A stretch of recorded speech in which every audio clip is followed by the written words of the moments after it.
शांति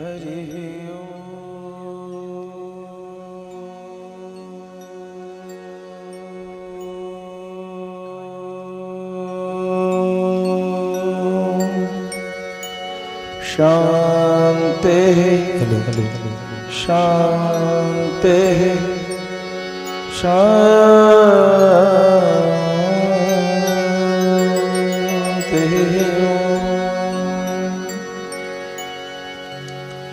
लक्ष्मीनाथ समारंभां नाथयामुनमध्यमाम्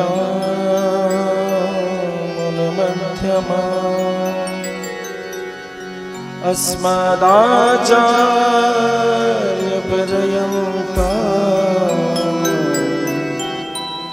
वन्दे गुरुपरम्पराम्।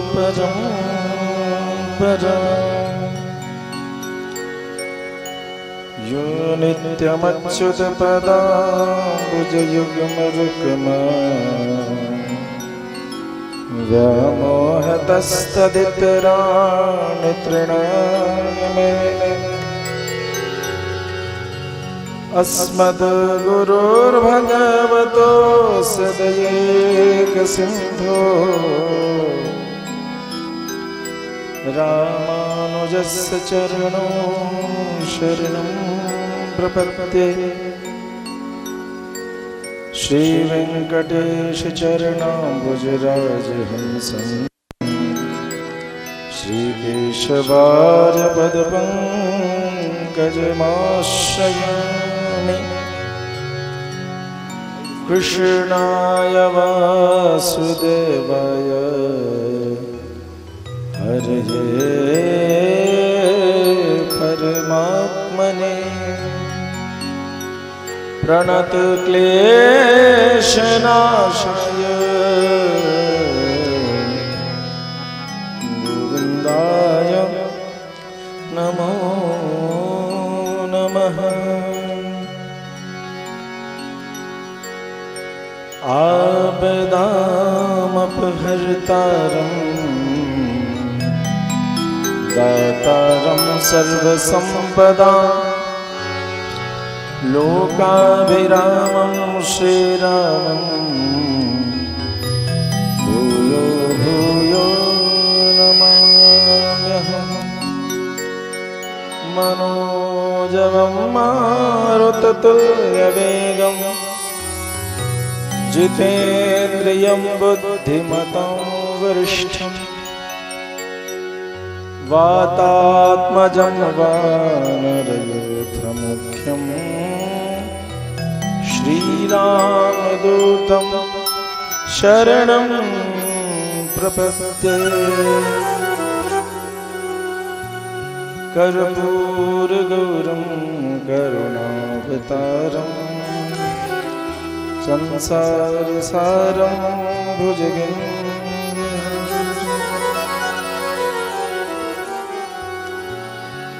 कृष्णं नारायणं वन्दे कृष्णं वन्दे व्रजप्रियं कृष्णं द्वैपायनं वन्दे कृष्णं वन्दे पृथासुतं।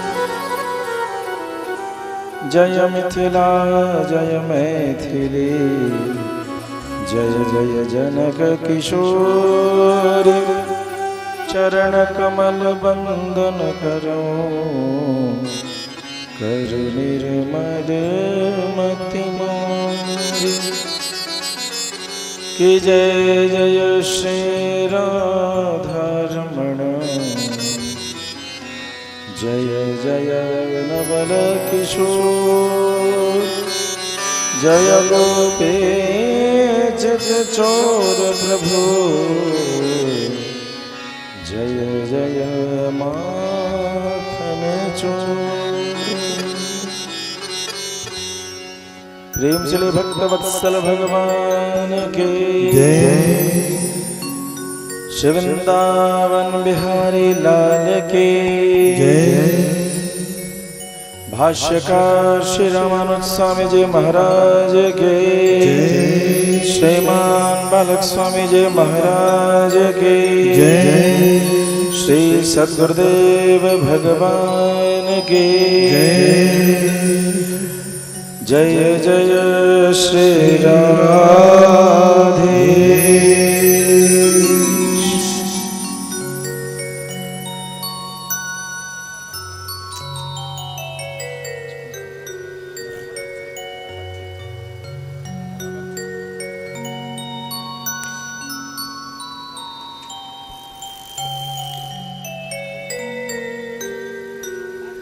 आइए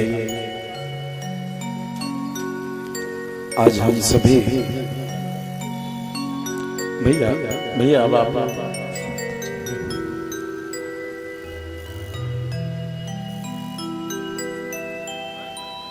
आइए जिसके मिथिला धाम को नमन करते हुए आज की कथा में हम सभी प्रवेश करेंगे।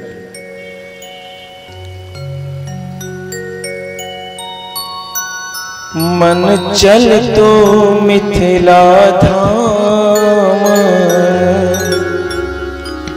रटेगा सीताराम। मन चल तो मिथिला धाम रटेगा सीताराम, रटेगा सीताराम, बजेगा सीताराम, रटेगा चल तो मन चल तो मन चल तो मिथिला धाम रटेगा सीताराम। मन चल तो मिथिला धाम रटेगा सीताराम।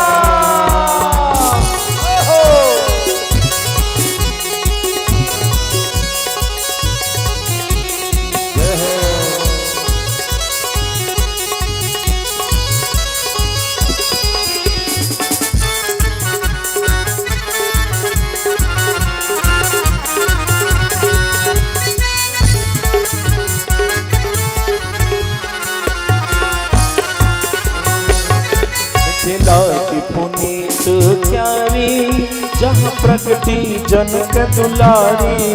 मिथिला की पुनीत क्यारी जहाँ प्रगति जनक दुलारी। मिथिला की पुनीत क्यारी जहाँ प्रगति जनक दुलारी। मिथिला की पुनीत क्यारी जहाँ प्रगति जनक दुलारी। इस रज को इस रज को इस रज को लख प्रणाम रटेगा सीताराम। मन चल तो मिथिला धाम रटेगा सीताराम।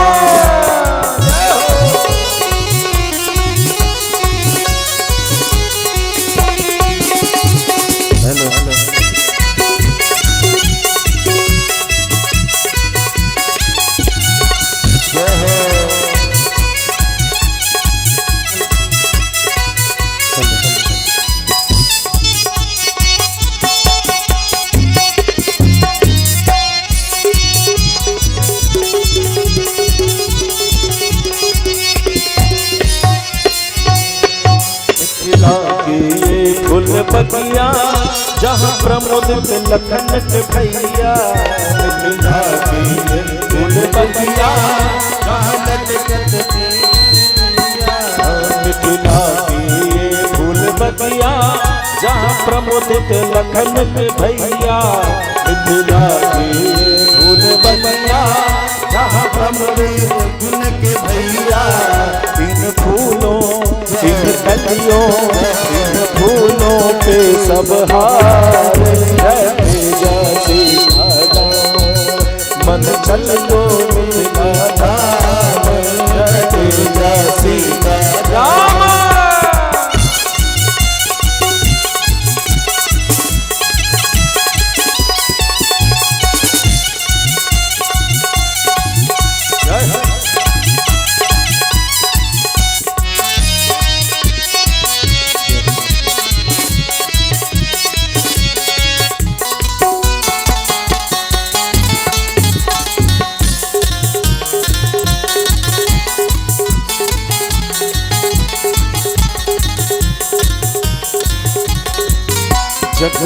जितने हैं तीर्थ, बोल मिथिला धाम की। दुनिया में कितने तीर्थ हैं, कितने धाम हैं, जहां संत जाते हैं, जहां भक्त जाते हैं, जहां नेमी प्रेमी जाते हैं, लेकिन दुनिया में एक ऐसा तीर्थ है जहां भगवंत जाते हैं। जग में जितने हो तीर्थ, मिथिला है सबसे न्यारी। जग में जितने तीर्थ, मिथिला है सबसे न्यारी। जग में जितने हो तीर्थ, मिथिला है सबसे न्यारी। जग में जितने तीर्थ, मिथिला है सबसे न्यारी। जहाँ पैदल जहाँ पैदल जहाँ पैदल पहुँचे राम, रखेगा सीता धाम। मन चल तो मिथिला धाम, रखेगा सीता राम।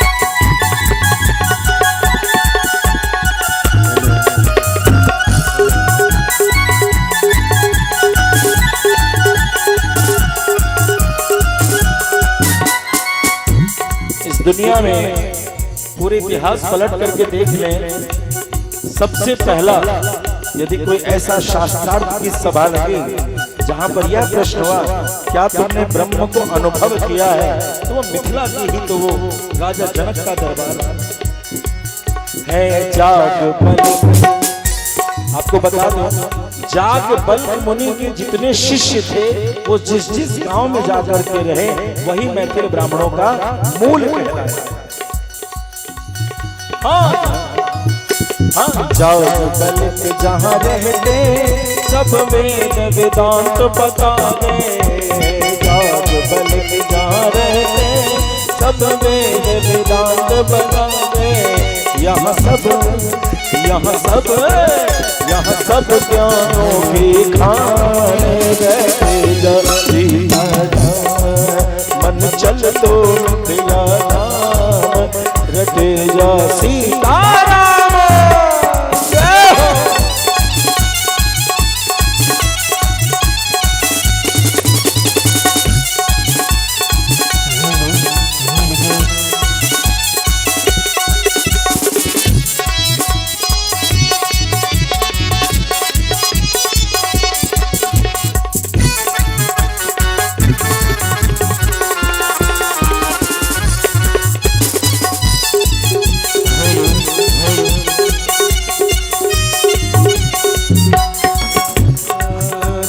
सीता राम रमते, दुल्हन दुल्हा कहलाते। जहाँ सीता राम है रमते, दुल्हन दुल्हा कहलाते। मन को मिलता विश्राम, रटेगा सीता राम। मन चल तो मिथिला धाम, रटेगा सीता राम।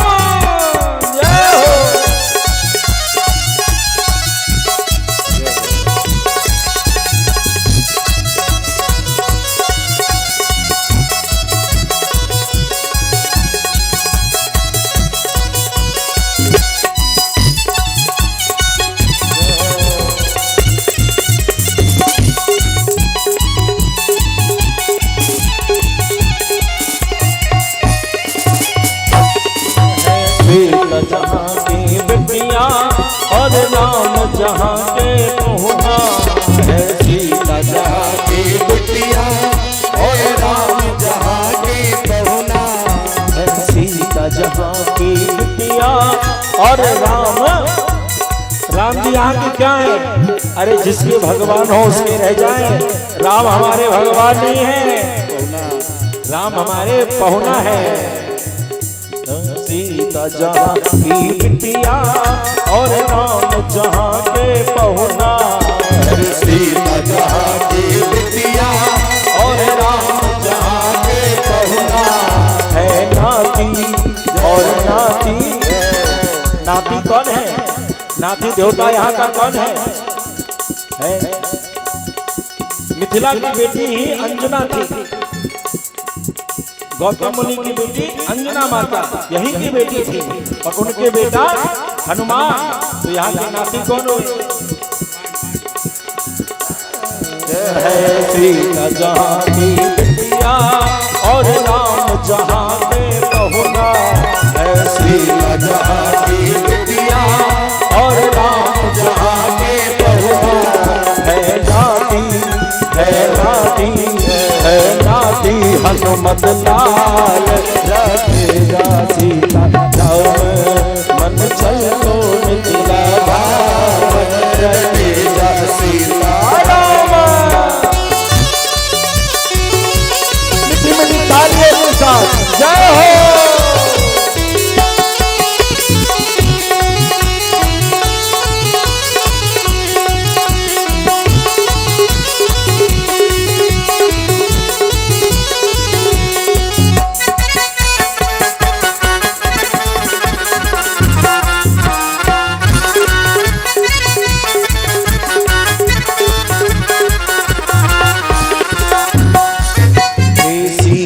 प्यारी बहना मिथिला का नाता निभाना। सीता प्यारी बहना मिथिला का नाता निभाना। हम अपनी किशोरी जी से प्रार्थना करें कि मिथिला के नाते एक किशोरी बहना इस नाता को मत भूलना। हाँ, सीता प्यारी बहना मिथिला का नाता निभाना। सीता प्यारी बहना मिथिला का नाता निभाना। भैया पर नेह बरसाना। रखे जा सीता मन चल तो मिथिला धाम। रखे जा सीता मन चल तो मिथिला धाम। रखे जा सीता रखे जा सीता राम। रखे जा सीता राम। रखे जा सीता राम। रखे जा सीता राम। मन चल तो चल तो मन चल तो मिथिला धाम। रखे जा सीता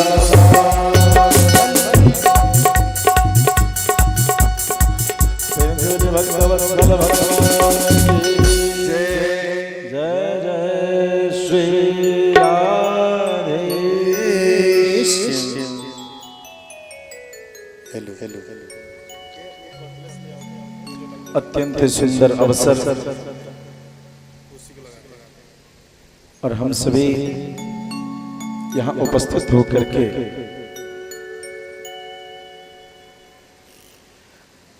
इस पावन मिथिला भूमि में यह हम सभी का सौभाग्य है कि यह जन्म जो हमें मिला वह श्री धाम मिथिला में प्राप्त हुआ। देवी और सज्जनों, भगवत बंधुओं,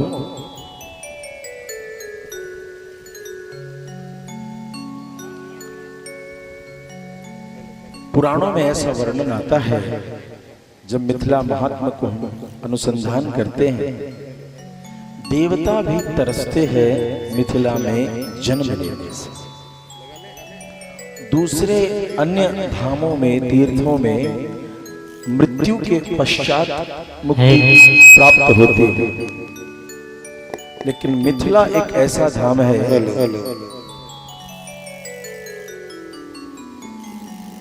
जिसमें जन्म लेने से ही मुक्ति की प्राप्ति हो जाती है।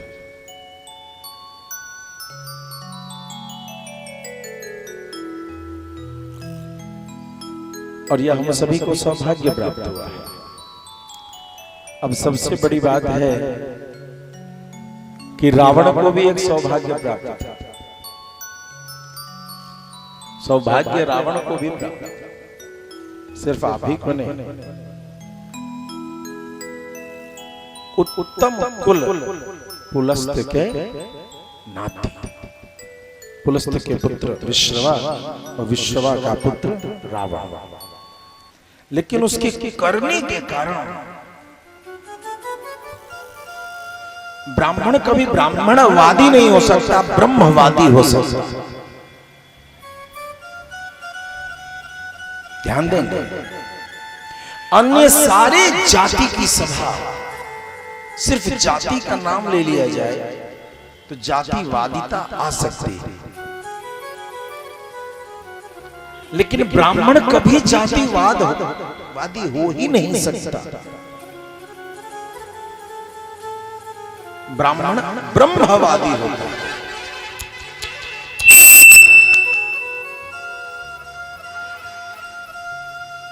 ब्राह्मण ब्रह्मवादी होता है। कैसे?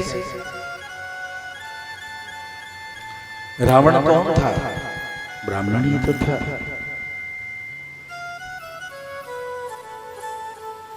उसने सब कुछ तो अध्ययन किया था, लेकिन माता जानकी के प्रति अपमानित दृष्टि होने के कारण रावण की दशा हम सभी जानते हैं। लेकिन आज क्या दशा है कि यदि किसी की मौत की याद दिलाई जाती है, पूरे पौराणिक इतिहास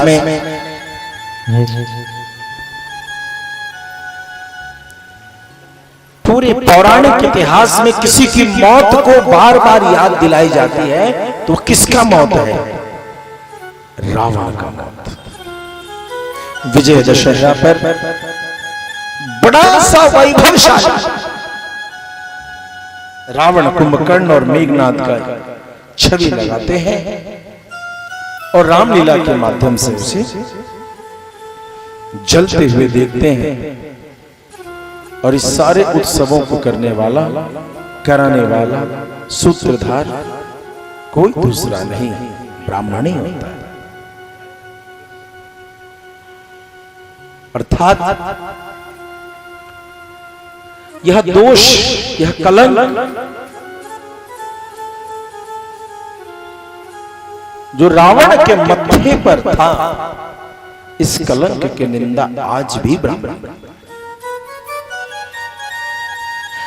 कोई राम और कृष्ण पर दोष देखे तो ब्राह्मण उसको दूर करता हुआ दिखाई देगा, लेकिन रावण के दोष को दूर किसी बहाने से करता हुआ कोई ब्राह्मण नहीं दिखाई देता। कारण यह है कि वैदिक ब्राह्मण जानता है, या वह निश्चित कर चुका है कि जो ब्राह्मण ब्राह्मणत्व का त्याग कर बैठता है, वह ब्राह्मण ब्राह्मण सभा की शोभा नहीं हो सकता।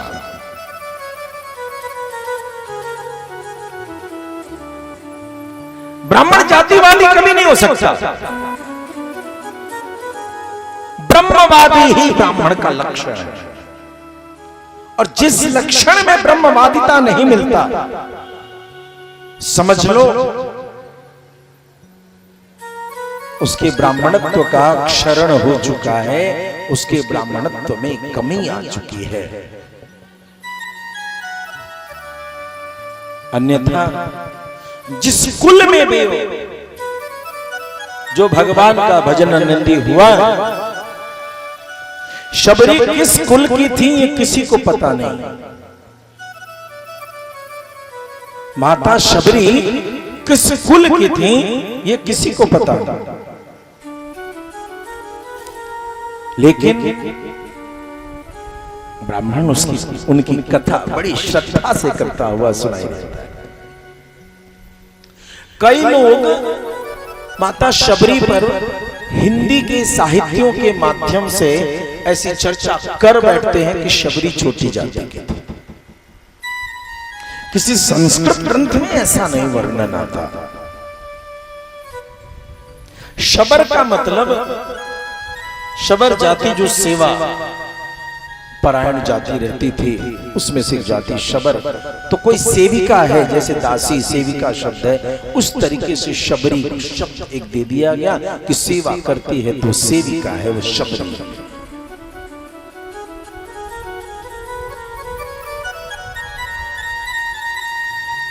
ब्राह्मणों ने यह विषय नहीं रखा कि वो किस जाति की है, यदि वो ब्रह्मवादी है तो उसका सम्मान किया। और उसी अत्यंत पवित्र मिथिला धाम में हम सभी उपस्थित हैं, जिस मिथिला धाम में ऐसे ब्राह्मण हुए, जागबलिक मुनि उपस्थित हुए, जिन्होंने ब्रह्म को जाना ही नहीं, ब्रह्म को पहचानने की शक्ति भी रखी। उनके साथ जो शिष्य थे अन्यान्य गोत्र के, उनको अलग अलग गांव में स्थान दिया गया। आप इस गांव में रहो, आप इस गांव में रहो, आप इस गांव में रहो, आप इस गांव में रहो। ये हमारी मूल परंपरा राजा जनक के दरबार से जागबल्क मुनि के साथ जो गोत्र परंपरा के लोग थे वहां से अभी तक चलती चली आ रही है। ये पौराणिक इतिहास है। प्रेम श्री भक्तवत्सल भगवान के।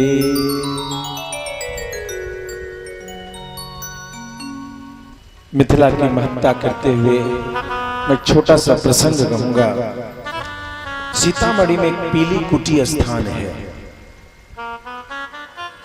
अभी वर्तमान में जो महंत जी हैं, इनसे पहले के जो महंत थे बड़ी विद्वान मूर्ति थे। मुझे उनका दर्शन और उनका आशीर्वाद प्राप्त हुआ। उन्होंने मिथिला पे कई ग्रंथों की रचना की। दुर्भाग्य है हम अपने क्षेत्र के विद्वानों को समझ नहीं पा रहे हैं। कई ग्रंथों की रचना की। जब भी कभी पीली कुटी जाएं, उनसे मिले, संभवतः उनके ही शिष्य या परिवार के लोग वैदेही कंप्यूटर्स या प्रिंटिंग करके कुछ चलाते हैं, वहीं से वो पुस्तक प्रकाशित होती है। कई पुस्तक है, सीतामढ़ी महात्म्य, मिथिला महात्म्य, सीतामढ़ी और मिथिला को लेकर के कई ग्रंथों का प्रकाशन महाराज श्री ने किया। और संभवतः 95 वर्ष की अवस्था में तो मुझे दर्शन प्राप्त था। लगभग 100 वर्ष की अवस्था में उनका शरीर भी पूरा हुआ। एक बार की बात है, जब वो महाराज जी मिथिला की परिक्रमा करते हुए कोसी नदी के किनारे गए,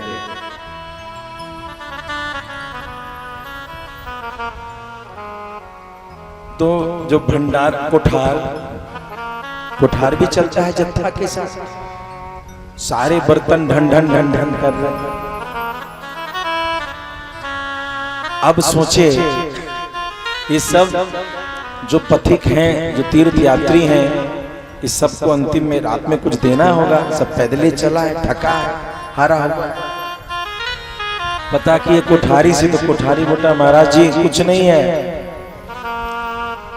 अब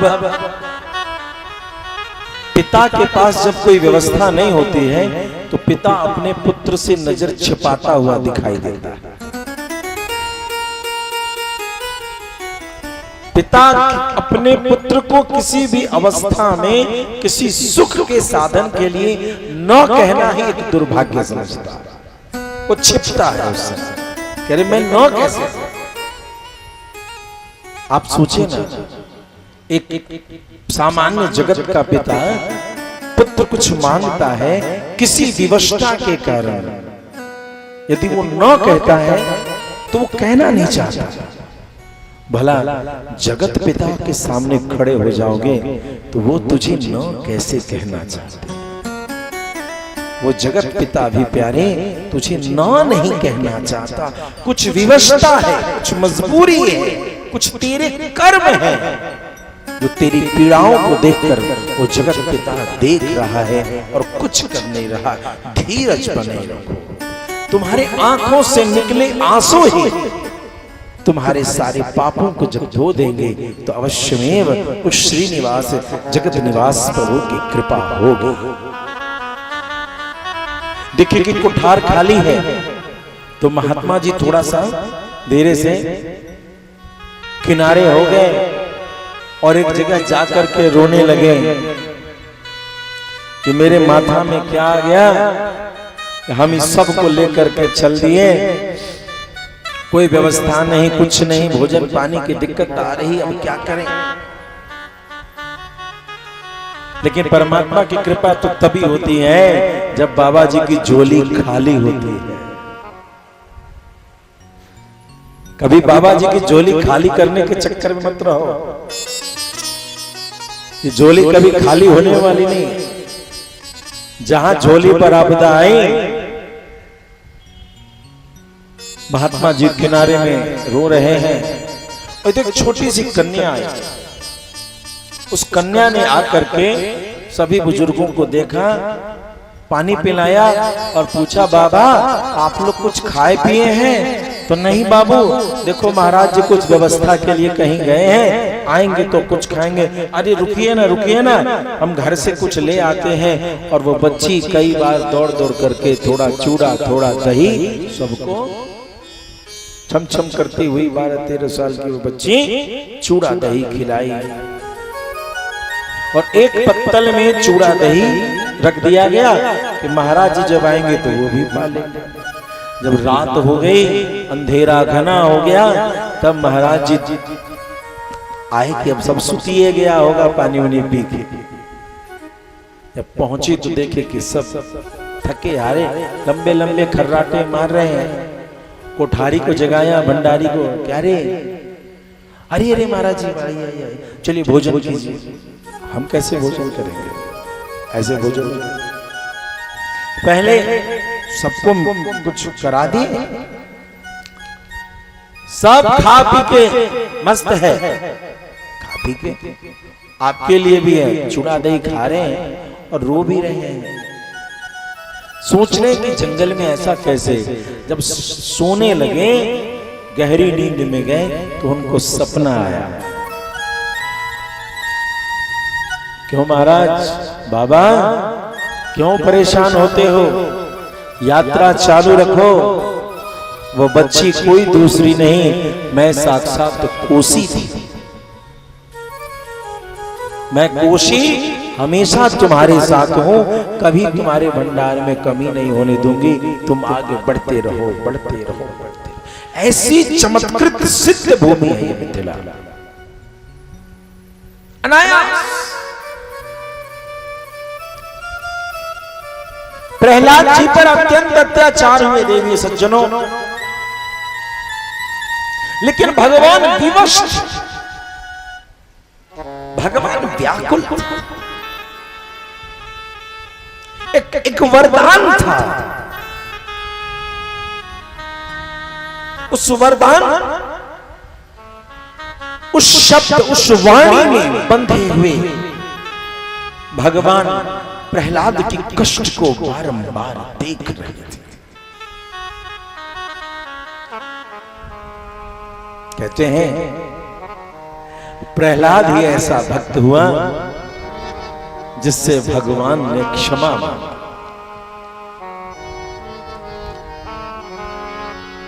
जब दहक अग्नि से युक्त दहकते हुए शरीर से भगवान नरसिंह पदचाप करते हुए चल रहे थे, छोटा सा प्रहलाद अपने ठंडे ठंडे कोमल हाथों से जब उनके चरणों को स्पर्श करता है तो क्या होता है। भगवान नीचे देखते हैं, ये शीतल क्या है, आंखों में क्रोध, क्या आया मेरे पे। लेकिन वह क्रोध जैसे उस नन्हे से प्रहलाद को देखती है, वह क्रोध करुणा में परिवर्तित। जैसे ही जैसे ही प्रहलाद जी को देखा भगवान शीतल हो जाते हैं, उठा के कलेजे से लगाते हैं और भगवान को भय है कि मेरे क्रोध के कारण कहीं प्रहलाद का एक रोआ तो नहीं जल गया। सारी 33 कोटि देवता जिन भगवान के समक्ष जाने की शक्ति नहीं रखते थे, साक्षात नरसिंह भगवान के सामने प्रहलाद चले जा चुके हैं।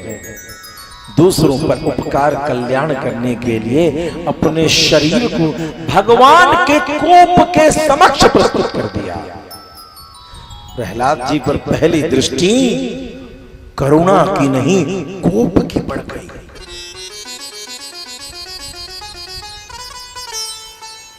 सारी तामसिक शक्तियों को नष्ट करने के संकल्प वाली उन आंखों ने सबसे पहले प्रहलाद को देखा।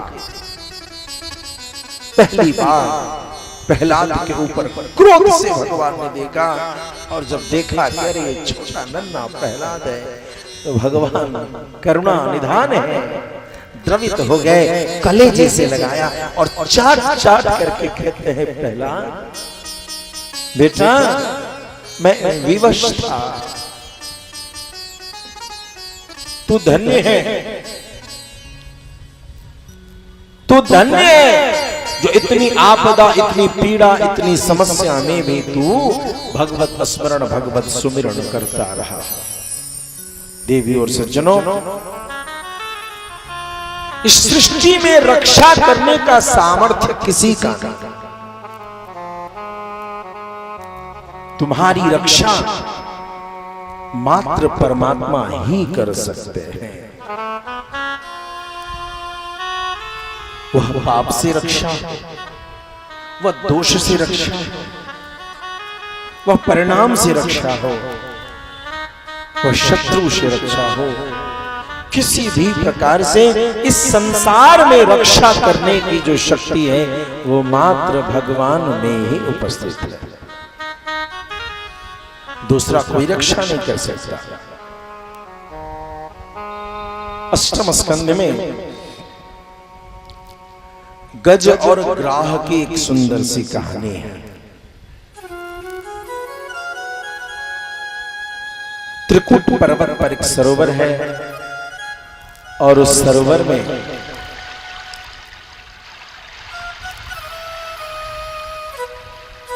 बड़ा ही सुंदर निर्मल जल है। एक मतवाला हाथी बड़े चाव से, मतवाले भाव से चलता चला जा रहा। परिणाम स्वरूप उसके साथ उसके परिवार के कई लोग, वे सभी उसके साथ में विहार करने चलते हैं। अपनी सूंड से जल लेकर के एक दूसरे पर छिड़क रहे हैं, खेल रहे हैं। सभी एक दूसरे को आनंदित करते हैं, स्नान कराते हैं और अपने माथे पर टप टप चूते हुए मद को शीतल करते हैं।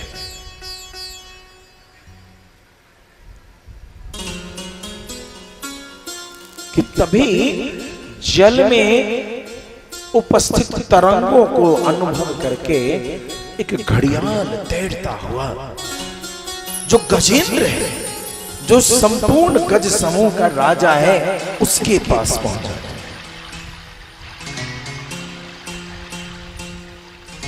और वहां पहुंच करके उस हाथी के पैरों को पकड़ लिया।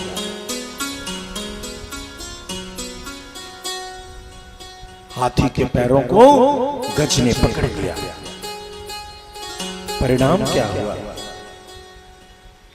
हाथी ने तो पहले एक बार झटके से अपना पैर पकड़ा, लेकिन कोई भी गज,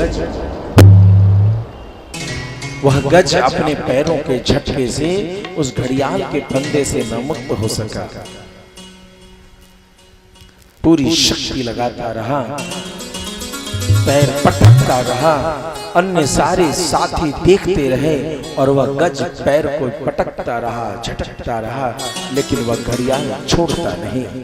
घड़ियाल ने पैर को पकड़ लिया और वो खींच रहा है पानी में।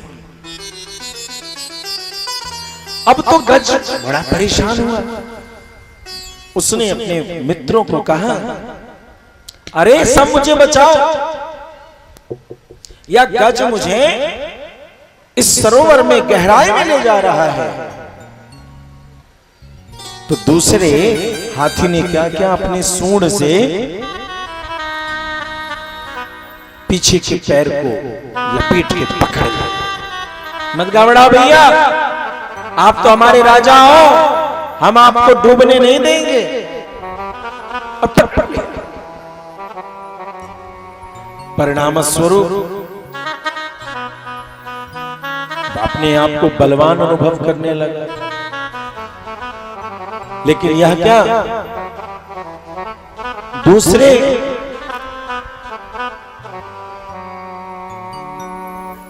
कुछ ही क्षण बाद उस ग्राह ने, उस घड़ियाल ने दोनों को साथ में खींचना शुरू कर दिया।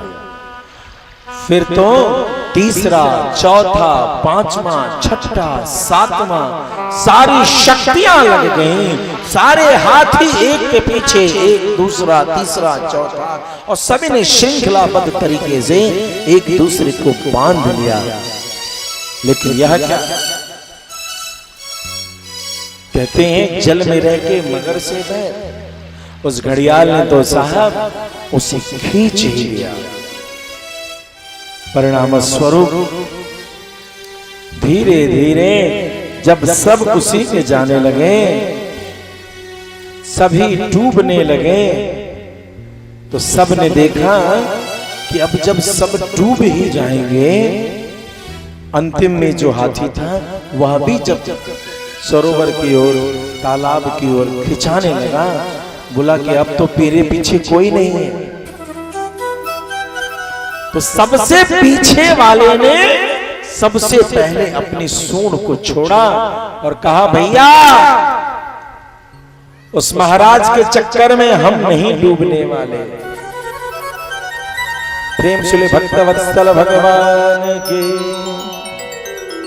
देवी और सज्जनों, जब आपदा की घड़ी आती है, विपत्ति की घड़ी आती है, तो तुम्हारे बड़े से बड़े प्रेमी नेमी भी कहते हैं कि इसके चक्कर में कितना दिमाग लगाए, इसके ग्रह नक्षत्र खराब हैं, ये सारे दोष गुण इसके जो माथे में, कपार में लिखा है, इसके साथ रहेंगे तो हमारे माथे पर भी चल आएगा, और साथ छोड़ देते।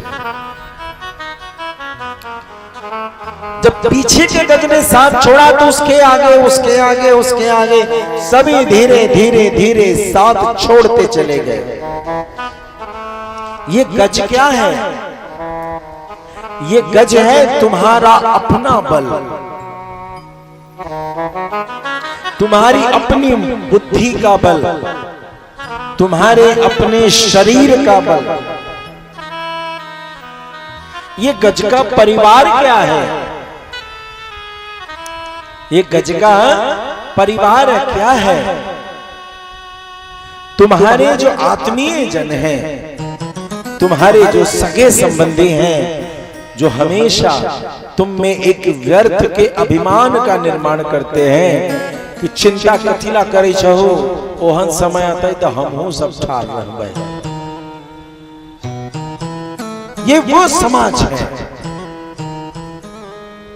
जब सच में घोर प्रारब्ध तुम्हारे लिए विपत्ति का अंबार लेकर के आने वाला होगा, तो सभी सगे संबंधी तेरा साथ छोड़ रहे होंगे।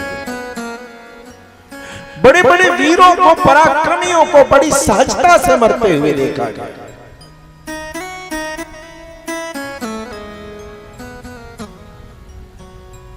बड़े बड़े वीर यूं ही मारे गए,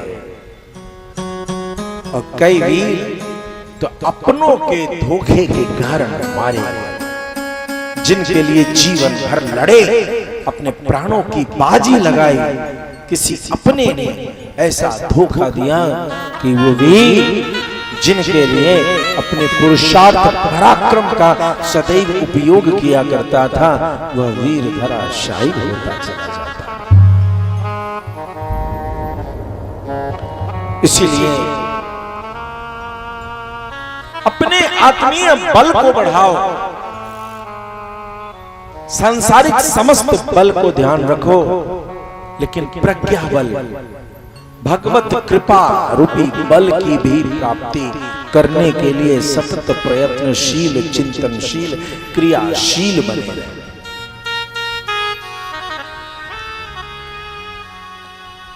विचित्र स्थिति हुई जब उस गजेंद्र के ठीक पीछे वाले ने जब अपना सूंड हटाया तो वो गज पीछे पलट कर देखता है, सारे उसके मित्र दुखी हैं कि अब इसकी रक्षा कौन करेगा। भैया हम तुम्हारे साथ खड़े थे, लेकिन क्या करें, तुम्हारे साथ अब हम खड़े नहीं रह सकते, क्योंकि तुम्हारी सहायता में हम भी मारे जाएंगे। अंतिम परीक्षा की घड़ी में कोई साथ नहीं देता। गज निराश हो चुका है, अब तो धीरे धीरे धीरे नीचे चलता चला जा रहा है, पुनः अपनी शक्ति को लगाता है, लेकिन कोई प्रभाव नहीं। कहते हैं जौ भर सूढ़ रहा जल ऊपर, अब सिर्फ आंखें हैं और सूढ़ है। सिर्फ आंखें हैं और सूढ़ है। अद्भुत। उस सूढ़ से उसने कमल का पुष्प बगल में था, उसे लिया और निवेदन किया कि हे प्रभु, इस संसार के जो भी रचयिता हो,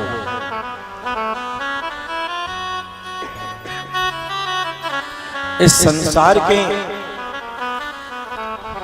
जो कोई भी रचयिता हो, वो मेरी रक्षा के लिए आगे आओ।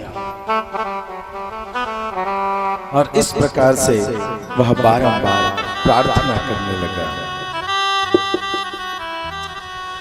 दशा मुझे दीन की भगवन,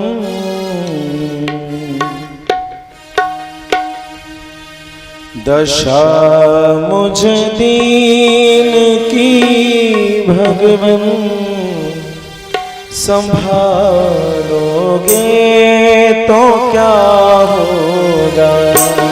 दशा मुझे दीन की भगवन, संभालोगे तो क्या होगा। दशा मुझे दीन की भगवन, संभालोगे तो क्या होगा। दशा मुझे दीन की भगवन, संभालोगे तो क्या होगा। तेरे चरणों की सेवा में लगा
भक्तवत्सल भगवान की जय जय जय श्री राधे। यस्मिन्निदं यदश्चेदं येनेदं य इदं स्वयं योऽस्मात् परस्मात् च परस्तं प्रपद्ये स्वयंभुव। यस्मिन्निदं यदश्चेदं, ध्यान देंगे, यस्मिन् इदं, जिसमें इदम, इदम मतलब इदम विश्वम, यह संसार जिसमें है। किसमें है ये संसार? किसमें है? जिसमें। ध्यान देंगे, ब्रह्म की अद्भुत परिभाषा गजेंद्र कहते हैं, जिसमें यह संसार है। यतश्चेदं, जहां से यह संसार है, जिससे यह संसार बाहर निकली, जिसके भीतर यह संसार है और जिससे यह संसार है।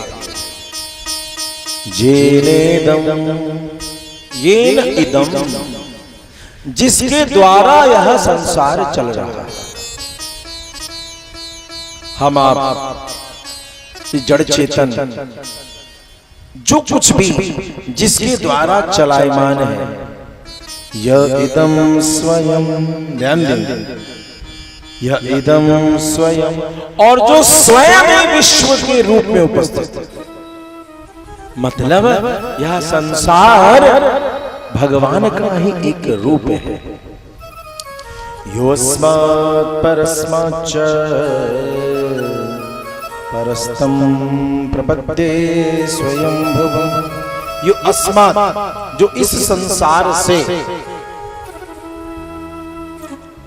परस्मात्, परस्मात् मतलब तुमसे परे, पराया, तुमसे दूसरा क्या है? संसार है। इस संसार को बनाने वाली जो प्रकृति है, यह संसार और प्रकृति परहतम, दोनों से जो परे है, तम प्रपद्ये स्वयंभुव। हम उस स्वयंभू भगवान को प्रणाम करते हैं। न विद्यते यस्य जन्म कर्म वा न नाम रूपे गुण दोषे वा तथापि लोकाप्ययसं माययः स्वमायया अनुगानमृक्षते न विद्यते यस्य जन्म कर्म वा। जिसके जन्म का कोई ठिकाना नहीं है। कहेंगे हमें तो पता है, कोई लोग सवाल ही पूछ देते हैं भगवान का जन्म कहाँ हुआ।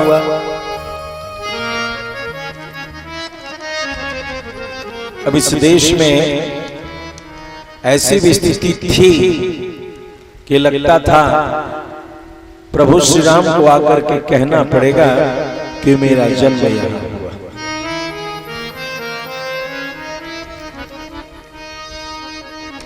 मैं आपको बताऊं, आज के युवकों से अच्छे वो 95, 90, 95 के बूढ़े वकील खड़े होकर के घंटों राम के लिए लड़ते रहे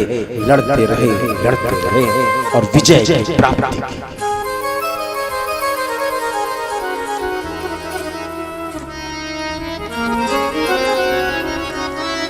अरे जिन्हें राम भगवान समझ नहीं आते, शायद जो फिलॉसफी, जो दर्शन तुम पढ़ते हो, उस दर्शन के वशीभूत होकर के तुम ये मान बैठो कि राम भगवान कुछ नहीं होते। तुम भगवान नहीं भी मानते तो भी राम इस भारत वर्ष की आन बान और शान।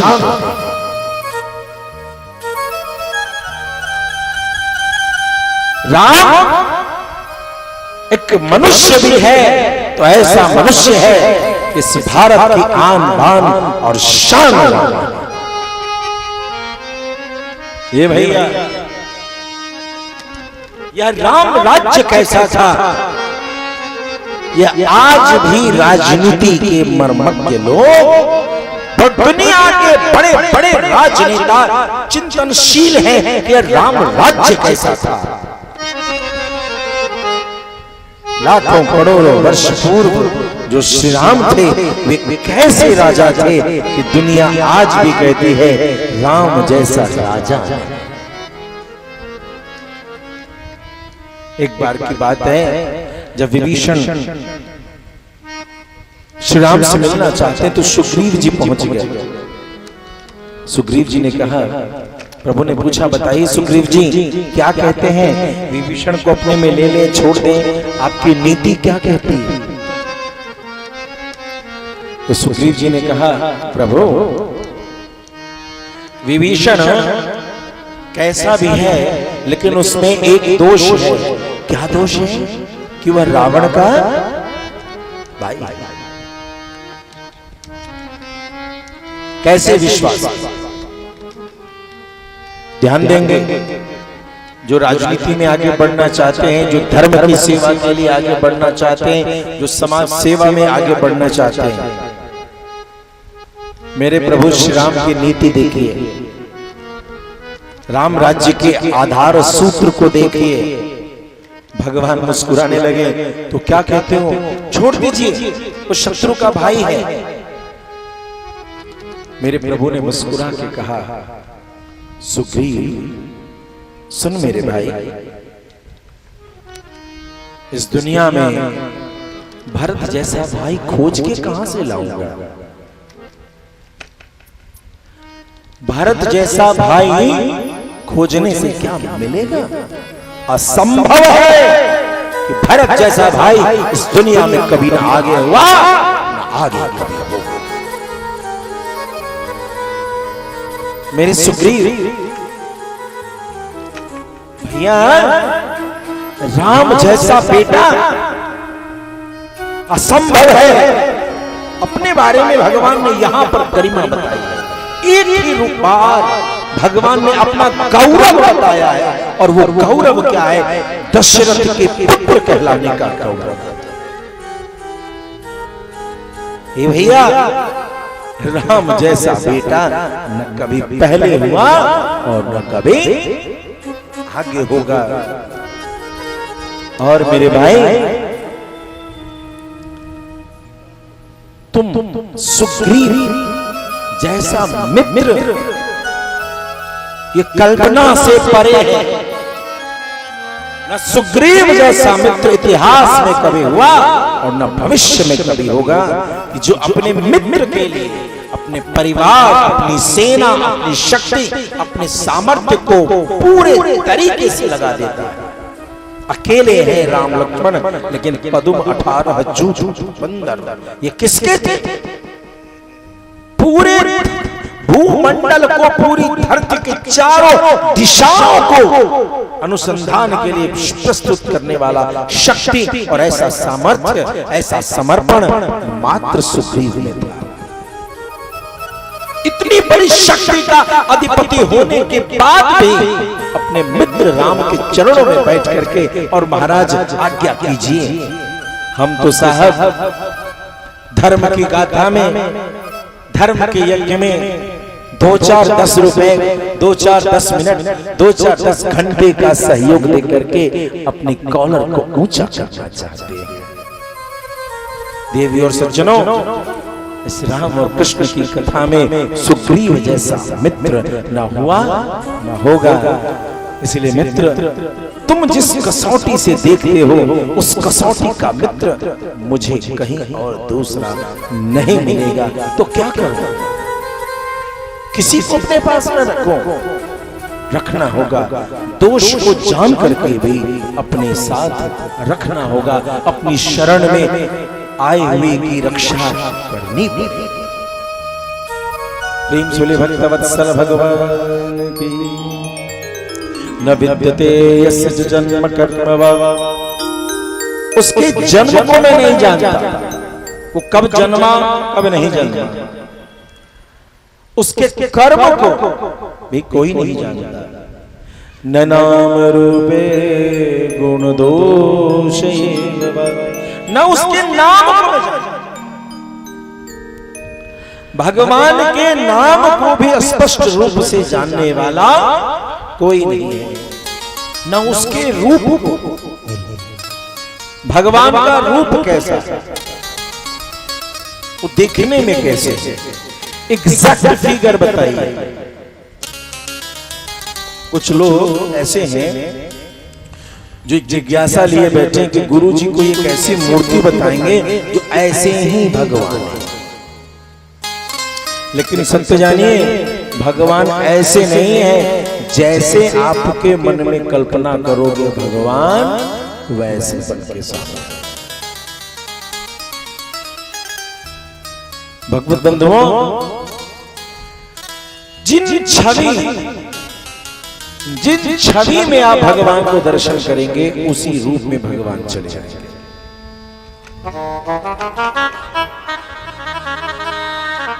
ये जो जनकपुर में मंदिर है,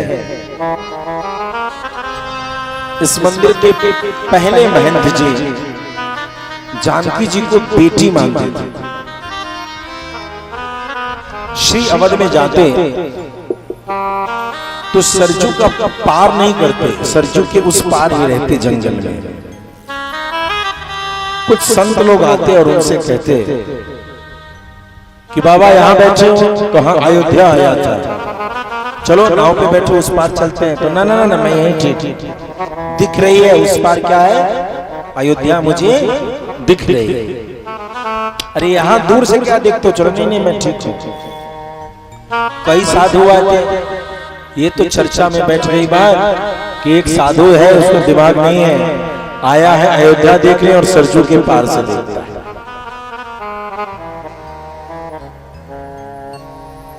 ध्यान से सुनिए, गया है अयोध्या देखने लेकिन सरजू के पार से देखता है। अब तो एक साधु ने कहा बाबा अरे यहीं बैठे हो, उधर चलो भंडारा होगा, कुछ तो भोजन भात होगा, कुछ प्रसादी पालोगे। अरे सुनो एक बात, यदि तुम मुझसे कुछ मेरे ऊपर ध्यान रखना चाहते हो तो उस समय कनक भवन बन चुका था। तो कहा कनक भवन में जाना, बड़ा सुंदर मंदिर है ना राम जानकी का, तो हाँ वहां जाकर के जोर से कहना कि अरे तुम्हारे पिताजी बैठे हुए, उनसे मिलाओ।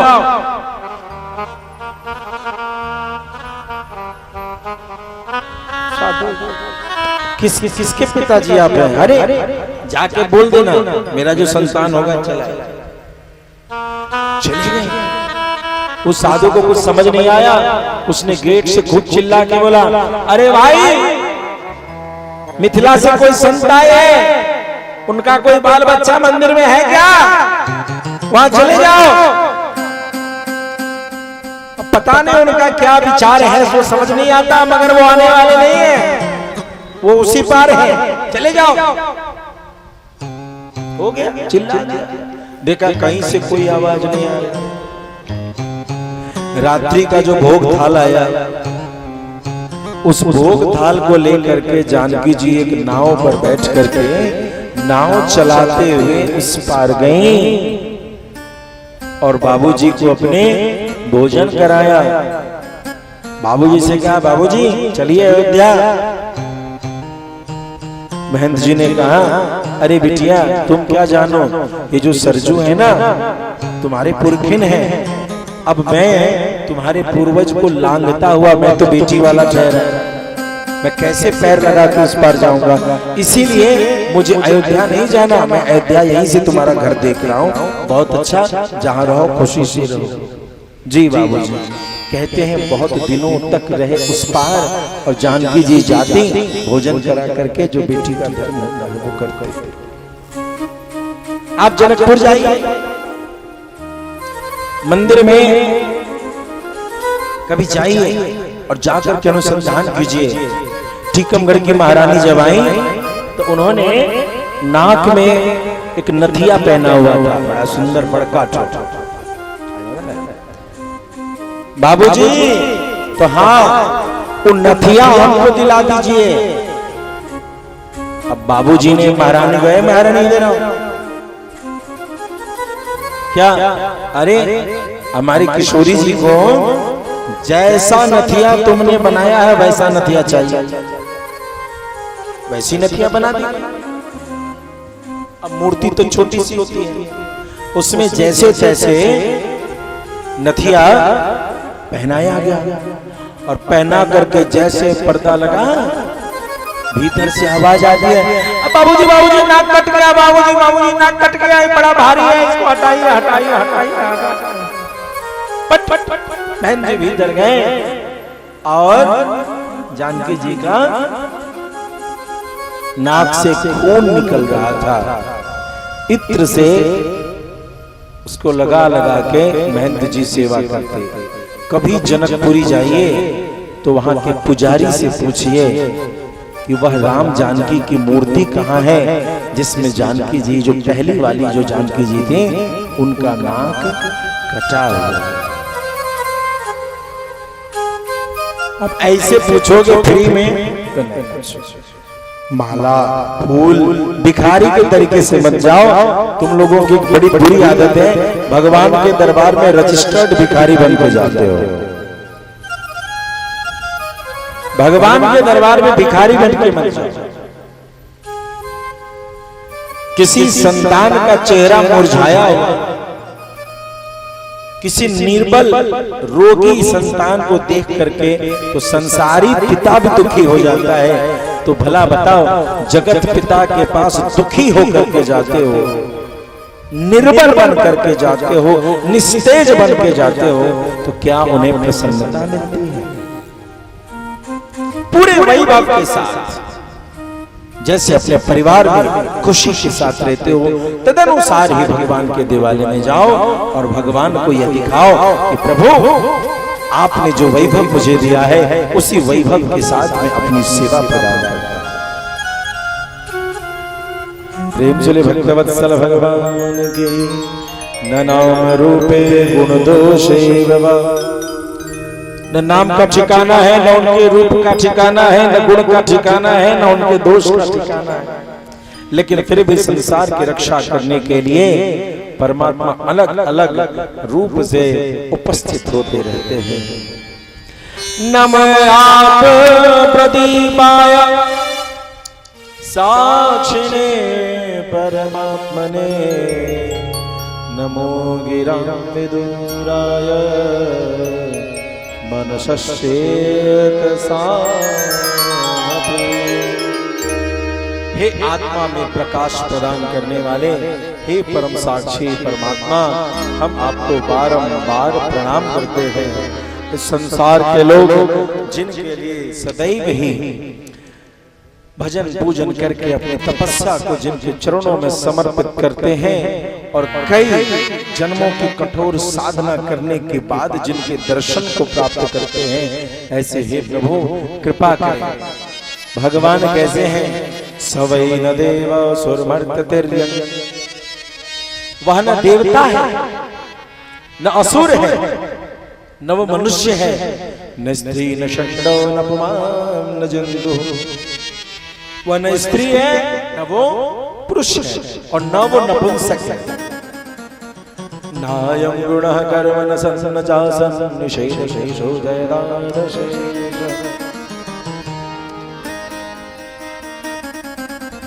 वो परमात्मा किसी भी सीमा में बंधने योग्य नहीं है। इस दुनिया से सब कुछ निकालते जाओगे, निकालते जाओगे, निकालते जाओगे, फिर भी जो शेष बचा रहेगा वही वो निर्विशेष परमात्मा।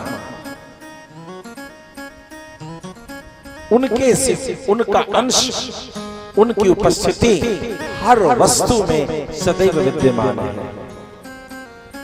इस रूप से गजेंद्र स्तुति करते हैं।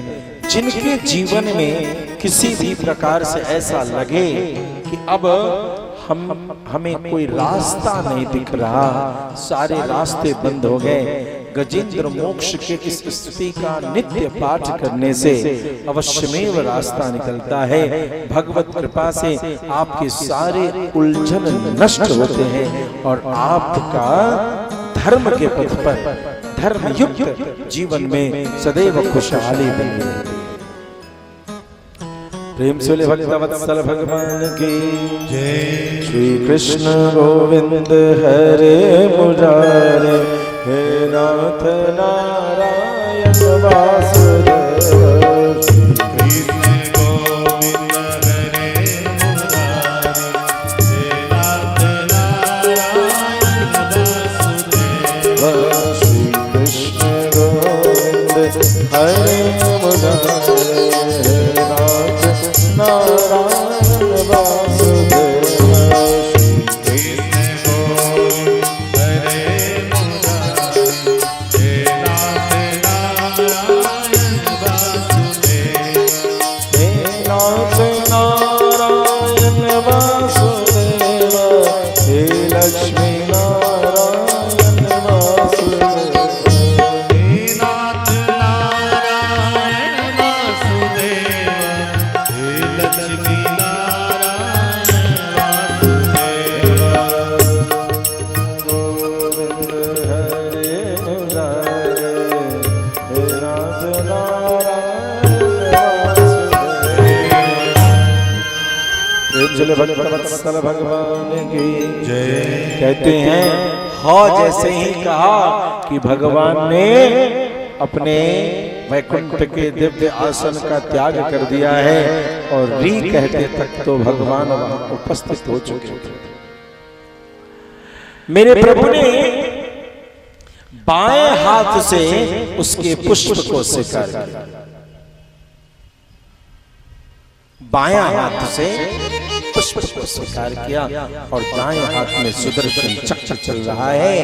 धीरे धीरे भगवान पुष्प को पकड़ते हुए ऊपर की ओर चलते चले जा रहे और जब वह ग्राह दिखा गज का पैर पकड़े हुए भगवान ने उस ग्राह का शिरच्छेदन कर दिया और इस प्रकार से गज और ग्राह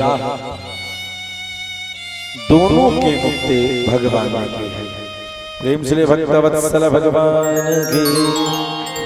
एक बार दुर्वासा जी ने एक माला इंद्र को दिया। माला देखा है, माला दिया है, कुछ दूसरा चीज देते तो उसको रखते भी। प्रेम चले भक्तवत्सल भगवान की जय। अब माला को देख करके धर तेरी के यही माला है, लेकिन वो माला तो पूजा का निर्माल्य था, सौभाग्य बढ़ाने वाला था। अकल हरी हो गई, मति भ्रमित हो गई, उस माले को दे दिया ऐरावत के पास। ऐरावत तुम ही धारण करो। अब ऐरावत के जैसे सूंड में हो गया, उसे अटपटा लगने लगा, उसने लिया और माला को घुमा करके पटक पटक। या देखते तो ठहरे दुर्वासा जी, रे मूर्ख इंद्र, मैंने इतने प्रेम से तेरे यशोवर्धन के लिए भगवान का निर्माल्य माला दिया और तूने हाथी को दिया और हाथी ने पटक दिया। तो देखता रहा। जा, मैं तुझे श्रापित करता हूं कि तेरे स्वर्ग की सारी लक्ष्मी तत्क्षण ही नष्ट हो जाए। अब तो स्वर्ग से सुख संपदा नष्ट हो गई। सारे देवता जो है बड़े परेशान हो गए और परेशान होने के बाद सारे देवता कहां पहुंचते हैं? देवताओं को भी जो देने की शक्ति रखते हैं या देवताओं के देवत्व की भी जो रक्षा करते हैं। ध्यान से समझें, देवताओं के देवत्व की जो रक्षा करते हैं ऐसे देव भगवान श्रीमन नारायण के पास। प्रभु देखिए ना, ऐसे ऐसे श्राप लग गया और सब मामला गड़बड़ हो गया है। संतों का अपमान करने का तुम्हारी बड़ी बुरी आदत है इंद्र, तू बड़ा गड़बड़ करता है, इसी का दंड तुझे मिला है। कभी संतों का अपमान न करे, कभी संतों का अपमान न करें, कभी संतों के द्वारा दिए हुए प्रसाद का अपमान न करें।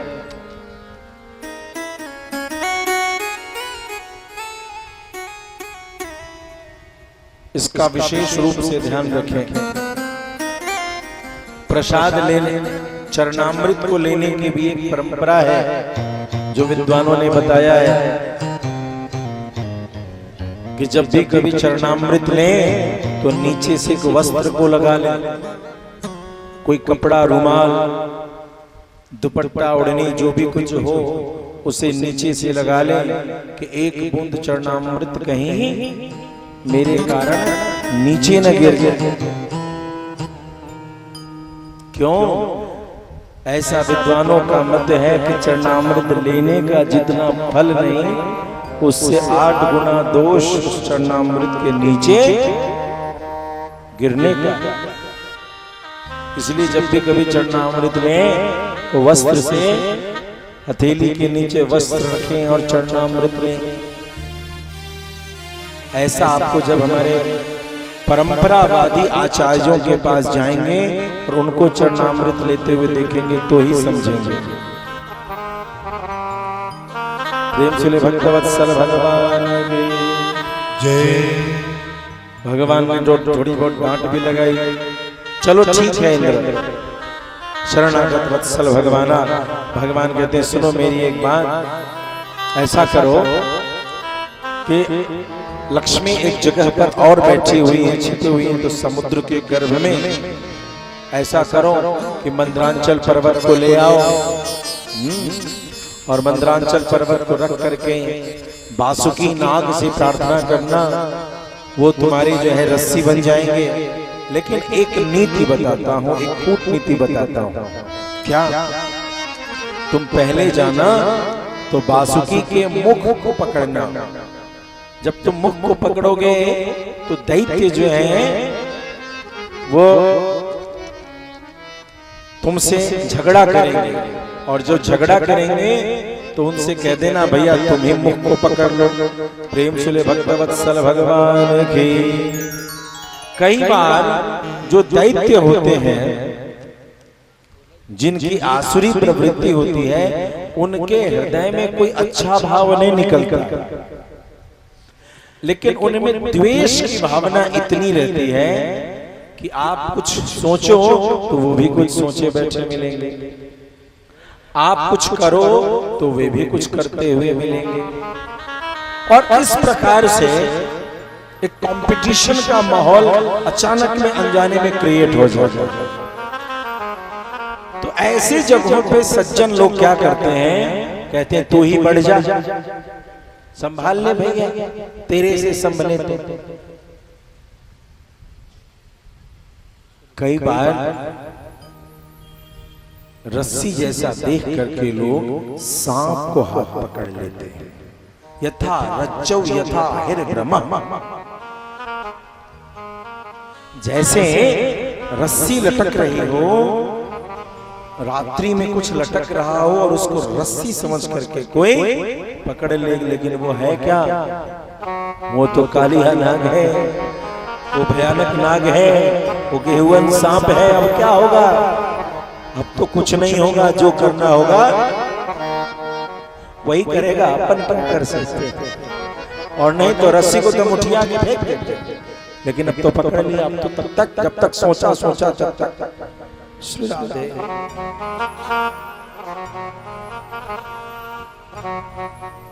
ये नीति है और आज भी जीवन में चलता है।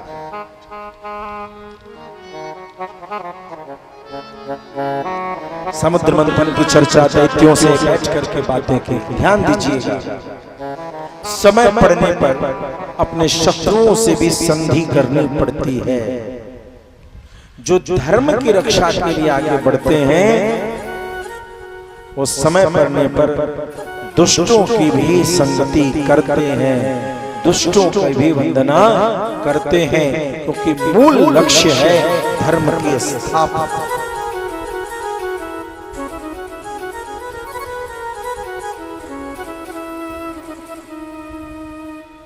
दैत्यों से बैठ के बात किया, भैया ऐसे ऐसे, हाँ बहुत अच्छा है, अच्छा बंटवारा बराबर का होना चाहिए, बिल्कुल बराबर का होगा, कुछ तुम रखोगे कुछ हम रखेंगे, बिल्कुल ठीक। जैसे ही मंदरांचल पर्वत को लेकर के चले, बासुकी नाग को लपेट दिया गया। कभी मंदरांचल पर्वत जाइएगा तो वहां आज भी बासुकी नाग का जो फेंटा लपेटा था वो आज भी दिखाई देता है। चारों ओर से उस पर्वत के एक लपेटा है।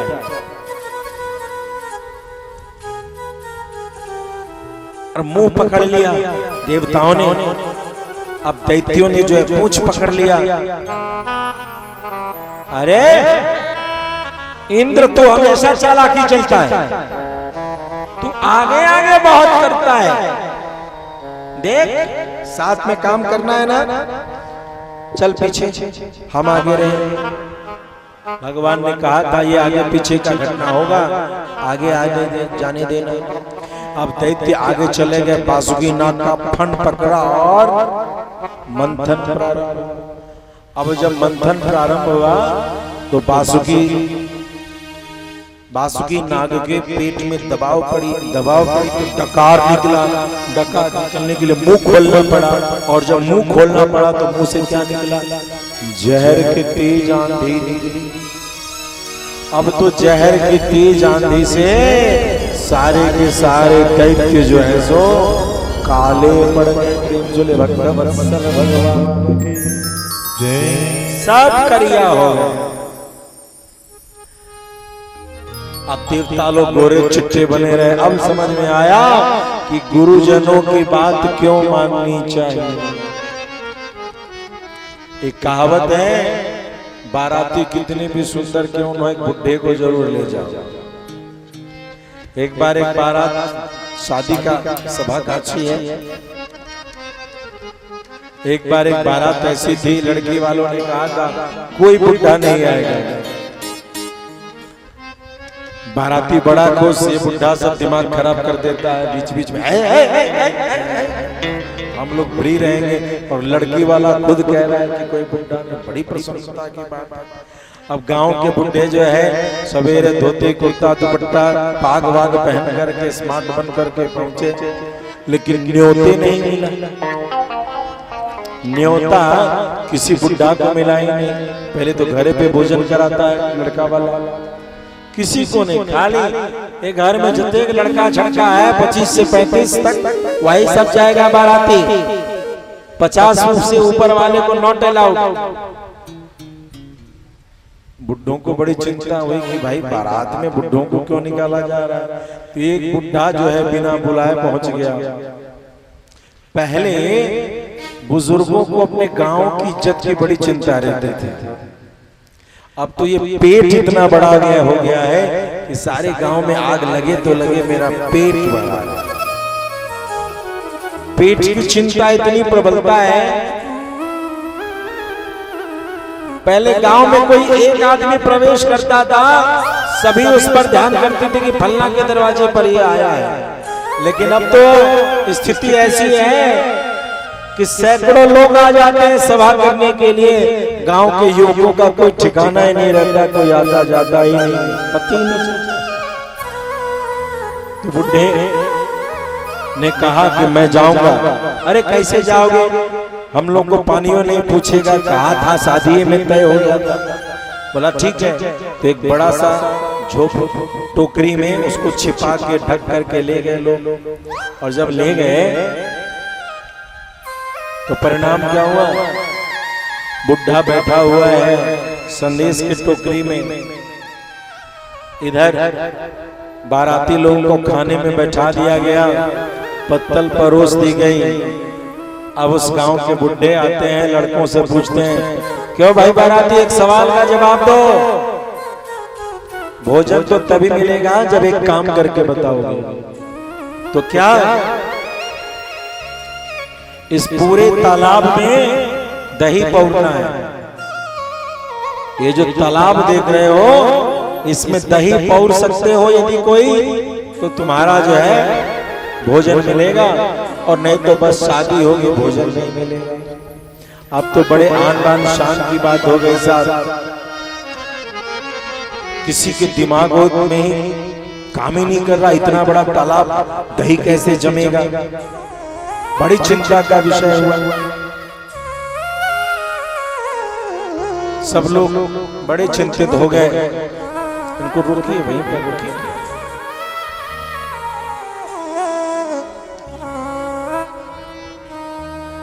प्रेम से ले भक्त वत्सल भगवान की। सारे युवक घबरा गए। एक युवक जो है कहा, अच्छा भैया थोड़ा सा कुछ सामान छूट गया है, लेके आता हूँ। धीरे से जनवासा में गया, ढक्कन खोला, बाबा अरे ये सब कहता है पोखरा में पहले दही जमाओ तब खाना मिलेगा। तो भूखे मार देगा। बाराती को तो 1-2 प्लेट खाना मिलता है, वहू पर आफत है तो क्यों आए। बोला अच्छा इसीलिए तो हम आए हैं। उसको कहो कि पहले जाकर के इस पोखरे को खाली करो और दूध से भरो, तो दही हम जमाने को तैयार है। वो लड़का बड़ा मुस्कुराता हुआ, हाथ पैर धोता हुआ पहुंचा। थोड़ी देर बाद बोला, भैया भोजन करा जल्दी। अरे पहले दही तो पौरा। भैया दही तो तब पौरेंगे जब तुम पोखरा खाली करो और उसको दूध से भरो। न दूध है ही नहीं तो दही कैसे पौरा। दूध से भरो पोखरा को, हम दही पौरने को तैयार। अरे तू बीच में कहीं गया था ना, तो हाँ किसी बुढ़े से मिल के आया है। तो ना हम सभी जवान हैं। खोजा तो जनवासे में ढक्कन के नीचे बूढ़ा। तो बुढ़ों को जरूर रखिए बाराती में, बड़े काम की चीज होती है। अनुभव ज्ञान से बहुत ऊंची की चीज। ज्ञान और अनुभव जब एक साथ मिलते हैं तो विजय की प्राप्ति होती है। अस्तु। तो मंथन प्रारंभ हुआ। अब तो राक्षस वहीं के वहीं जल रहे हैं। और जब मंथन प्रारंभ हुआ तो धीरे धीरे मंदरांचल पर्वत नीचे धंसने लगा। जब धंसने लगा तो भगवान ने क्या किया, अपने आप को कछुआ के रूप में भगवान मंदरांचल के नीचे आ गए। और एक बार हजारों भुजा से भगवान खुद मंथने लगे। धीरे धीरे मंथन प्रारंभ हुआ। उस मंथन से सबसे पहले काले घनघोर काले रंग का विष। अब जब विष निकला, उसके प्रभाव से सभी लोग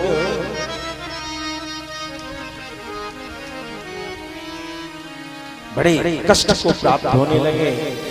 कैलाश में बैठे महादेव सभी उनके पास गए। प्रभु ये अद्भुत हो रहा है, यह कृत्य भगवान की प्रेरणा से भगवान महादेव वहां पहुंचते हैं और महादेव ने उस संपूर्ण विश्व का पान कर लिया। तब से महादेव के कंठ में वह नीला विष जो रुक गया तो महादेव का एक नाम हो गया नीलकंठ महादेव। नीलकंठ ओ भोलानाथ से निराला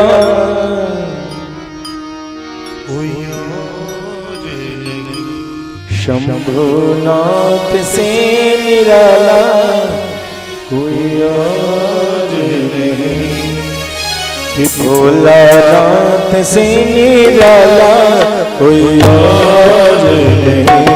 शंभुनाथ से निराला कोई और नहीं।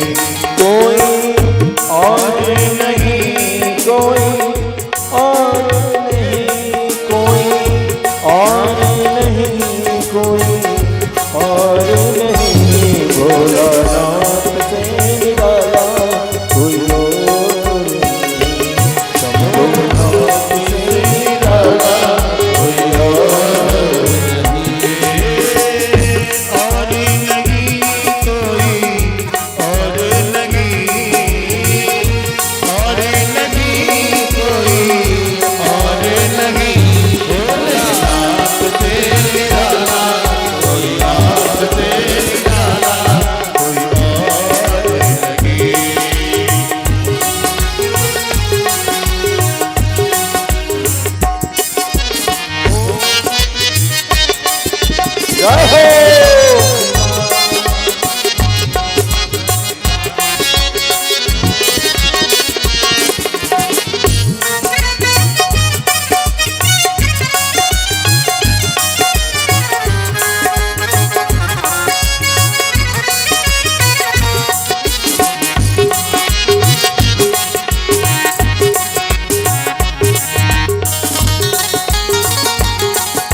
डमरू डम डम बोले,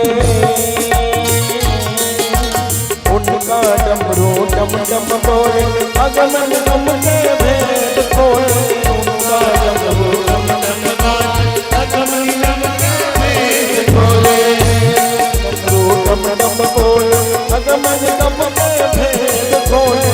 उनका डमरू डम डम बोले, अगम गम के भेद खोले। डमरू बजाने वाला कोई और नहीं। भोलानाथ से निराला, भोलानाथ से निराला कोई और नहीं। भोलानाथ से निराला, भोलानाथ से निराला कोई और नहीं।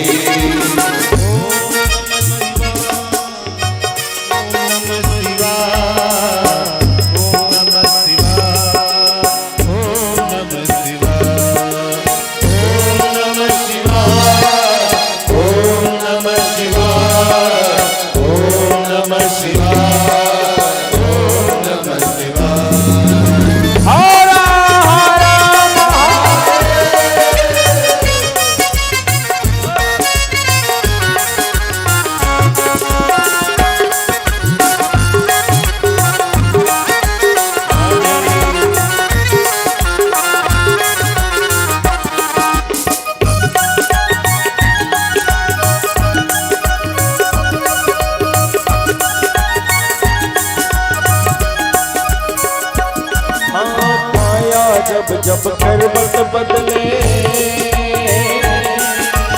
आया, जब करवट बदले पाप चमकते अगले पिछले। आया जब करवट बदले पाप चमकते अगले पिछले। अब मुझको बचाने वाला कोई और नहीं। भोलानाथ से निराला, शंभुनाथ से निराला कोई और नहीं। शंभुनाथ से निराला कोई और नहीं।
नाथ से निराला कोई नाथ नहीं, नाथ से निराला कोई और नहीं।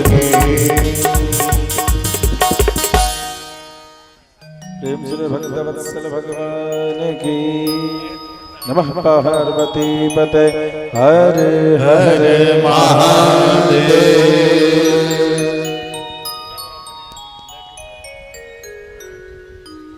विष के बाद वहां से कामधेनु प्रकट होती हैं।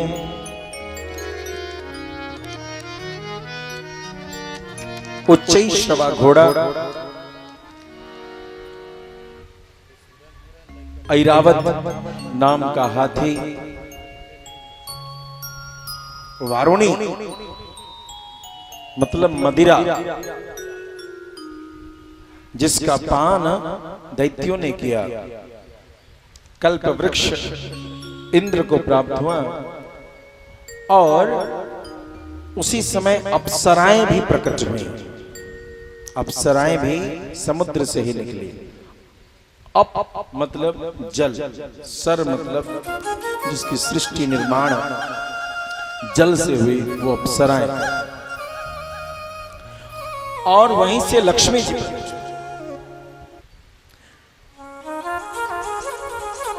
ततश्च वीरभूत साक्षात् श्रीरमा भगवत्परा रंजयन्ति दिशा कांत्या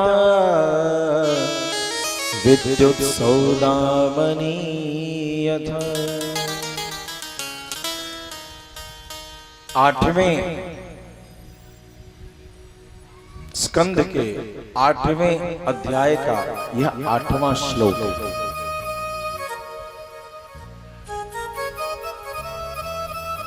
वैष्णवीय उपासना में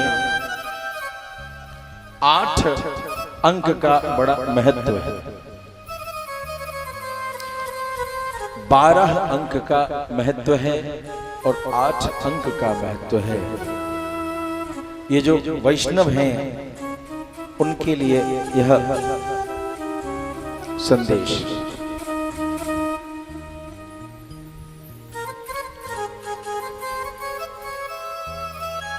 अब लक्ष्मी जी माला लेकर के खोजने लगी, मैं किसको भरूं। सभी सोच रहे हैं वाह बड़ी सुंदरी देवी है, यह मुझे ही वरमाला धारण कराएगी, मेरा ही जयमाल होगा। धीरे धीरे धीरे धीरे धीरे सब लोगों का जो है खूब एकदम अहंकार से सीना चौड़ा होने लगे, लेकिन लक्ष्मी जी सबको रिजेक्ट करती चली जाती हैं। ये ठीक नहीं, ये ठीक नहीं। भगवान श्रीमन नारायण कहीं किनारे हैं। लक्ष्मी जी ने जाकर के उनके ही गले में हार स्थापित किया। बोली लक्ष्मी नारायण भगवान की। उसी समय वहां धन्वंतरी प्रकट हुए, जिन्होंने अपने हाथों में अमृत कलश लिया हुआ था। ध्यान दीजिएगा, त्रयोदशी को धन्वंतरी का जन्म है और दिवाली के दिन लक्ष्मी जी का अवतार है। कार्तिक मास कृष्ण पक्ष त्रयोदशी, यह क्या है? धनतेरस। धनतेरस को हम लोग क्या करते हैं? क्या करना चाहिए धनतेरस को? धन की 13वीं कर देनी चाहिए। धनतेरस मतलब धन की 13ही कर दो। 13ही समझते हैं? नहीं, 13ही कब होता है? जो श्राद्ध होता है उसको दूसरी भाषा में कहते हैं 13ही कर दे। प्रायः हम लोग जिस तरीके से धनतेरस बनाते हैं वो तो वही है, धन की 13ही कर देना। मतलब उस दिन सोना चांदी का रेट जो है आसमान छुआ रहता है, मगर कुछ तो आज होना ही है। नियम है, जो गरीब से गरीब है ना, कुछ तो एक गिलास एक चम्मच जरूर खरीद के आता है। यानी बेचारा जानता है कि यदि थाली कटोरा गिलास छोटा भी नहीं खरीद के गए तो आज घर में भोजन मिलने वाला नहीं। अपने अपने जेब को धनतेरस जब आता है तो हर पति देखता है कि स्थिति क्या रहने वाली है। अच्छा, एक दिन आगे एक दिन पीछे भी नहीं, उसी दिन खरीदना है और बाजार का रेट आसमान पर, वो परीक्षा की घड़ी रहती है। वस्तुतः ये धनतेरस क्या है? धनवंतरी भगवान की जयंती। इस दिन ये जो बर्तन था कोई बर्तन नहीं था, ये कलश, कलश की विधिवत पूजन करने का दिवस है धनतेरस। ध्यान देंगे, यानी गणेश जी का पूजा, गणेश चतुर्थी, सबका पूजा अलग अलग दिन है ना, लेकिन एक कलश का पूजा विशेष रूप से कब होता है? तो ये धनतेरस के दिन होता है। क्यों? भगवान धनवंतरी उसी कलश को लेकर के प्रकट हुए थे और उस कलश में क्या था? अमृत, मरोगे नहीं, अमृत। अब जैसे ही पता चला कि इसको पीने से कोई मरने वाला नहीं है, प्रेम से भक्त वत्सल भगवान की जय। एक बात बताएं, दुर्जन को मरने से बड़ा डर लगता है, वो खूब जीना चाहता है, खूब जीना चाहता है। और सज्जन तो ऐसे बैठा है कि जैसे कि मृत्यु एक जीवन का पन्ना है जो पलटना है। इसीलिए कई बार संतों के जीवन में थोड़ी सी समस्या आती है और इस संसार को छोड़ के चले जाते हैं। उनकी सांसों में उतना आकर्षण नहीं होता कि जीना ही जीना है, वो खिंचाव नहीं रहता, वो जिद नहीं रहती, जीने की जुनून नहीं रहती। जैसे नित्य प्रति की निद्रा है। किसी कवि ने दो शब्दों में बहुत बड़ी बात कह दी। नींद एक छोटी मौत है, मौत एक लंबी नींद। ध्यान देंगे, नींद एक छोटी मौत है, मौत एक लंबी नींद।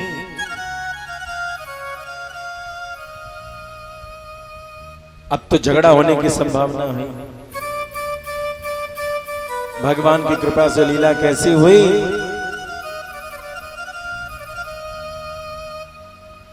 कि भगवान ने देखा कि झगड़ा हो रहा है तो उसी समय मोहिनी रूप में आए। भगवान कैसे आ गए? एक कहते हैं ना ठेठ भाषा में नर्तकी, नर्तकी का अवतार है, यानी नचनिया, नर्तकी बन के भगवान आ गए। और पैरों में घुंघरू है, छम छम छम छम छम छम। दैत्यों की दृष्टि पैरों के घुंघरू की आवाज पर जैसे गई, दैत्य ने सोचा ये अमृत कलश लेकर के क्या करना है, पहले इससे थोड़ी देर कुछ बात कर लेते हैं। मरेंगे जिएंगे वो बाद में देखेंगे, पहले इससे एक बार मुलाकात करते हैं, इससे ही बात कर लेते हैं, मरना जीना बाद में देखेंगे। अब भगवान स्वयं, यानी जो पुरुष में होने पर भी इस सृष्टि में सबसे सुंदर है, श्रुत्वा गुणान भुवनैक सुंदरम, इस संसार में कोई एक सुंदर है तो श्याम सुंदर है, और वो स्त्री बनकर के आ रही। तो क्या कहना, वो कलश का मैदा है, रुको थोड़ी देर लड़ाई बंद करो, इधर देखो, अभी लड़ाई मत करना। देवता लोग बड़े खुश हुए, भैया ये कौन आ गई, सभी मोहित हो गए। अब भगवान कहते हैं, अरे सुनो, ये क्या है, इसको लेकर के झगड़ा क्यों कर रहे हो कलश में? अरे तुम्हें बड़ी चतुर दिखती हो, आ जाओ आ जाओ, हम भाइयों का झगड़ा तुम ही छुड़ा सकती हो। हाँ हाँ मुझे बताओ, मैं झगड़ा जरूर छुड़ाऊंगी। भाइयों में झगड़ा नहीं होना चाहिए, कभी भी नहीं होनी चाहिए, तो बड़ी गलत बात है। अरे देखो ना, ऐ देवताओं सुनो, चलो इनके पास जमा करो, ये जिसको ओके कर देंगी वो ओके हो जाएगा, और जिसको रिजेक्ट कर देंगे वो रिजेक्ट हो जाएगा। सब लोग लाइन से बैठो, उधर देवता बैठ गए, इधर दैत्य बैठ गए। अब एक पंगत में बैठ गए, वो छम छम छम छम करके जाती और पात्र में रखे हुए देवताओं के पात्र में तो कुछ अमृत गिरा देती, लेकिन जब दैत्य के रेखा में जाती तो कहती अभी नहीं, थोड़ी देर बाद दोबारा आऊंगी। अब दैत्य खुश होते, अमृत मिले न मिले इसका दर्शन दोबारा, बेचारे उलझ जाते। इधर राहु ने बड़ी चतुराई की, उसे शंका हो गया भैया ये समुद्र मंथन में इतनी सुंदरी कहां से आ गई, अभी तक तो कोई नहीं दिखी थी। बड़ी शंका हो गई, वो भी जा करके सुंदर रूप बना करके सूरज और चंद्र के बीच में बैठ गया। अब भगवान इसी तरीके से, और राहु देख रहा है कि उधर किसी को कुछ नहीं मिल रहा है, खाली नैनों के चितवन ही मिल गए, आंखों से ही बातें हो रही हैं। नैनों के अमृत का पान कराया जा रहा है, असली अमृत का पान नहीं कराया जा रहा। परिणाम स्वरूप वहां बैठ करके राहु सावधान है कि आज मैं तो पान कर ही लूंगा। प्रेम से भक्तवत्सल भगवान, सूरज और चंद्र ने भगवान को इशारा किया, नहीं है इसको नहीं दीजिएगा। भगवान ने कहा नहीं, देवताओं की पंक्ति में बैठ गया है तो इसको मिलना पड़ेगा, पंक्ति भेद कभी नहीं करना चाहिए। भगवान ने थोड़ा पहले अमृत दे दिया, सबसे लास्ट में सूरज बैठे थे। देवताओं में सबसे बड़े कौन है पता है? सूरज, अदिति माता के सबसे बड़े पुत्र हैं सूर्य। तो जो सबसे छुटका था पहले दिया गया, जो सबसे बड़का था उसको सबसे लास्ट में दिया गया। सभा का भी एक नियम है, अध्यक्ष सबसे अंत में बोलता है, जो शुरुए से बोलता चला जाए वो अध्यक्ष नहीं होता। अध्यक्ष का कर्म क्या है? अंत में बोलना, और जो शुरू से अंत तक बोलता है उसको संयोजक कहते हैं। तो बड़ा वही है, बड़े की बोली अंत में सुननी चाहिए। निष्कर्ष अस्त। तो यहाँ जैसे ही अमृत पिलाया, और अमृत इधर से पिलाया और इधर भगवान ने देखा मेरा काम पूरा हुआ, अपने रूप को चतुर्भुजी रूप में आए, सुदर्शन चक्र घुमाया और चक्र ने जाकर के राहु का सिर छेदन कर दिया। राहु कट गए, लेकिन अमृत पी चुके थे तो अमर हो गए, तो उनको नवग्रह में स्थान मिल गया, राहु और केतु। प्रेम से भक्तवत्सल भगवान की, इसीलिए इनको छाया ग्रह कहते हैं।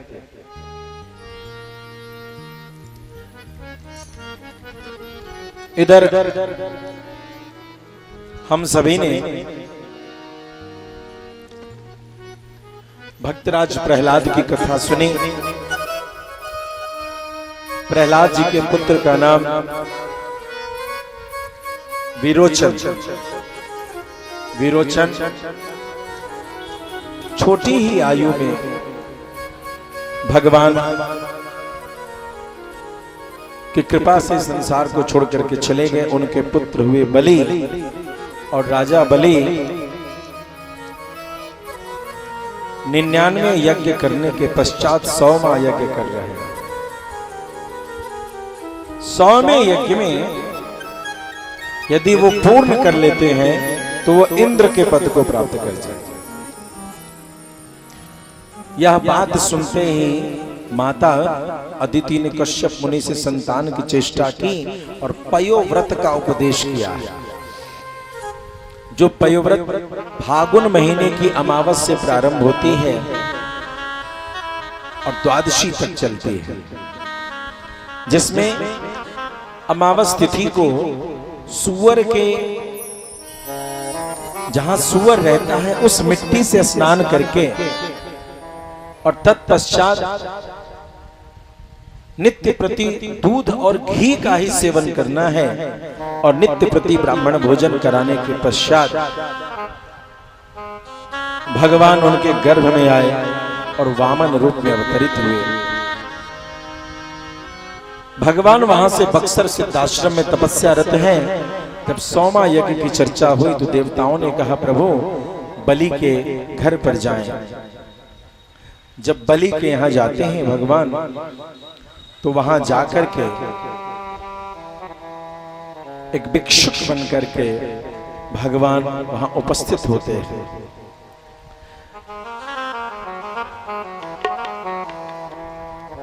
ओ तेरे द्वारे खड़ा भगवान,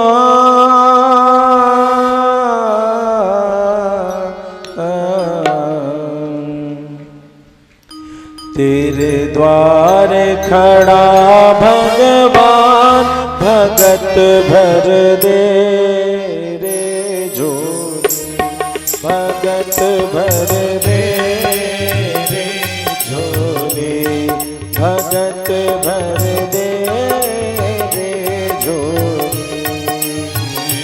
तेरे द्वार खड़ा भगवान, भगत भर दे रे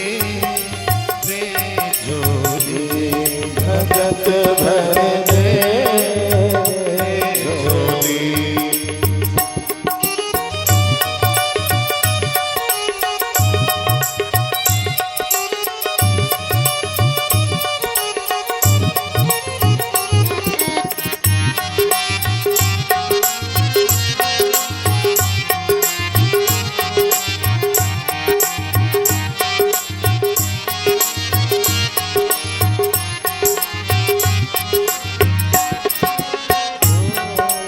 डोले उठी है सारी धरती, डोला गगन है सारा, डोले उठी है सारी धरती, डोल डोला गगन सारा, डोले उठी है सारी धरती, डोला गगन है सारा,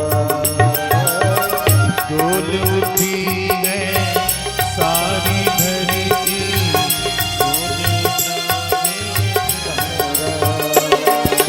भीख मांगने आया तेरे घर, भीख मांगने आया तेरे घर, जगत का पालन हारा रे, जगत का पालन हारा।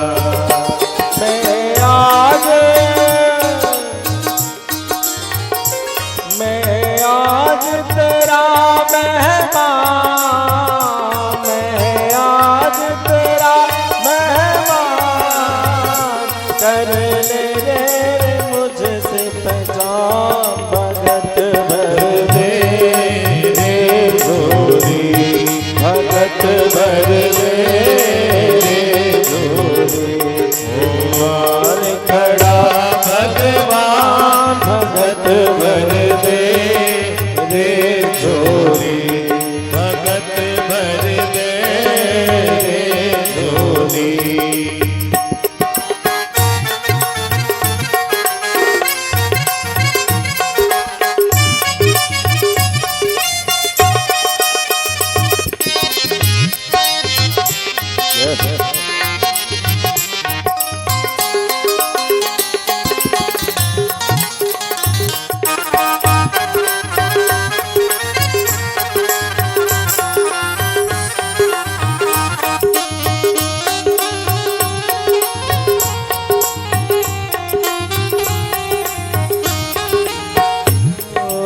आज लौटा तेरे सर्वस अपना, मान ले कहना मेरा, आज लौटा दे सर्वस अपना, मान ले मेरा कहना, मिट जाएगा पल में तेरा, मिट जाएगा पल में तेरा, जन्म जन्म का फेरा रे, जन्म जन्म का फेरा।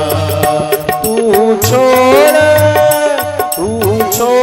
सकल अभिमान, तू छोड़ सकल अभिमान, अमर कर ले रे तू अपना दान, भगत भर दे रे झोली।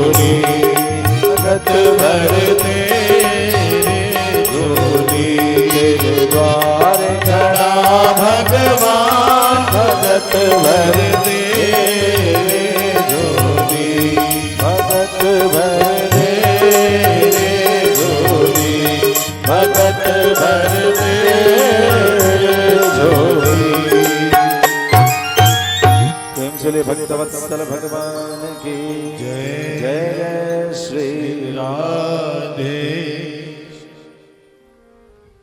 बलि ने देखा कि छोटे छोटे नन्हे नन्हे भाव को लेकर के, स्वरूप को लेकर के भगवान आए हैं।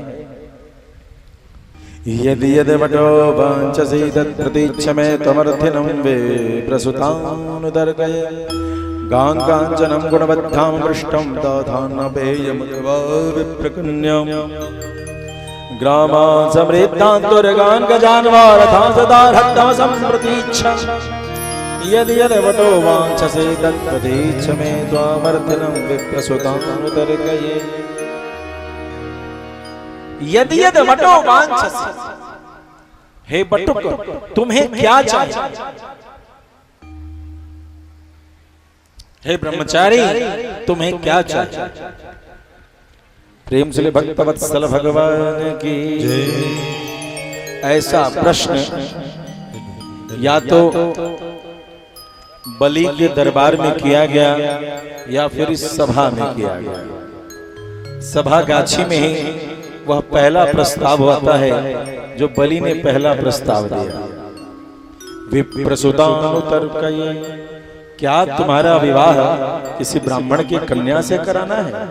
इसीलिए इस सभा में आए हो।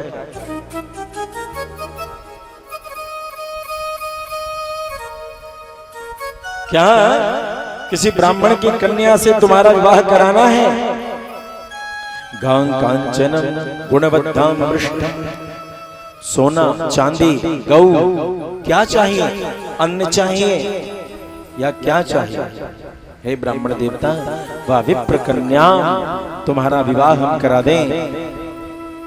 कितने गांव चाहिए? हरे भरे खेत चाहिए? घोड़े रथ तुम्हें क्या चाहिए? इसमें एक प्रस्ताव यह भी है, क्या तुम्हारा विवाह करा दें? भगवान वामन मुस्कुराते हैं, कहते राजन मैं ऐसे कुछ नहीं बोलता, पहले तुम विचारो तो सही, क्या तुम मेरी इच्छित वस्तु दे सकोगे? प्रभु आप नहीं जानते, मैं सत्य कहता हूं, जो तुम मांगोगे वो मैं जरूर दूंगा।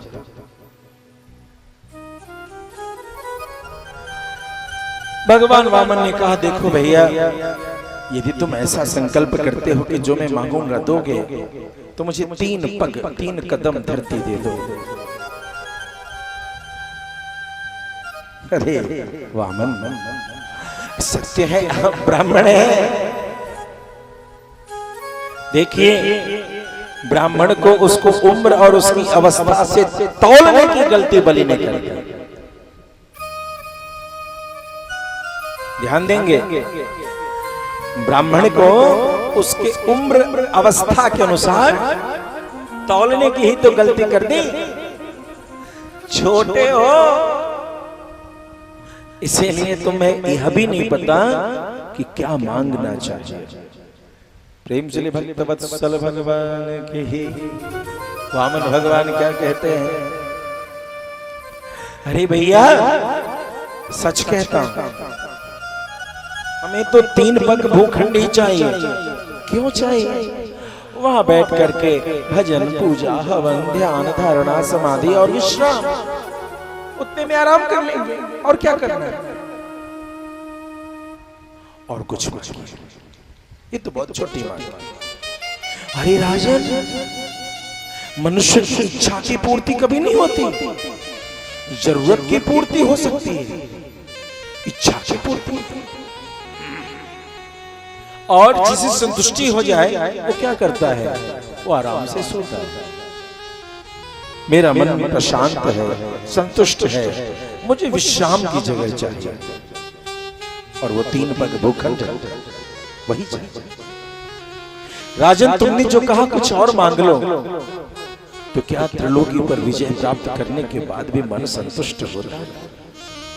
अरे तू तो तीनों लोकों पर विजय प्राप्त कर चुका है, क्या तेरी इच्छाएं खत्म हो गई?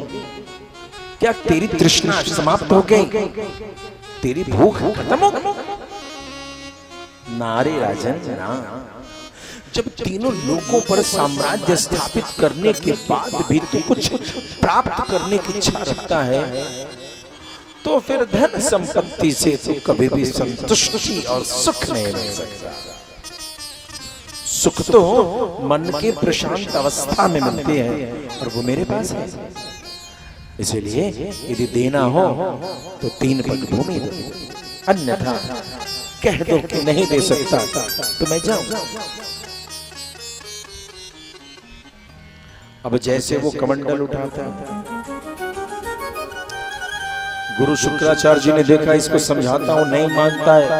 अरे भाई बाबू मेरी बात मानो, ऐसा दान नहीं करना चाहिए कि कुछ बचे नहीं है, छलिया है, तुझे छलने आया है तो संकल्प करने जा रहा है, क्योंकि तू अब जल लेकर के संकल्प करने वाला और संकल्प करके पलट जाएगा तो तेरी सारी श्री का नाश हो जाएगा। मतलब संकल्प।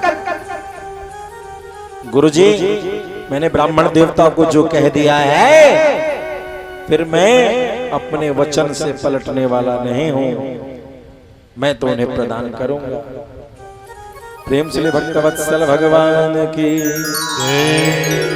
भैया एक बार की बात है, एक बार हम फंस गए कि यजमान से, कहीं कहीं पंडित फंसते, हम तो यजमाने से फंस जाते हैं। उनकी मनौती का पूजा था, हम गांव में उपस्थित थे, बड़ी श्रद्धा से मेरे पास आए, बोले महाराज जी हमको सत्यनारायण व्रत कथा सुनना है। तो हमने पंडित जी को कहा कि कथा सुना दीजिए, तो उन्होंने बोला कि नहीं आप ही से सुनना है। हमने बोला भैया बड़े फंस जाओगे, बुरे फंसोगे, हमसे मत सुनो। तो नहीं नहीं आप ही से सुनना। हमने व्यवस्था कैसी है, तो जैसी कथा होगी महाराज जी चिंता नहीं कीजिए, हम उसी तरीके से आपका सेवा सम्मान करेंगे। अब हम तो बैठ गए, हमने तो उस कथा की गद्दी को व्यास गद्दी समझ ली और कथा करते करते सत्यनारायण व्रत कथा में 4 घंटे गुजर गए। प्रेम से भक्तवत्सल भगवान की। अब 4 घंटे गुजर गए, वो तो बेचारा भूखे प्यासे मुंह टटवाते रहा, और जितने लोग प्रसादी खाने आए, पता नहीं प्रसादी मिलने में जो 2 घंटा लेट हो गया, तो मन ही मन जो उनको कहना था वे कहे नहीं, क्योंकि भगवान की कथा इतनी प्यारी है कि उनको मन लग गया।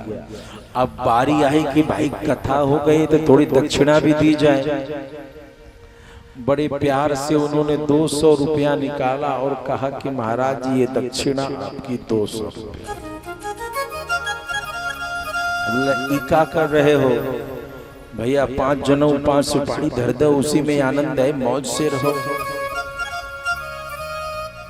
नहीं महाराज जी बहुत सुंदर कथा आपकी, दक्षिणा तो देनी ही पड़ेगी। 200 रुपया एक कौन जमाने का दक्षिणा है भैया? ये सन 2022 चल रहा है। सन 2022 में यदि 2022 रुपया नहीं कमाओगे तो घर वाली घर का दरवाजा नहीं खोलेगी, घर का दरवाजा ही नहीं खुलेगा, हिसाब देना पड़ेगा। 2022 चल रहा है, 2022 कमा के लाओ। तुम्हारे चक्कर में जब मेरा घर टूटना ही टूटना है तो कम से कम तुमको एक दान कर दो कि चलो एक कथा का दान कर दिया।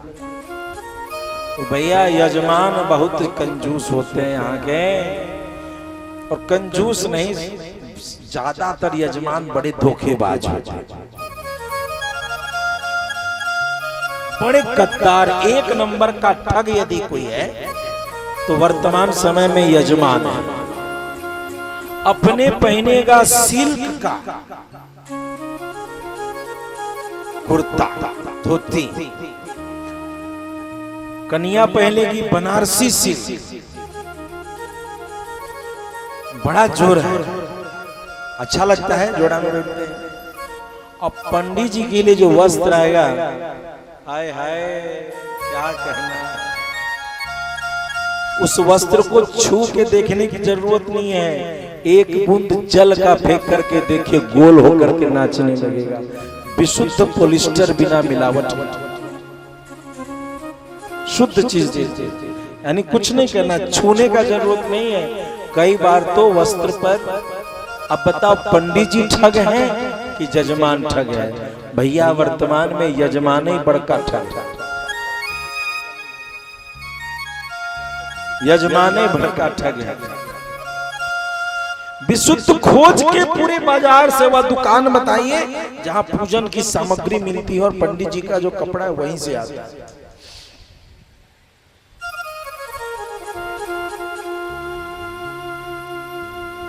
ये पान मुंह में खाएगा पान, अब पूजा के समय कहेगा पान न पान के डंटा। एक जगह एक यजमान हमको लगा ठगने, अपने क्षेत्र की ही बात है, बहुत लोग अकील हम पर लगाते हैं, दिन भर अकील लगा, प्रोफेसरों साहब खूब अकील लगाते हैं ठगने के लिए। राजीव ठाकुर, दीनानाथ पाठक और सबसे बड़ा ठग है गुंजन, ये सब एक से एक ठग। हम अकेले पड़े। हम लोगों को संतों ने कहावत सिखाया है, थोड़ा हंसी का है लेकिन इशारे का है, इशारे से समझ जाइए। भगत जगत को ठगत है, भगत जगत को ठगत है, भगत को ठगता संत, जो संतन को ठगत है सो कहा है महंत। तो कितने बड़े ठग हैं। अब एक जगह तो कुछ ऐसे विशेष दानवीर पहुंच गए, उन्होंने कहा महाराज जी अपने कहे छिए ये हलवा में थोड़ा घी लगे, दूध लगे, भगवान का पूजा तो पान का पत्ता से नहीं पान के डंटा से होता है। रे रे रे रे रे सूत्र बताया है, तो गजब का सूत्र बताया। हमने कहा कि नुनुआ को, रे नुनु चल जा पनवारी के पास, ओकरा नीचे काट काट के बहुत डंटा रखले रहे छै, आई प्रसादी में डंटे बंटवाए। पान न पान के डंटा के पूजा है तो डंटे न बैठता तो ई किया रे बुआ रे नुनु तुहे कहली जे पान नहीं, पान के डंटा से पूजा नहीं हटता जे चढ़ावा पान के डंटा तो मिलता मुंह में पान डंटा। कहावत है यही मुंह पान खिलाता है, यही मुंह डंटा खिलाता है। तो पान खाने वाले भगवान को पान चढ़ाने की बात करते हैं और डंटा खाने की इच्छा रखने वाले पंडित जी के सामने पान न पान का डंटा। तुम्हारे मुंह में 150 पान का डंडा। बस तुरंत कढ़ाई चढ़ी और बढ़िया घी का हलवा तैयार। हमारे गोविंद को भी हलवा बढ़िया खाने को मिला और गोविंद के भक्तों को भी खूब बढ़िया हलवा मिल रहा है ना है? और कुछ लोग अपनी मटकी को बड़ा संभाल के रखे हुए, कोई छूने ना पाए।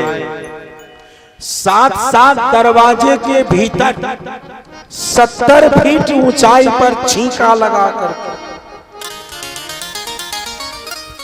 खूब बढ़िया, लेकिन उसको भी फोड़ करके जब भगवान की इच्छा होती है तो माल नीचे उतारा जाता है।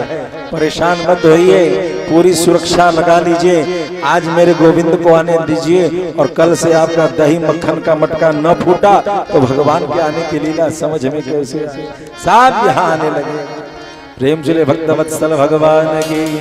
तो आज के बाद मुंह में डंटा नहीं चाहिए, तो पान का डंटा मत चढ़ाना, पान चढ़ाना भगवान को।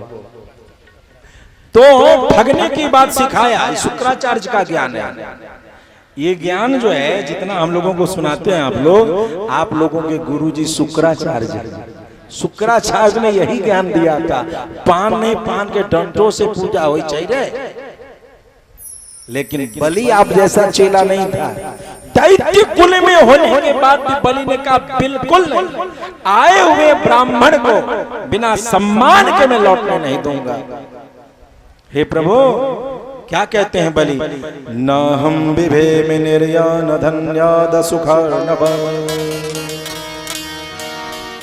मुझे डर नहीं है निर्यान धन्याद सुखर्णव।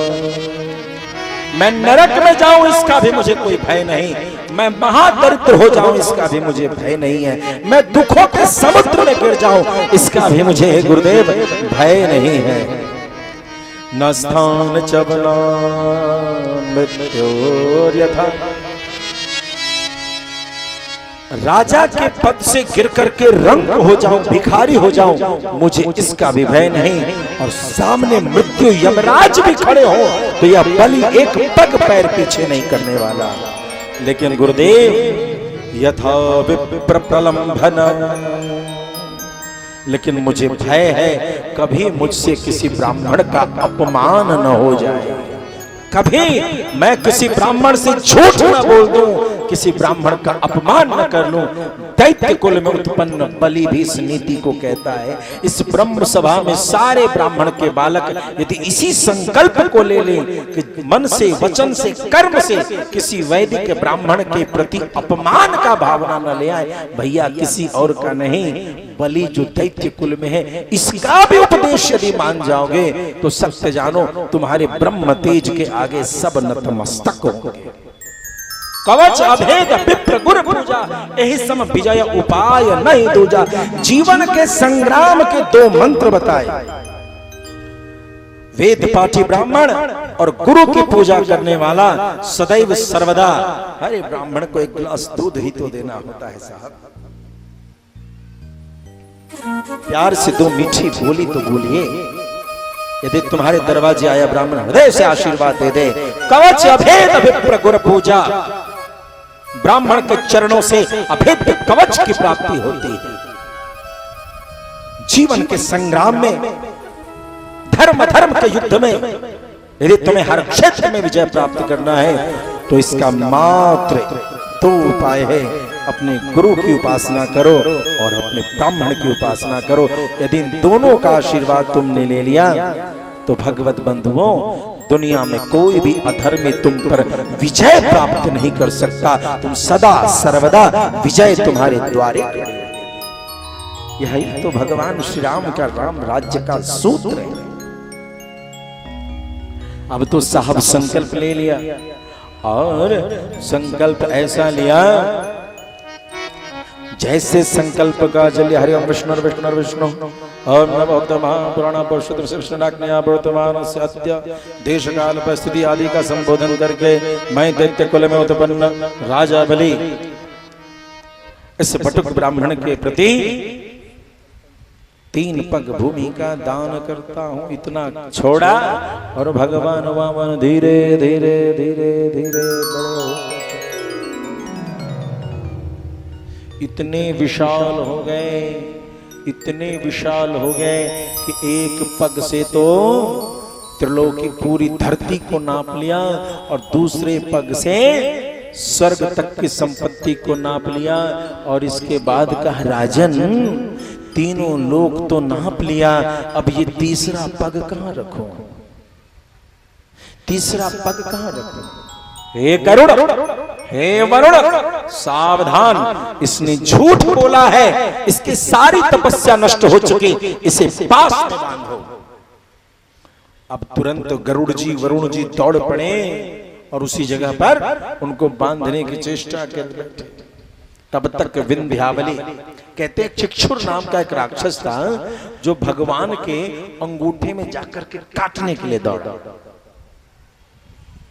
जैसे ही काटने को दौड़ा, भगवान ने अपना एक लात मारा उसको कि बेचारा उड़ करके परम गति को प्राप्त हुआ। अब विंध्यावली ने जाकर के कहा प्रभु आपने सब दे दिया, अब देना बचा है यह आपका शरीर। इस शरीर के स्वामी बनकर के तुम जीते हो। ध्यान दीजिएगा। प्रेम से भक्तवत्सल भगवान की जय। कई बार आपको लगता है कि भगवान के पूजा में 2 रुपया दिए कि 20 रुपया दिए कि 200 दिए कि 2000 दिए कि 2 लाख दिए, कतेक देवे के चाहिए जे में हम बुड़बक न कहा जाए। असली समस्या तो ये है कि बुड़बक न कहा जाए। क्यों है नहीं समस्या?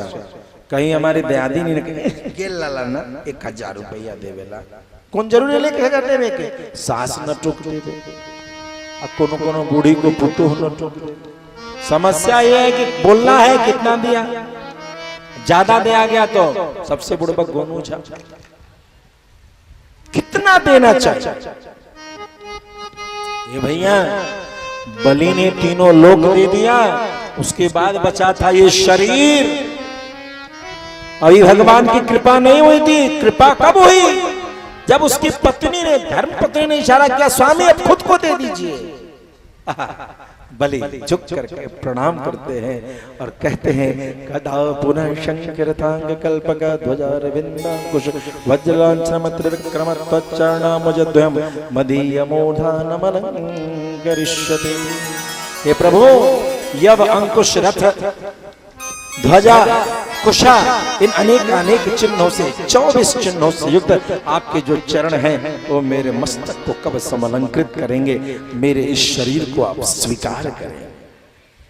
वत्सल भगवान की जय जय जय श्री राम। आइए नवम स्कंद की कथा में हम सभी प्रवेश करते हैं। नवम स्कंद की कथा और घड़ी भी बज गई 9। आज कन्हैया आने वाले हैं, बजेंगे भैया सब भाग जाएगा। प्रेम से भक्तवत्सल भगवान की जय। भूखो लग गया होगा ना। पहले तरीका बता दिए थे कि घर से या तो जाके खिचड़ी बनाओ या घर से दाल भात बना के आओ। गरम खाने वालों का दिमाग भी गर्म ही रहता है, इसलिए ठंडा खिलाओ कि दिमाग ठंडा रहता है।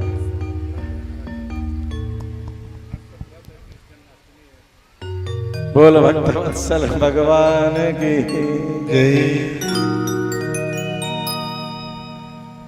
श्रीमन्नारायण नारायण नारायण भजमन नारायण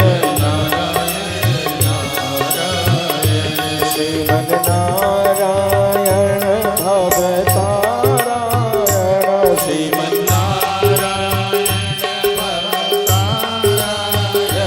श्रीमन्नारायण नारायण नारायण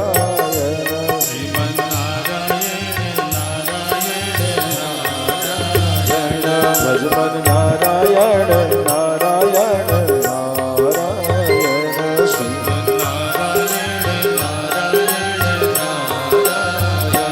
माता नारायण पिता नारायण माता नारायण पिता नारायण श्रीमन्नारायण नारायण नारायण श्रीमन्नारायण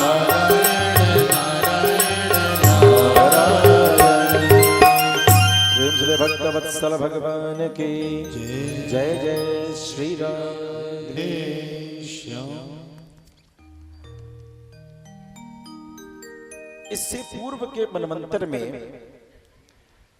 एक राजा हुए सत्यव्रत। जब महाप्रलय आया, ध्यान देंगे, सो कॉल्ड इंटेलेक्ट्स, बहुत ही अच्छी बात बता रहा हूं, रहस्यास्पद।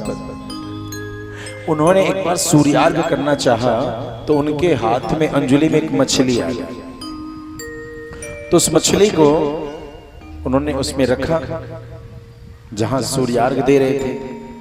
तो वो मछली बड़ी हो गई और उस मछली ने कहा, मुझे इससे बड़ी जगह ले चलो। अब कमंडल से बड़ी हो गई तो एक पात्र में रखा गया, छोटे से पोखरे में। पोखरे से फिर जब वहां गए, थोड़ी देर में पोखरा भी भर गया। पोखरे से बड़े से झील में, झील भी भर गया। और जब उससे भी बड़ा आकार हुआ तो बड़ी नदी में रखा गया। लेकिन बड़ी नदी में भी वह मछली बड़ी हो गई। राजन, मेरी रक्षा करो, यह जगह छोटी है। इसके बाद पुनः उसे समुद्र में रखा गया। वो बड़ी होती ही चली जा रही। तो राजा ने हाथ जोड़ करके कहा, प्रभु आप कौन हैं? कृपा कीजिए, मुझे विश्वास है कि आप ही भगवान श्रीमन नारायण हैं। भगवान ने उसी समय चतुर्भुजी रूप धारण करके कहा, राजन, कुछ समय बाद महाप्रलय आएगा और तब एक नाव आएगी। उस नाव में सभी जीवों के चिन्ह को उसमें रखना और तब मैं, जब तक महाप्रलय रहेगा, मेरे थुथने में, मेरे मुख में, नथुनी में तुम उसे एक रस्सी से बांध देना और उस महाप्रलय में, उस समुद्र में मैं उस नाव को खेती रहूंगी जब तक कि महाप्रलय का समय न गुजर जाए। अब ये जो नाव है ये क्या है? एक जो हमारे पढ़े लिखे बच्चे हैं वो एक चीज जान रहे होंगे कि वर्तमान में जो साइंटिस्ट हैं they are trying to create a gene bank. Gene bank, DNA bank, कि एक ऐसा जगह हो जिसमें धरती के सभी जीवों का डीएनए जीन सुरक्षित हो। ये वो नैया वही जीन बैंक थी जिसमें सारे योनियों के सूत्र सुरक्षित आज बना रहे हैं, और यह कथा हमारे श्रीमद् भागवत में पहले से सुरक्षित है और आज वैज्ञानिक उस पर कर्म कर रहे हैं। अच्छी बात है। तो जब महाप्रलय के समय आया, समुद्र में एक नाव आया, उसमें सारे जीवों के सूत्र रखे गए, सत्यव्रत उसमें बैठे और भगवान मछली के रूप में चलते रहे। उस बीच में जो संवाद हुआ है उसी का नाम है मत्स्य पुराण। क्या नाम है? मत्स्य पुराण। प्रेम से भक्तवत्सल भगवान की जय जय श्री राधे। इधर नवम स्कंद में एक कथा आती, बहुत ही सुंदर। माता अदिति के पुत्र का नाम है विवस्वान।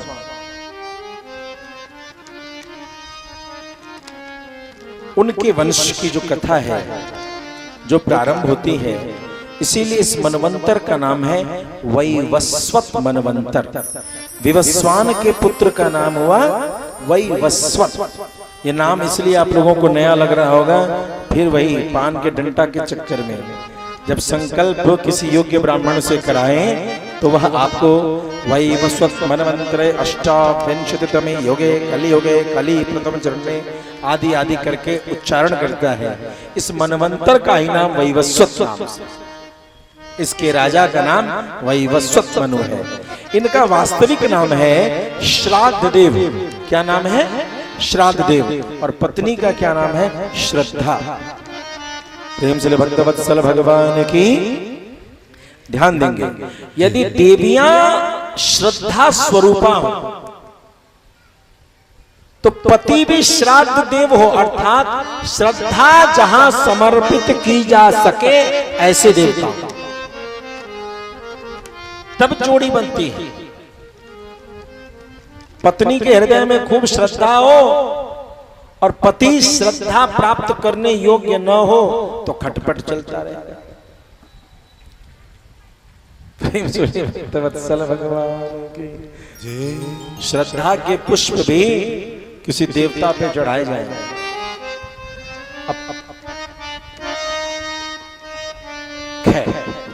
गुरुवर वशिष्ठ के पास गए कि गुरुजी मुझे संतान चाहिए, यज्ञ कराओ। यज्ञ कराया गया और यज्ञ जो कराया गया तो जो यजमानिन थी बढ़िया बढ़िया भोजन करके गुरुजी को संतुष्ट की और संतुष्ट करा के कहा, गुरुजी मुझे ना बेटी बड़ी प्यारी लगती है। ध्यान देंगे, इस मनवंतर की पहली संतति की कथा है। पता नहीं आपको किसने कहा कि बेटी जन्म होने से ऐसा वैसा। श्रीमद् भागवत में तो बेटी के ही जन्म की कथा पहले। अब माथा पीट के क्या फायदा? जो स्वयंभू मनु थे उनकी भी बेटियां कोति देवहूति प्रसूति और उनके वंश की कथा पहले, और यहां भी पहले बेटी का ही जन्म हुआ। शत्रु श्रद्धा देवी ने कहा कि मुझे बेटी चाहिए। गुरुजी ने कहा ठीक, संकल्प हुआ, यज्ञ हुआ और उन्हें बेटी की प्राप्ति हुई। जब बेटी की प्राप्ति हुई तो वशिष्ठ मुनि ने कहा, गुरुजी वशिष्ठ मुनि से जाकर के राजा ने कहा, गुरुजी मुझे बेटी कैसे हो गई, आपका संकल्प कैसे बदल गया? अरे सुनो राजन, यजमानी ने कहा था कि मुझे बेटी चाहिए तो मैंने वही पूजा किया कि बेटी हो जाए, बेटी हो गया। नहीं नहीं, मुझे बेटा चाहिए। ध्यान दीजिएगा, गुरुजी ने कहा बेटा चाहिए तो बेटी हो गई तो इसी को लेने दो। नहीं नहीं मुझे बेटा चाहिए, हमको बेटा चाहिए। अरे अच्छा अच्छा। कहते हैं उस समय महादेव को प्रसन्न किया और महादेव से वरदान लिया। तो महादेव ने कहा ठीक है। तो उस बेटी का नाम था इला। क्या नाम था? इला। इला लड़की बदल गया, लड़का में बेटा बन गया। तो बेटी में बेटा के कर्तव्य करने की शक्ति विद्यमान रहती है। आज भी कई बेटियां बेटों से भी बढ़ चढ़ करके काम करते हुए दिखाई देती हैं, और बेटा क्या करता है वो कहने की जरूरत नहीं है। ये कुछ बातें बिना कहे भी समझ ली जाती है। बेटी बन गई, बेटा इला बन गई सुद्युम्न। अब सुद्युम्न जो है अपने सिपाहियों के साथ वन में गया, एक ऐसी स्थली में गया जिस स्थली के दायरे में था कि इस क्षेत्र में जो भी आएगा, शिव शिवा वहां रहते थे, इस क्षेत्र में जो आएगा वो स्त्री बन जाएगा। सुद्युम्न चले गए, वहां जब गए तो घोड़ा बन गया घोड़ी, हाथी बन गया हथनी, पुरुष सेना बन गई महिला सेना, और सुद्युम्न फिर से बन गए इला, फिर लड़की बन गई। अब क्या करें, लाज आने लगी कि लड़की बन करके कैसे जाएंगे। तो वहीं जंगल में रहने लगे, और वहीं पर चंद्रमा के पुत्र बुद्ध, चंद्रमा के पुत्र बुद्ध उपस्थित थे। जिन बुद्ध के पास इला चली गई और वहां जा करके उनके साथ ही रहने लगी। उनसे उनको एक संतान की प्राप्ति हुई, पुरूरवा। पुरूरवा का उर्वशी से संयोग होकर के 6 पुत्र, और आगे की वंश इस प्रकार से चंद्रमा के पुत्र बुद्ध, बुद्ध से इला को पुरूरवा, और ये चंद्र वंश की कथा है जो थोड़ी देर बाद हम सभी सुनेंगे। इधर पुनः जब इला जाती है तो उसे ऐसा वरदान हो जाता है कि कुछ दिन ये पुरुष रहेगी, कुछ दिन ये स्त्री रहेगी। राजा मनु को एक बार एक छींक आई, और जब छींक आई सूरज के पुत्र मनु, और मनु को छींक आई तो एक संतान का नाम हुआ जिसका नाम इक्ष्वाकु हुआ। क्या नाम हुआ? इक्ष्वाकु। इक्ष्वाकु कुलभूषण भगवान श्री राम का एक नाम है, इक्ष्वाकु कुलभूषण। जो राम रक्षा स्तोत्र पढ़ते हैं उसमें ध्यान देंगे। इक्ष्वाकु, नृग, शर्याति आदि कई राजाओं की कथा आती है। शर्याति की बेटी का नाम है सुकन्या। ध्यान से सुनेंगे, ये बड़ी सुंदर कथा है, देवियों को यह कथा जरूर सुननी चाहिए। सुकन्या सतियों में मानी जाती है, सतियों में उनका स्थान है। एक बार पिता के साथ वन में गई, और वहां सभी चंचला थी, छोटी उम्र की। उसने देखा कि एक बीम, जो दीमक का ढेरी होता है, उसमें कुछ 2 जगह चमक रहा है। उसने एक सीख लिया और उसमें उस सीख को घुसा दिया। सीख को घुसाते उसमें से खून की धारा गिरने लगी और सभी बीमार हो गए। परेशानी स्थिति ऐसी हुई, सबको गैस्ट्रिक का रोग आया। सब लोगों ने अनुसंधान किया तो पता चला कि सुकन्या ने ऐसा अपराध किया है। पिता शर्याति ने कहा, बेटा तुमने जो यह कृत्य किया यह उचित नहीं है।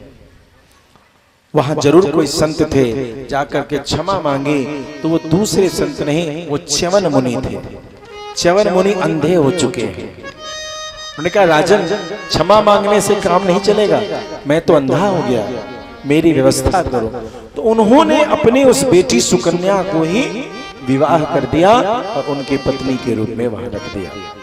अब तो सुकन्या च्यवन मुनि, च्यवन प्राश सबने बचपन में खाया होगा, खाया कि नहीं खाया? वो कथा सुन, च्यवन प्राश की कथा सुन। प्रेम चले भक्तवत्सल भगवान की। जो औषधि च्यवन मुनि को प्राप्त हुई उसी का नाम है च्यवन प्राश। उसी च्यवन मुनि की कथा सुन रहे हैं। तो च्यवन मुनि ने उनके साथ रहने लगे। अश्विनी कुमार जो सूर्य के दो पुत्र हैं, ये दोनों आ गए और आकर के इन्होंने क्या किया कि उनसे निवेदन किया कि देवी तुम्हारा विवाह इस बुढ़े के साथ हो गया है, तुम्हारा विवाह तो हम जैसे देवता के साथ होना चाहिए। देखो हमसे विवाह करो, तुम देवी बन जाओगे। सुकन्या ने कहा क्षमा करो, जैसे भी हैं ये मेरे पति हैं, मैं इनकी सेवा छोड़ करके कहीं और नहीं जा सकते।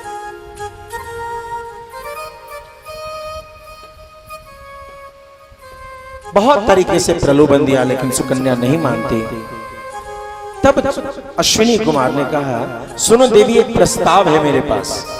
क्या प्रस्ताव है? हमारे पास यह प्रस्ताव है कि यदि तुम कहो तो तुम्हारे पति को हम स्वस्थ कर देंगे। अरे बड़ी कृपा होगी, मेरे पति स्वस्थ हो जाएंगे, बिल्कुल स्वस्थ हो जाएंगे, हमारे जैसे हो जाएंगे। कैसे? इसके लिए तो एक शर्त। तो क्या शर्त है? हम तुम्हारे पति को अपने जैसा सुंदर युवक और स्वस्थ बना देंगे, लेकिन शर्त यह है कि हम उस सरोवर में जाएंगे, डुबकी लगाएंगे तुम्हारे पति को लेके, और डुबकी लगा के जब हम निकलेंगे तो हम तीनों एक जैसे हो जाएंगे, हम दोनों भाई और तुम्हारे पति। तुम्हें एक माला दिया जाएगा और उस माला को तुम जिसके गले में डाल दोगी तुम्हें उसके पास रहना पड़ेगा, तुम उसकी पत्नी हो जाओगे। अब एक तरफ अपने सतीत्व के भंग का भय है, दूसरे तरफ पति को सुख मिलने का ये रास्ता है। क्या करें, कैसे सुखी करें? उलझन में अपने पति के पास जाती है। स्वामी एक बात कहनी है। तो क्या? मेरे अपराध के कारण आप अंधे हो, मुझे यह दुख हमेशा सताता है। सारी बात बताई। च्यवन मुनि ने पूछा तुम्हारे मन में क्या है? स्वामी मैं नरक में करोड़ों वर्ष रहने को तैयार हूं, मगर आप स्वस्थ हो जाएं, हृदय में यही बात है। मुझे धर्म अधर्म का उतना ज्ञान तो नहीं, लेकिन यदि किसी दोष से मुझे नरक की प्राप्ति भी होती है तो मुझे स्वीकार है, मगर आपको मैं इस प्रकार से अंधे देखती हूं तो प्रतिपल मुझे कष्ट होता है।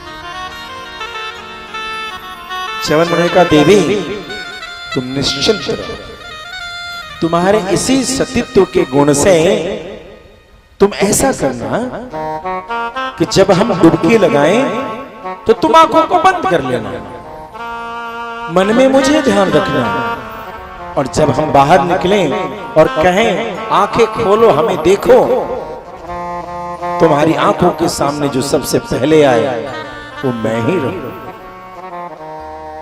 मुझे ही माला पहना।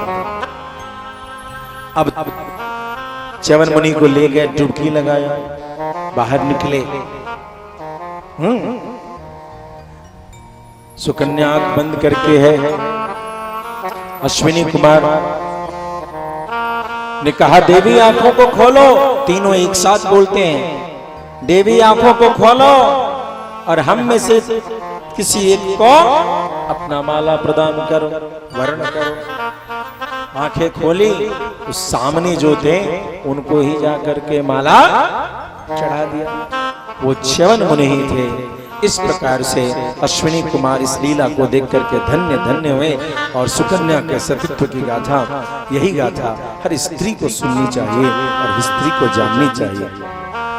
प्रेम से बोली भक्तवत्सल भगवान के। इक्ष्वाकु जी के वंश में एक राजा हुए जिनका नाम था युवनाश्व।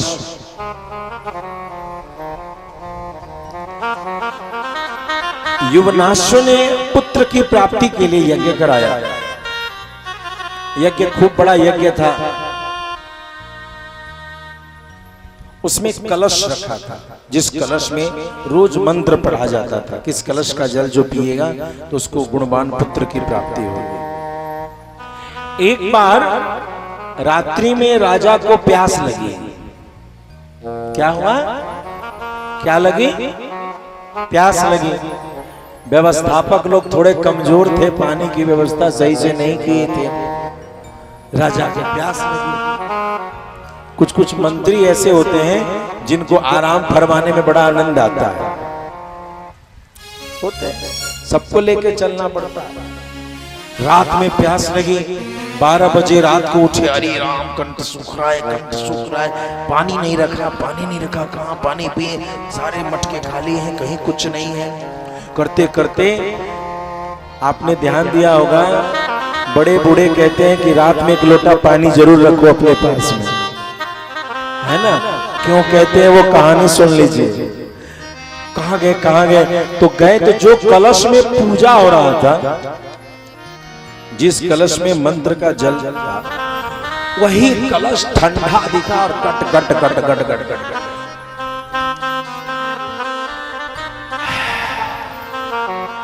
अभिमंत्रित जल को पिए, मन शांत हुआ और जाके तान चदरिया पड़ी रहे, बड़े आनंद से सोए। अब तो गुरुजी होते हैं, उनकी नजर यज्ञशाला में गई तो देखे, अरे वो कलशा खाली कैसे हो गया? अरे राजन, तुम्हारे यहाँ के रात के पहरेदार ठीक नहीं है। क्या हुआ गुरुजी? अरे ये कलश में जल रखा था, देखो कोई कलश का जल पी गया। अरे गुरुजी, जल ही तो है, डलवा देते। कलश का ही तो जल पिया है, डलवा देते। ना रे, वो जल ही तो है, सारे यज्ञ की संपत्ति उसी जल में थी। मतलब जो उस जल को पिएगा उसको ही गर्भ ठहरेगा।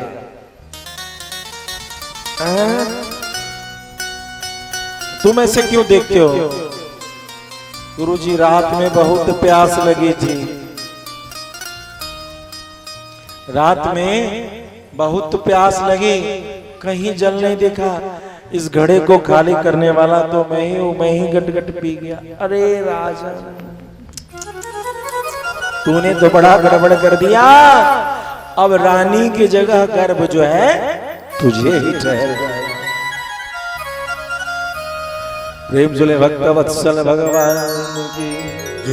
धीरे धीरे 1 महीना, 2 महीना, 3 महीना, 10 महीना का गर्भ जो है राजा को ही हो गया साहब। अब उस समय के गुरुजी थे, दुनिया का सबसे पहला सिजेरियन ऑपरेशन राजा योनासो का हुआ, राम जी के बाप दादा का हुआ। सिजेरियन ऑपरेशन बड़ा वाला किया गया और उस बच्चे को सुरक्षित बाहर निकाला गया। बच्चा तो बाहर आ गया, लेकिन अब बच्चा पिएगा क्या? दूध कहां से पिएगा? ये बड़ी शंका हुई। तो बच्चा भूखे मर जाएगा। उस समय इंद्र वहां, और इंद्र ने कहा, माम धाता मुझे पियो, और अपनी तर्जनी अंगुली उस बच्चे को दे दे। तो माम धाता मुझे पियो, यह कहने से उस बच्चे का नाम मानधाता पड़ गया। क्या पड़ गया? मानधाता। और उसके बाद से ही जो भी बच्चा जन्म लेता है, अंगुली चूसता। ध्यान दीजिएगा, आदमियों का बच्चा है, अब बानरों का बच्चा है, गाय का भी बच्चा है, सब जानवर है, लेकिन आदमी का बच्चा अंगुली चूसता है कि नहीं?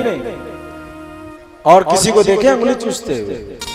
तब से इस मानधाता से मनुष्य योनि में सब अंगुली चूसने लगे। प्रेम जिले भक्तवत्सल भगवान की। मानधाता की 50 बेटियां थी। सौभरी मुनि ने एक बार नदी में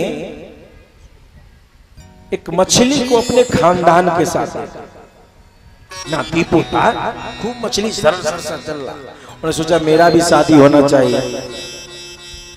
सौबरी मुनि सोचे कि अब लड़की खोजिए लेते हैं, शादी करिए लेते हैं। चले गए मानधाता के पास। मांगा किससे जाए? राजा से ही मांगा जाए। प्रेम से भक्तवत्सल भगवान की जय। राजा जी ने जब देखा कि महात्माएं हैं तो द्वार पे सेवा किया और सेवा करके पूछा, महाराज बताइए आज्ञा कीजिए क्या चाहिए? उन्होंने बोला कुछ नहीं, मुझे कन्या चाहिए। कन्या चाहिए? शादी करना है भाई। अरे महाराज शादी करना है, अब ब्राह्मण देवता को शादी करना है तो कह दिया है क्या चाहिए, मना करते हैं तो श्राप, और शादी देते हैं तो बेटी की स्थिति क्या होगी। सो तो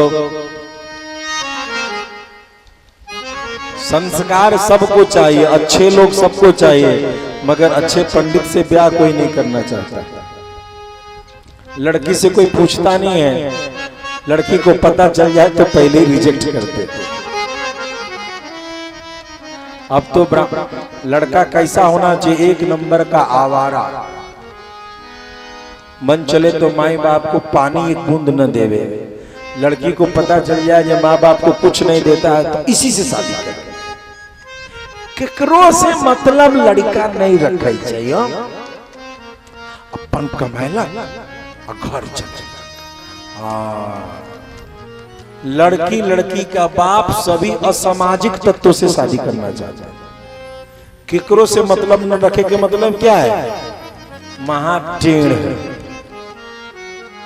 वैसने लड़का का पट ब्याह होता है। और जिसको पता चल जाए कि लड़का गांव समाज में घूमता फिरता दुख सुख में दौड़ता है, उसको कैसे करें? उबारू लड़का है वो, लड़का ये उबारू, कबोकरा घरे कबोकरा घरे कबोकरा खिचिया। जो समाज के लिए दौड़े वो लड़का अच्छा नहीं है। तो खाली अपना पेट भरे, जैसे कुत्ता भरता है वही लड़का अच्छा है। कुत्ता भी अपना पेट भरता है, हापुर हापुर हापुर हापुर थका रहता है, अपने पेट भरता है। कुत्ता अपने ही पेट भरने में इतना थक जाता है कि उतना थका हुआ कोई जानवर नहीं दिखाई देता। प्राय मनुष्य भी वही हो गया है, अपना पेट भर रहा नवाबी इतना करेगा मैं बहुत अच्छा आदमी हूं। क्यों? तुम में और एक कुत्ते में क्या अंतर है? कुत्ता भी अपना पेट भरता है, तुम भी अपना पेट भरते हो। जिसके हृदय में दया नहीं, ममत्व नहीं, प्रेम नहीं, सद्भावना नहीं, ऐसा हृदय तो मृत है।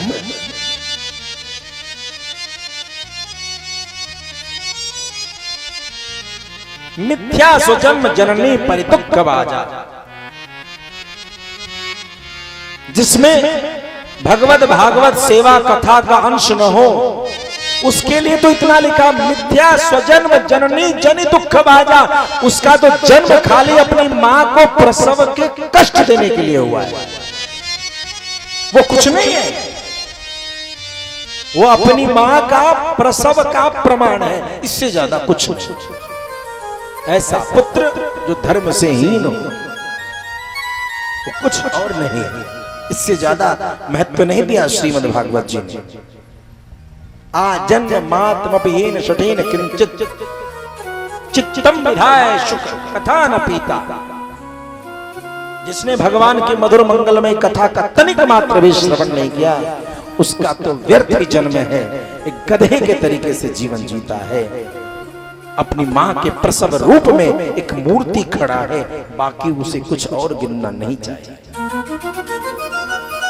सौबरी मुनि गए, शादी करा दो। अब राजा ने सोचा रास्ता क्या निकाले, तो गुरुजी देखो बेटी के हम कथी कहे छी अपने जबह तो नहीं करबै ना, हम बेटी के बियाह करबै तो जबह नहीं करबै। ओकरा मन करते तो अहाँ से बियाह करत, आ नहीं मन करते तो नहीं करत। बहुत सुंदर। सौबरी मुनि सोच गए, ओहो इसको मेरा जो रूप स्वरूप है ये बेकार लग रहा है। ठीक है ठीक है, मंत्री जी महात्मा जी को ले जाइए और यदि कोई बेटी पसंद करे तो उनसे विवाह करा दीजिए।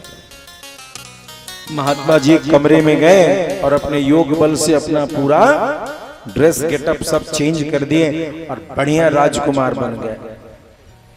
अब भीतर जब प्रवेश करते हैं तो कोई कन्या उनको बैठने को जगह दे रही है, कोई पंखा दे रही है, कोई पानी दे रही है, कोई भोजन दे रही है, जो सेवा होता है सेवा हो रही है। जब सारी सेवा हो गई, भोजन सब कुछ हो गया, नृत्य हुआ, संगीत हुआ, सब कुछ हुआ, तब राजा है, अरे बेटियों ये जो तुम्हारे पास हैं इन्हें में तुम सबने जो सेवा की है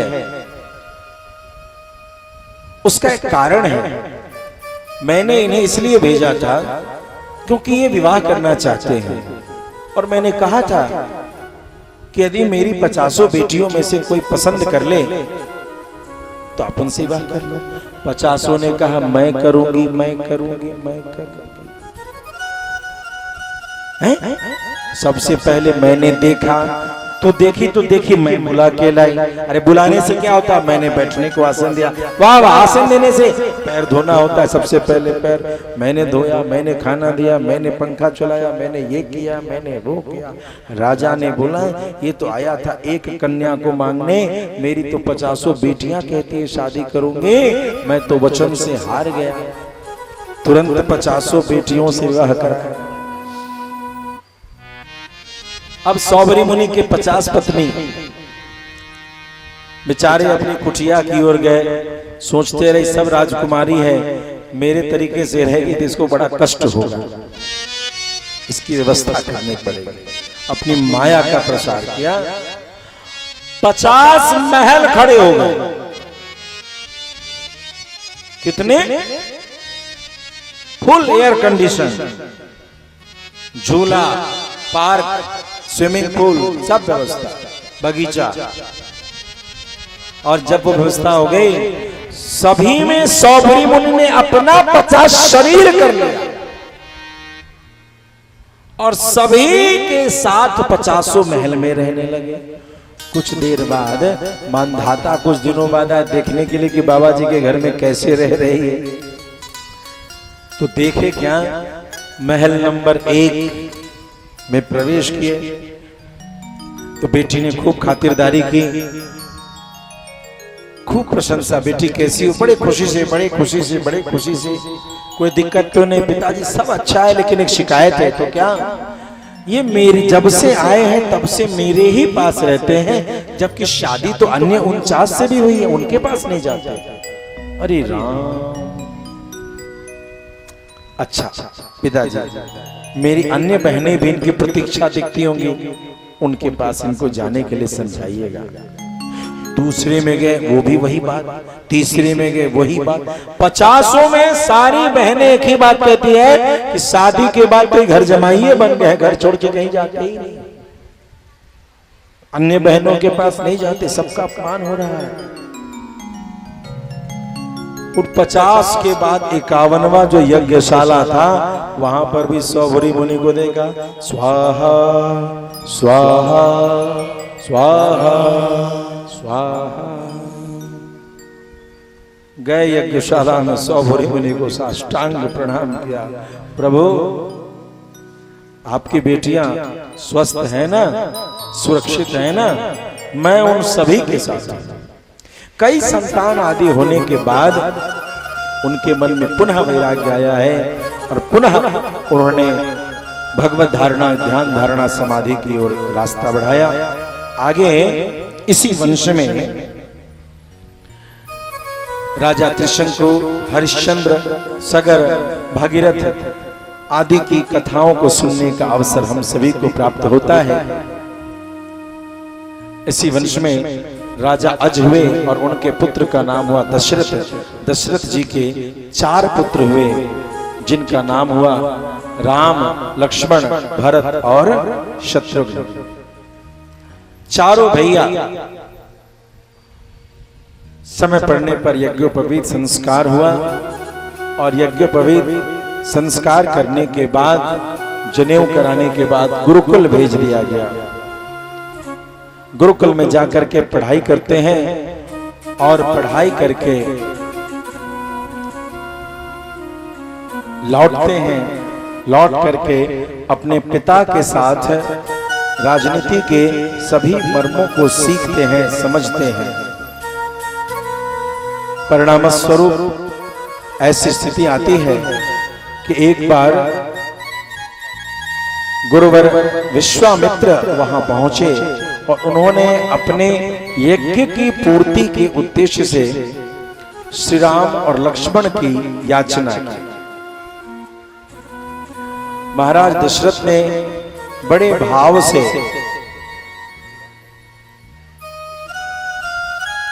इस बात को विचारा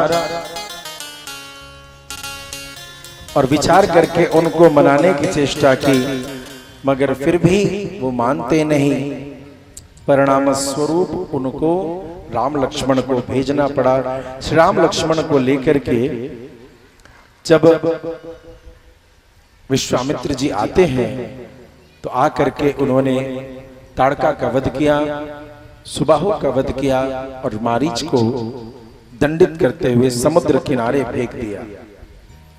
धीरे धीरे जब यज्ञ के समस्त विघ्नों को दूर कर दिया है, यज्ञ की पूर्ति हुई। वो नवरात्र का समय था। नवरात्र के आश्विन शुक्ल पक्ष के नवरात्र के यज्ञ को पूर्ण किया।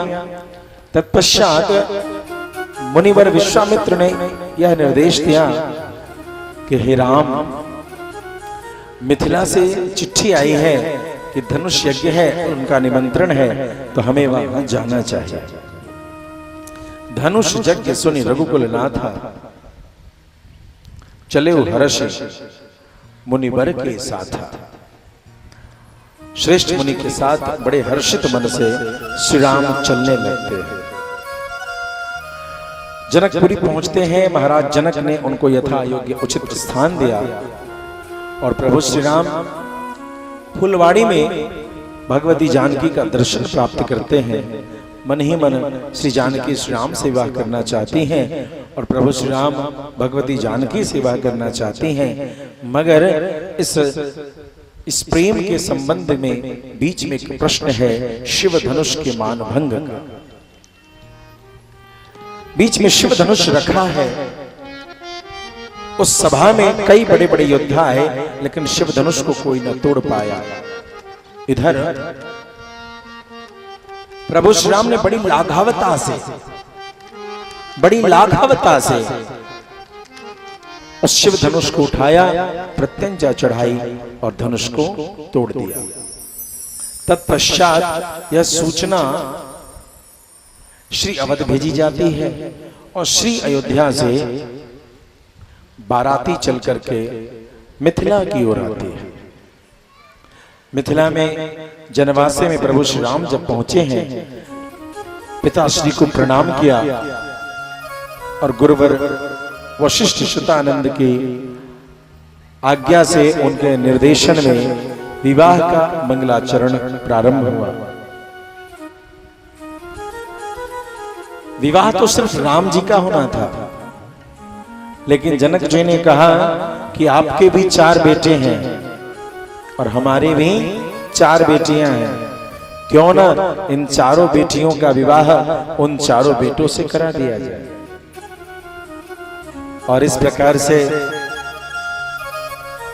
बड़े सुंदर भाव से 4 भैया के विवाह की रस्मों को निभाया जाता है। खूब नेक आचार किए जाते हैं। जानकी जी के विवाह में जो लावा छिरियाने का काम था वो किसने किया? किसने किया बताइए? साक्षात मंगल ग्रह। ये काम भाई का होता है ना। धरती की पुत्री हैं जानकी जी और धरती के पुत्र हैं मंगल ग्रह। तो भाई होने के नाते मंगल ग्रह ही सामने आकर के हाथ से लाजा का रस्म निभा रहे हैं। चारों दुल्हा देही भंवरिया है। चारों दुल्हा भांवर दे रहे हैं और सब लोग उसका दर्शन कर रहे हैं। इसमें इस स्वरूप में ऐसी चर्चा है कि सुंदर कौन, राम सुंदर कि जानकी। क्योंकि भावर के समय में श्री जानकी जी भी राम को देखना चाहती हैं और प्रभु श्री राम भी जानकी को देखना चाहते हैं, लेकिन वो देखा कैसे जा रहा है? तो उस मणि के मंडप में सभी जगह से प्रतिबिंब दिखती है और माता जानकी घूंघट लिए हुए हैं। तो ये जो लहठी है, लहठी में भी शीशे लगे होते हैं। श्री जानकी जी उस शीशे में मणियों में, खंभे में जो मणि है उसके प्रतिबिंब को देखती हैं और श्री राम की पूरी छवि श्री जानकी जी के कंगन के एक शीशे में आ जाती है। लेकिन उसी खंभों की मणि में जब श्री राम निहारते हैं तो उन्हें क्या दर्शन होता है? माता जानकी के केवल नेत्र का ही दर्शन होता। इस प्रकार से भंवर आदि का रस्म हुआ और अब शादी हो गई। शादी होने से काम थोड़े चलता है, जब तक ले कोहबर का खीर न खाने को मिले। इसको कलेवा कहते हैं। तो राम कलेवा हो रहा है, भोजन कराया जा रहा है और साथ में गालियां चल रही हैं। आइए दूल्हा दुल्हन सरकार के बीच में हम सब उपस्थित होकर के दूल्हा जी को थोड़ा सा उनका सम्मान कर दें, जिस सम्मान को सुन करके दूल्हा जी बड़े आनंदित होते हैं। भैया दूल्हा जी, इस दुनिया में हर जगह आपको मंत्र मिलता है, लेकिन हमारे यहाँ का जो मंत्र है वो बड़ा स्पेशल मंत्र है। वो मंत्र जपने का अधिकार पूरी दुनिया में किसी को नहीं है जो मिथिला वासियों को है। वो मंत्र कौन सा है? कि राम जी से पूछे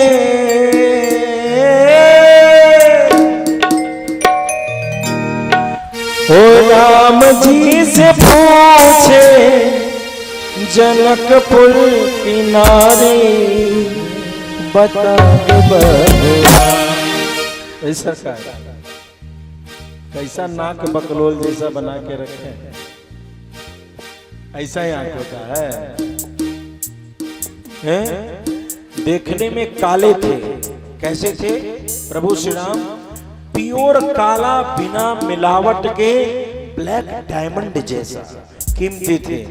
लेकिन हमारी जानकी जी की आंखों से जो रोशनी उनके कंगना में पड़ी और उसकी जो छवि उनके मुखमंडल पे पड़ी तो थोड़े से हरिया गए। अब ये जो हरिया गए का मतलब अयोध्या वाले जानते नहीं थे, तो उन्होंने कह दिया हरि आ गए। लेकिन अपने हरियाणे का मतलब क्या होता है? लड़का अब देखने में थोड़ा सुंदर लग रहा है, नहीं तो ठेठ काला कलूटा था। अरे राम जी से पूछे, राम जी से पूछे जनकपुर की नारी बता दे बबुआ, हाँ बता दे बबुआ। ये लोग बदेत काहे गारी बता दे बबुआ, ये लोग बदेत काहे गारी बता दे बबुआ। राम जी से पूछे, राम जी से पूछे जनकपुर की नारी बता दे बबुआ, बता दे। भैया आप लोग गाली देना चाहते हैं? हाँ नहीं देना चाहते हैं तो यह विश्राम करते हैं। अरे गाली तो कस के दिया जाता है, ऐसे नहीं दिया जाता है चढ़ के दम कि बता दे बबुआ लोगों बातें काहे गारी, बता दे बबुआ लोगों बातें काहे गारी, बता दे बबुआ। तोहरा से पूछूं मैं ओ धनुधारी, तोहरा से पूछूं मैं ओ धनुषधारी। हे सरकार, ये जो धनुष बाण का जो गौरव दिखाते हैं आप, ये धनुष बाण तो लेके नहीं आ गए हैं? ये धनुष बाण कोबर में नहीं जाता है। भगवान का बिना धनुष बाण का एक ही स्वरूप है, वो कोबर में। तो धनुष बाण तो वहां गया नहीं। जो डर लगे तो सखियां क्या कहती हैं? तोहरा से पूछ मैं ओ धनुषधारी, तोहरा से पूछे ओ धनुषधारी, तोहरा से पूछ मैं ओ धनुषधारी, तोहरा से पूछ मैं ओ धनुषधारी। अरे एक भाई गोर काहे, एक भाई गोर काहे, एक काहे कारी, बता दे बबुआ लोग बदे काहे कारी, बता दे बबुआ लोग बदे काहे कारी, बता दे बबुआ।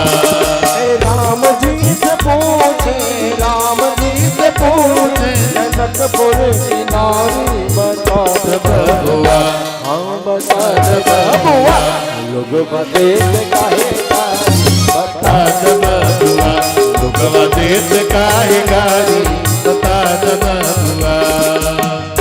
देखिए एक भाई गोरा एक भाई काला क्यों है? नीचे नीचे तो कहती हैं कि श्री राम ने कहा कि एक भाई गोरा एक भाई काला पूछती हो, सुनो एक ही बाप के संतान हो चारों भैया, तो हाँ फिर वैरायटी कैसे आ गया? वैरायटी कैसे आ गया? जब बाप एक है तो सुनिए पिता एक है, लेकिन माताएं अलग अलग होने से हमें थोड़ा गुणों का अंतर आ जाता। ओहो, यानी माँ का गुण पिता के गुण से भारी पड़ गया, इसीलिए तो तुम्हारे ऊपर माँ का गुण ज्यादा आ गया।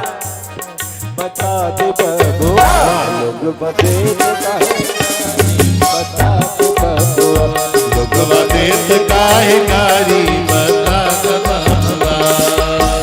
बूढ़ा बाबा के पकल पाकल दाढ़ी, बूढ़ा बाबा की पकल पकल दाढ़ी, बूढ़ा बाबा के पकल पाकल दाढ़ी, बूढ़ा बाबा के पकल पकल दाढ़ी। ये बूढ़ा बाबा कौन थे? वशिष्ठ मुनि खूब दबाए जा रहे थे, खूब।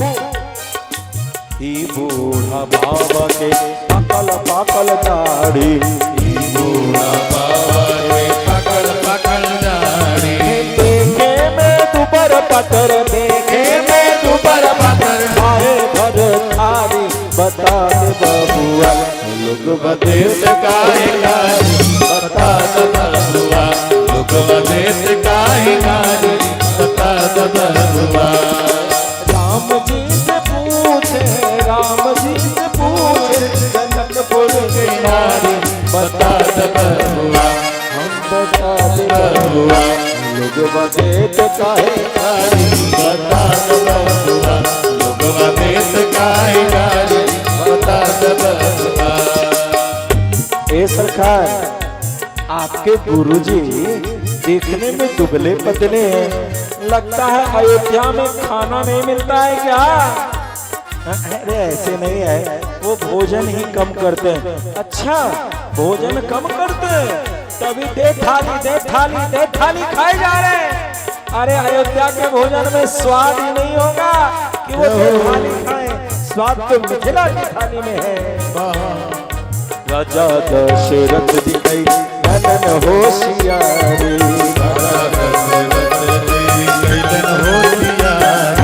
राजा दशरथ जी। अभी तो लड़कों पर बात, गुरुजी पर बात, अब बात बाप पर भी चली गई। राजा दशरथ जी कई ननन होशियारी, राजा दशरथ जी होशियारी, राजा दशरथ जी कई ननन होशियारी, राजा दशरथ ननन होशियारी। एक तुम्हारे दबा पर, एक तुम्हारे दबा पर, तीन तीन नारी, बता दे बबुआ लोग बदे काहे कारी, बता दे बबुआ लोग बदे काहे कारी, बता दे बबुआ। राम जी से पूछे, राम जी से पूछे जनकपुर की नारी, बता दे बबुआ लोग बदे काहे कारी, बता दे बबुआ लोग बदे काहे कारी, बता दे बबुआ।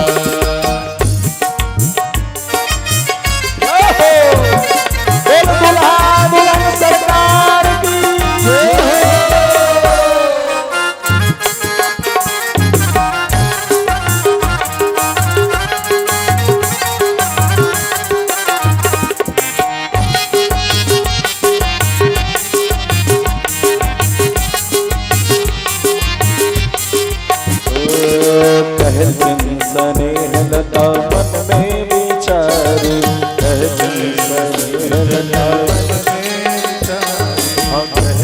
स्नेह लता मन में बिचारी, सहजे स्नेह लता मन में बिचारी। ओ हम सब लग छिपाउन, हम सब लग छिपाउन, सरहद सारे बतान बबुआ।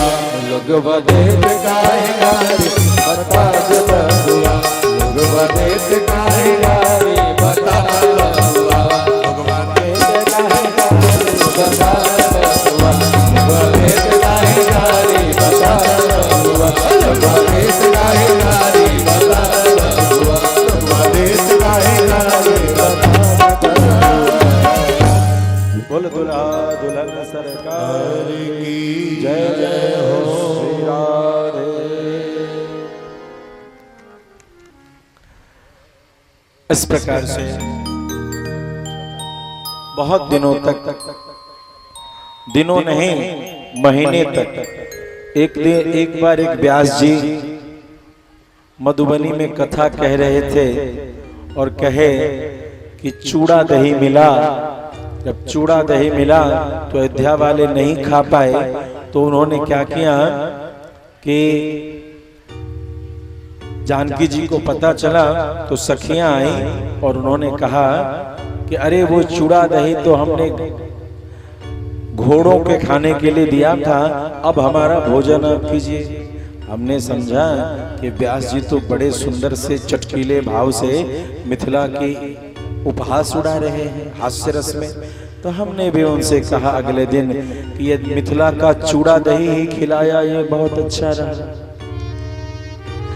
मिथिला का चूड़ा दही खाए तो ये बाराती आई अगहन में और लौट के कब गई, जब आम पके हुए थे, यानी जेठ आषाढ़ में। कहीं और कुछ खिला देते तो न जाने कब जाते। भैया आप सबको विदा करने के लिए ही समय से भोजन संभाल के कराया जाता है, वरना मिथिला का भोजन तो सरकार।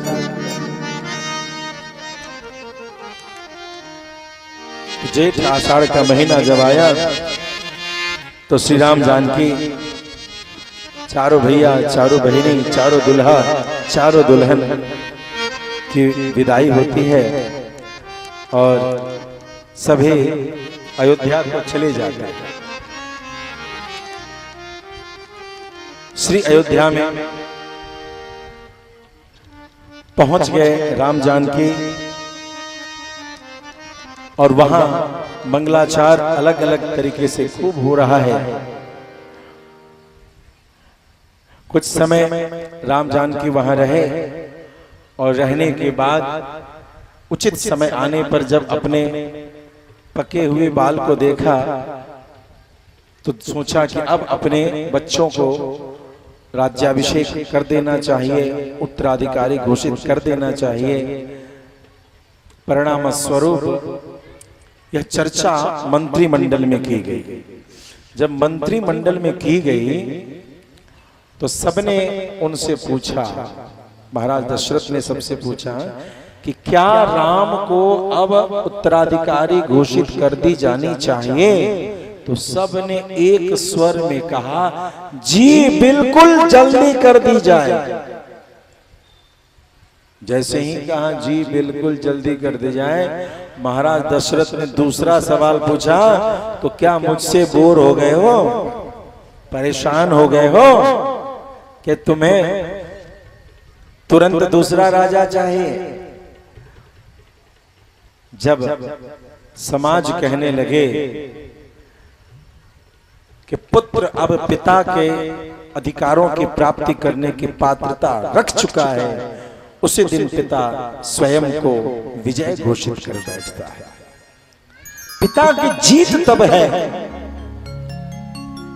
इस दुनिया में दो ऐसे हैं जो हारने पर खुशी मनाते हैं। जब एक पिता अपने पुत्र से हारता है पुरुषार्थ के सामने, तो उस समय पिता प्रसन्न होते हैं। और जब एक गुरु अपने शिष्य के ज्ञान के समक्ष अपने आप को कम समझने लगता है, तो शिष्य के समक्ष हारा हुआ वह गुरु भी अपने आप को विजय विजय की अनुभूति में ले जाता है। दो हार के जीतते हैं, एक गुरु और एक पिता। लेकिन यह क्या, राज्याभिषेक का मुहूर्त है और रात्रि में ही कुचक्र चल पड़ा। मंथरा ने माता कैकेयी के मन में विष घोल दिया और महाराज दशरथ जब कुछ कहने की चेष्टा करने गए तो कैकेयी को भवन में पड़ करके तापस वेश विशेष उदासी 14 वर्ष राम वनवास। एक वरदान भरत को राज्याभिषेक और दूसरा वरदान 14 वर्ष तक लाडले राम को 14 वर्ष तक विशेष उदासी भाव में वन में रहना पड़े। महाराज दशरथ अत्यंत ही व्याकुल हो गए। बहुत समझाया नहीं समझे, अचेत पड़े हुए थे। परिणाम स्वरूप भगवान श्री राम अगले दिन ही चल पड़े। उनके साथ माता जानकी और लक्ष्मण जी भी चल पड़े। वन में सभी जगह से होते हुए अनेक अनेक घटनाएं होती हैं। और जब प्रभु श्री राम दंडकारण्य में प्रवेश करते हैं, वहां पर शूर्पणखा आती है और शूर्पणखा का मान भंग किया। उस सूचना को लेकर के, कटे हुए नाक को लेकर के शूर्पणखा खरदूषण के पास जाती है। खरदूषण को भेजा और खरदूषण को जो भेजा तो खरदूषण को 14,000 राक्षसों के साथ भगवान ने वध कर दिया। परिणाम स्वरूप शूर्पणखा रावण के पास जाती है। रावण ने मरीच के साथ मिलकर के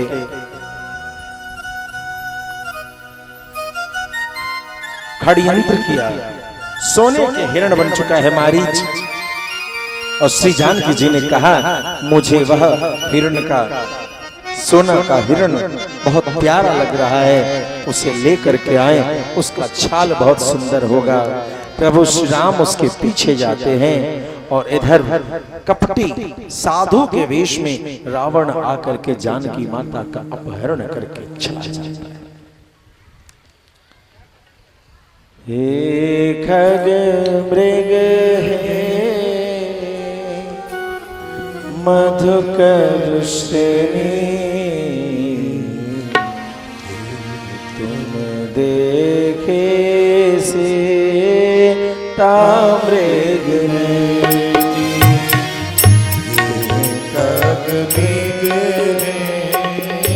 मधुकर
कभी चिड़ियों से पूछते हैं कोयल बता मेरी सीता कहाँ गई। मैं हमेशा कहा करता था कि किशोरी ये जानकी जी आपकी आवाज कोयल के कुहुक से भी प्यारी है। तू तो आकाश में उड़ती है, बताना उड़ते हुए इस वन में किसको देखा। कोयल चुप है। अरे कोयल मुझे क्षमा कर दो, मैं हमेशा तुम्हें कम कहता और मेरी जानकी की बोली को ज्यादा मीठा कहता था। इससे जल करके चुप न रहो। बताओ ना मेरी जानकी कहाँ है? हिरण श्री जानकी के चाल में मैं सदैव कहता हे जानकी, उस हिरण की चाल से भी सुंदर मतवाली तुम्हारी चाल है। अरे हिरण, तू तो बहुत चंचल है, तनिक छलांग लगा के देखना, तू तो बहुत चंचल है। तनिक छोटी से छोटी आवाज को भी तो सुन लेता है और दौड़ जाती है। बताना किधर से आवाज आई, कौन किधर गया, किधर छिप गया, क्या तुमने देखा? हे भौरे, हे भौरे, जब मेरी जानकी कभी गुंजन करती तो मैं उसे यही कहता कि तुम्हारे श्वास से निकली हुई संगीत भौरे की गुंजन को फीकी करती है। अरे भौरे, तुमने तो सुना होगा, तुमने तो संगीत को सुना होगा, गुंजन में बताए हुए इशारों को समझने वाले भौरे, तुम्हारे साथ हजारों भौरे जब गुंजन करके कुछ इशारा करते हैं, तुम सभी एक दूसरे की बात समझ लेते हो। मेरी जानकी ने भी कुछ कहा होगा, वो बोली गुंजन के तरीके से मीठी होगी। इस ध्वनि को समझने वाले है भौरे, बताना बताना मेरी जानकी किधर गई? हे नदी, वहां गोदावरी नदी है। हे गौतमी, तुम कल कल बहती हो, सत्य बताओ, क्या तेरा उल्लंघन करके मेरी जानकी को कोई ले गया? मेरी जानकी को उत्तर ले गया या दक्षिण ले गया? हे गौतमी, हे गोदावरी, बस इतना बता दो। हाथ जोड़े उस नदी के समक्ष राम खड़े हैं, बताओ ना कौन ले गया? दक्षिण ले गया तो तेरा उल्लंघन उसने जरूर किया होगा। गोदावरी चुप है, कल कल कल कल कल कल कल कल कल चल चल। श्राप की व्याकुलता के समक्ष गोदावरी मौन सी बैठी रही। अरे तू बता दे क्यों नहीं? श्रावती अत्यंत करुणा के वेग में इतने से बह गए। अरे गोदावरी, मेरी जानकी के आंसू के बूंद तो तुझे जरूर प्राप्त हुए होंगे। क्या तेरा हृदय पसीजता? बताना। लेकिन गोदावरी कुछ बोलती नहीं। यदि आज तो चुप रही तो हे गोदावरी, ले मेरा श्राप। तू अपनी पवित्रता पर इतनी गौरव करती है, ये राम श्रापित करता है कि तुझ में स्नान करने से सारे पुण्य का नाश हो जाए। जैसे ही श्रापित किया, गोदावरी नदी के रूप में बहती हुई देवी के रूप में प्रभु क्षमा, मैं जड़ हूं, आप सर्वव्यापक हैं, मुझे श्राप दे दिया, मेरा क्या दोष है? मुझे क्षमा करो प्रभु, क्षमा। भगवान अपनी करुणा की लहरों को रोक के अब हृदय से कृपा के समुद्र से कुछ बूंद बाहर निकालते हैं। कहते हैं गोदावरी, मैं जानकी के विरह को स्वीकार नहीं कर पा रहा, मेरे मुख से जो निकल गया अब तो होकर रहेगा, अब तुझ में कोई स्नान न करेगा। लेकिन तूने जो क्षमा मांगा है तो सुन, मेरी एक भक्तन रहती है तेरे किनारे, मेरी एक भक्तन रहती है जिसका नाम है शबरी। शबरी स्नान करती है तो एक जल एक कुएं में इकट्ठा करती है। जब उसके स्नान किया हुआ जल तुझ में मिल जाए तभी मेरे श्राप दूर होंगे।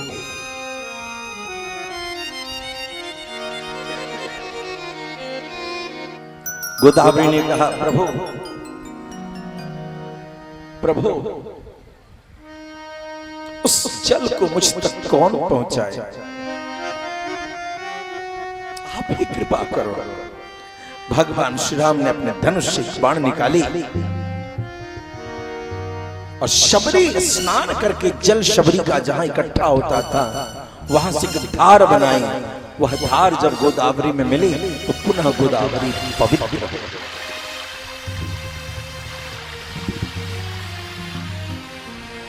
श्री राम लक्ष्मण के साथ व्याकुलता के साथ शबरी माता के आश्रम में पहुंच चुके। माता शबरी के मीठे मीठे बेर खाए। माता शबरी ने कहा, सुग्रीव के पास जाइए, वो सहायता करेगा। ऋषिमुख पर्वत पर पंपा सरोवर के किनारे प्रभु श्री राम उस पर्वत पर जाते हैं। हनुमंतलाल जी महाराज उन्हें लेकर के अगुवाई करके सुग्रीव से मैत्री कराते हैं। सुग्रीव के बड़े भाई का बाली का वध भगवान ने किया। तत्पश्चात सुग्रीव ने खोज करवाई और उस खोज में हनुमंतलाल जी महाराज ने उस पार जाकर के अशोक वाटिका में माता जानकी को देखा। फल को खाने के बहाने रावण से बैर लिया और पूंछ में सारे वस्त्र को लिपट करके पूरी लंका को जला के राख कर दिया। लौट के हनुमान जब आए, सारी सूचना दी तो सारी की सारी सेना समुद्र के पास खड़ी है और भगवान श्री राम की सेना में विभीषण आ चुका है। 100 योजन दूर लंका है, उस पार जाना है। जाने का विधि क्या होगा? विभीषण ने कहा, प्रार्थना करें, प्रभु तुम्हार कुल गुर जलधि। हाथ जोड़ के प्रणाम, लेकिन समुद्र तो सुनता ही नहीं। 3 दिन बीत गए, विनय न मान जलधि जड़ गए। 3 दिन लक्ष्मण ने पूर्व में कहा था, भैया दैव दैव आलसी पुकारा। भैया ने विभीषण की मंत्रणा मान करके 3 दिन हाथ जोड़ी रखा, लेकिन समुद्र है कि रास्ता नहीं देता। कई बार पराक्रमी पुरुषार्थी व्यक्ति यदि हाथ जोड़ता हुआ दिखे तो सावधान हो जाना। हाथ जोड़ने के बाद सिर्फ दंड ही विधान बचता है। 3 दिन बीत गए। लक्ष्मण उस बाण को लाओ जिस बाण को तुमने मुझे थमाने का विचार दिया था। लक्ष्मण बाण सरा और उस आग्नेयास्त्र का प्रयोग करके संपूर्ण समुद्र को सूख जाने के लिए जब बाण उठाया तो समुद्र उपहार लेकर के उपस्थित हो गया। प्रभु क्षमा करे प्रभु क्षमा करे, क्षमा करे प्रभु। अब प्रभु ने कहा, मैंने तो बाण निकाल दिया, क्या करूं? तो प्रभु उत्तर दिशा में मेरे उत्तर किनारे पर कुछ आसुरी प्रवृत्ति के लोग रहते हैं, उधर छोड़े। वहां छोड़ करके उनका नाश किया। समुद्र ने बताया कि नल नील में वो सामर्थ्य है, यदि वो चाहें तो यह पुल बन। परिणाम स्वरूप 100 योजन लंबा और 25 योजन चौड़ा। इट्स टोटली अनइमेजिनेबल, कल्पना से परे है, कल्पना अतीत है। बहुत बड़ा 6-7 दिन में पुल बन के तैयार हुआ और सभी लोग उस पुल पर चढ़ करके अब जा रहे हैं। आइए श्री राम की सेना को हम सभी पुल पर चलते हुए लंकेश रावण की लंका की ओर जाते हुए उसका दर्शन करते हैं। पापियों के नाश को, पापियों के नाश को, धर्म के प्रकाश को, पापियों के नाश को, धर्म के प्रकाश को, राम जी की सेना चली, राम जी की सेना चली।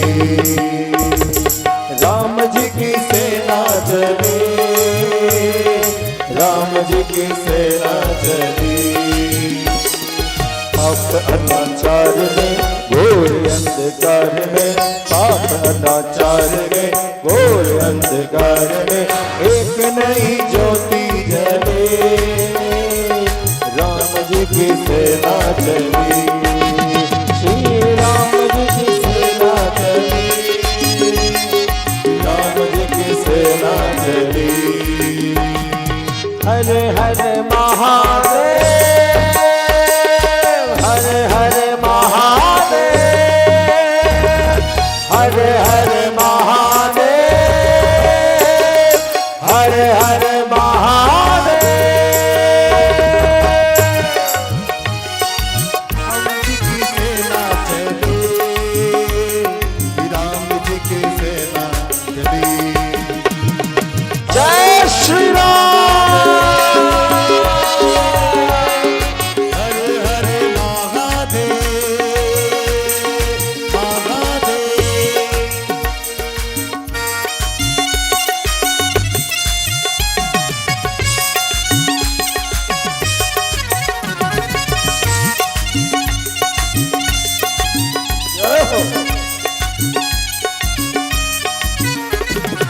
दोनों हाथों को उठाते हुए तालियों के साथ जय श्री राम।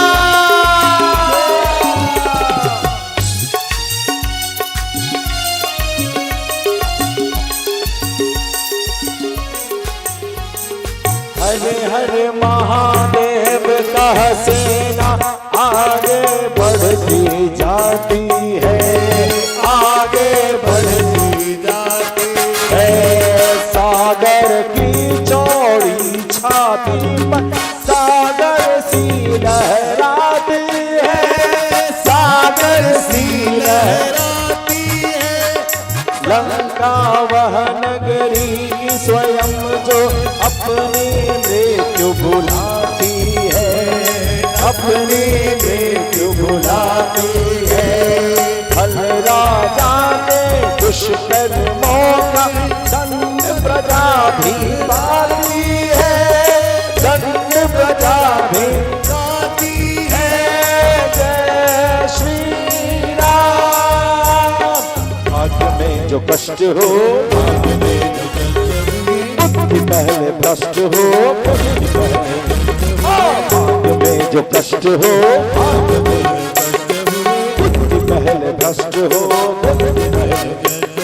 सीख यही भाई भले, श्री राम जी की सेना चली, श्री राम जी की सेना चली, श्री राम जी की सेना।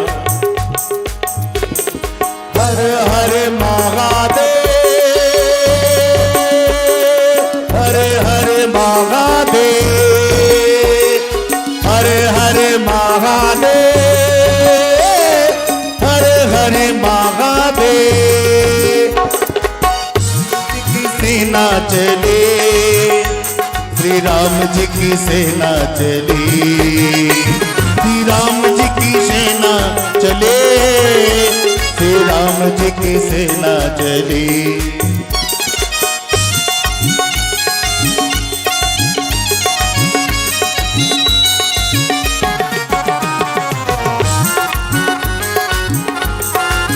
जय श्री राम। दोनों हाथ उठा करके जय श्री राम।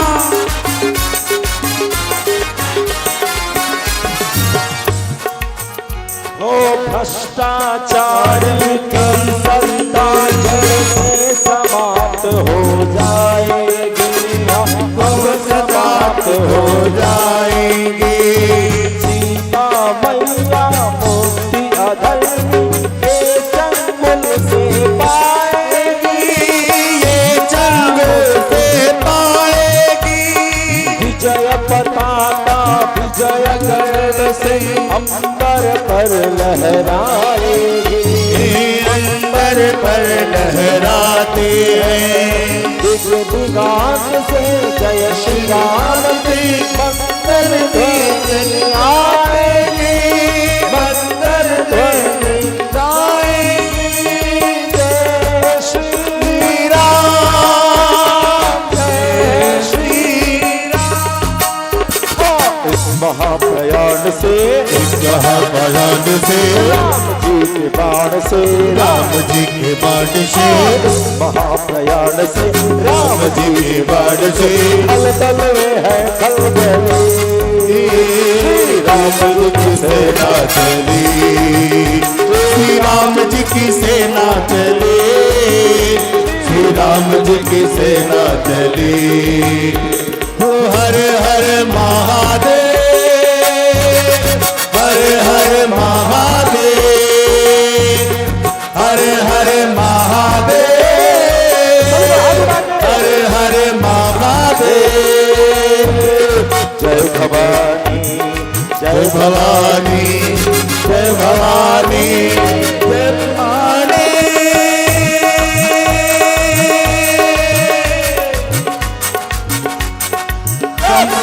सेना चली, श्री राम जी की सेना चली, श्री राम जी की सेना चली, श्री राम जी की सेना चली।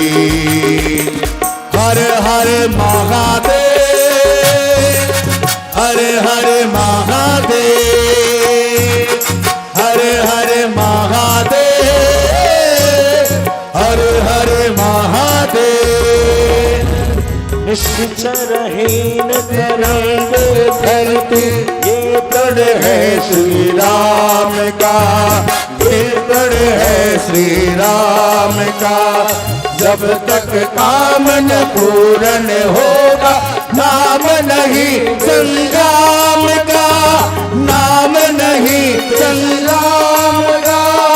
उसे मिटाने चलना मंत्र वही शाम का, मंत्र वही शाम का। निकट आ गया समय राम संग्राम का, रावण संग्राम का। जय श्री राम, जय श्री राम। तीनों लोक धन्य है, तीन लोक धन्य है, देवता प्रसन्न है, वेदांत दंड है, तीनों लोक धन्य है, तीन लोक दंड है, देवता प्रसन्न है, देवता प्रसन्न है। आज मनोकामना भरी, राम जी की सेना चली, आज मनोकामना चली, राम जी की सेना चली। हर हर महादेव, हर हर महादेव, हर हर महादेव, हर हर महादेव। जय श्री राम। सभी लोग हाथ उठाएंगे, जय श्री राम।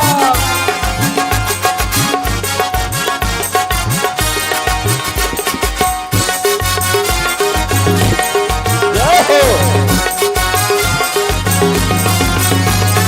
रामचंद्र जी के संग लक्ष्मण हर में लेकर बाण चले, कर में लेकर बाण चले, लिए विजय विश्वास हृदय में। संगवीर हनुमान चले, संगवीर हनुमान चले, सेना संग से सेली बनी लल, अंगद छाती तान चले, अंगद छाती तान चले। उसे बचाए कौन के जिसका, वध करने भगवान चले, वध करने भगवान चले। जय श्री राम, जय श्री राम। आगे रघुनाथ है, आगे रघुनाथ है, वीर साथ साथ है, वीर का प्रताप है, आगे रघुनाथ है, आगे रघुनाथ है, वीर साथ साथ है, वीर साथ साथ है। एक से एक बने, श्री राम जी की सेना चली, श्री राम जी की सेना चली, श्री राम जी की सेना चली, श्री राम जी की सेना राम जी की सेना चली, राम जी की सेना चली, राम जी की सेना चली, राम जी की सेना चली, राम जी की सेना चली। हर हर महादेव, हर हर महादेव, हर हर महादेव, हर हर महादेव।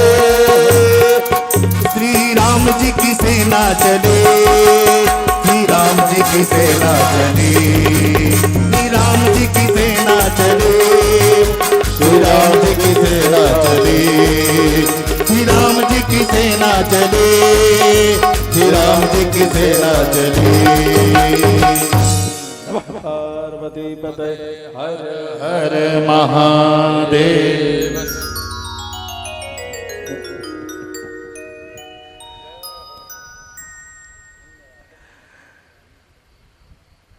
भगवान श्री राम ने उस पार जाकर के छावनी लगा दी।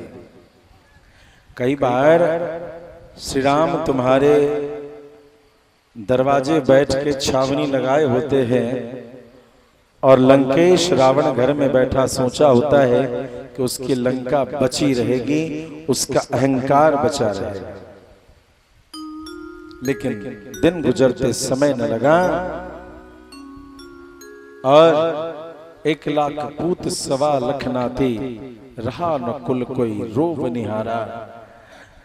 भगवान श्री राम की संपूर्ण सेना ने मेघनाद, कुंभकर्ण आदि अनेक वीरों का वध किया और वध करने के पश्चात उस दशानन रावण का भी वध करके भगवती जानकी को मुक्ति प्रदान करते हुए वहां से लेकर श्री अयोध्या आते हैं। अयोध्या में मंगलाचरण आदि उत्सव आदि होता है, राज्याभिषेक होता है, श्री राम राज्य की स्थापना होती है, भगवान श्री राम के लवकुश आदि पुत्र की प्राप्ति होती है और इस प्रकार से यह सूर्य वंश आगे की ओर बढ़ता चला जाता है। प्रेम से भक्तवत्सल भगवान की जय। उधर चंद्रवंश में जो हम सभी ने सुना था, पुरुरवा की उर्वशी से 6 संतान हुए, उसी वंश में यदु, ययाति आदि का जन्म हुआ और इसीलिए भगवान यदुकुल वंशी भी कहलाए। आगे वसुदेव जी इस कुल में हुए, जिन वसुदेव जी और देवकी के विवाह पर कंस उनकी विदाई करता है और विदाई करते समय दान दहेज खूब लेकर के चल रहा है, लेकिन उन्हीं कंस जब रथ पर लगाम पकड़ के रथ चला रहा है तो आकाशवाणी होती है, पति प्रग्रहणम कंसमाभाष शरीरम अस्यास्त्वामष्टभो गर्भो हन्तो यं वसे।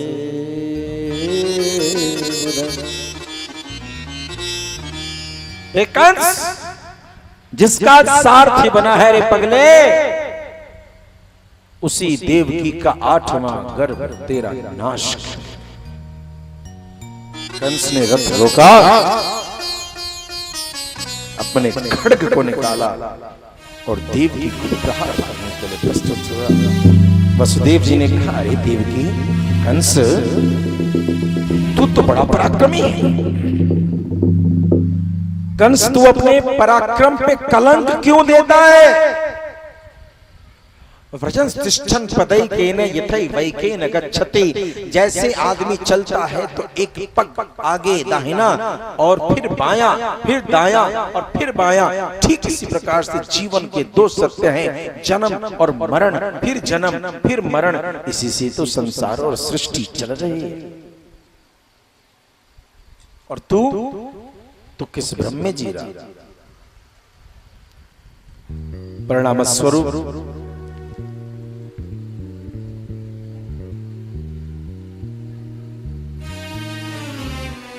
कंस को समझाया, स्त्री तो ऐसे भी अवध्य है, उसमें तेरी बहन और उसमें भी नवविवाहिता, ये अपराध मत कर, मैं तुझे सत्य कहता हूं, इसके संतान को मैं तुझे प्रदान करूंगा। स्थिति ऐसी आई कि कंस ने वसुदेव जी की सत्य निष्ठा को देख करके त्याग किया। ठीक है, जैसा कहते उचित। वसुदेव जी को प्रथम संतान हुआ, उसे ले जाकर के कंस को दिया। अब कंस उस संतान को देखता है तो कहता है, अरे मैं तो मामा हूं, इस बच्चे को क्यों मारूं? 8वां गर्भ लाना, मैं उसको मारूंगा और मुक्त कर जाने दिया। तभी नारद जी पहुंचे, उन्होंने 8 लकीर खींची और कंस से कहा, बता 8वां कौन है? पहले से गिना, 1 2 3 4 5 6 7 8। अच्छा, अब दूसरे से गिन, 1 2 3 4 5 6 7 और पहला वाला 8वां हो गया। फिर तीसरे से गिन, 1 2 3 4 5 6 7 8, अब दूसरा 8वां हो गया। कंस कुछ समझे? जन्म के तरीके से यदि गिनती की जाए तो जो 8वां होगा वही 8वां होगा, लेकिन नामाक्षर से गिनती हो तो पता नहीं 8वां कौन होगा। तुझसे मिलने वाला जो हो उसकी गिनती से 8वां कौन होगा, तू कैसे पहचानेगा? इसलिए अपने शत्रु का वध कर, अपनी रक्षा कर। अब तो कंस ने वसुदेव देवकी को कारावास में ही रख दिया और पहले संतान को पटक करके वध किया। प्रेम से भक्तवत्सल भगवान की जय। कंस जैसे दुष्ट ही बच्चों को भी नहीं छोड़ते। आज मुझे याद आती है जोरावर सिंह और फतेह सिंह की, कि जिनको जिंदा चुनवा दिया गया उन साहिबजादों को, लेकिन उन्होंने धर्म नहीं बदला।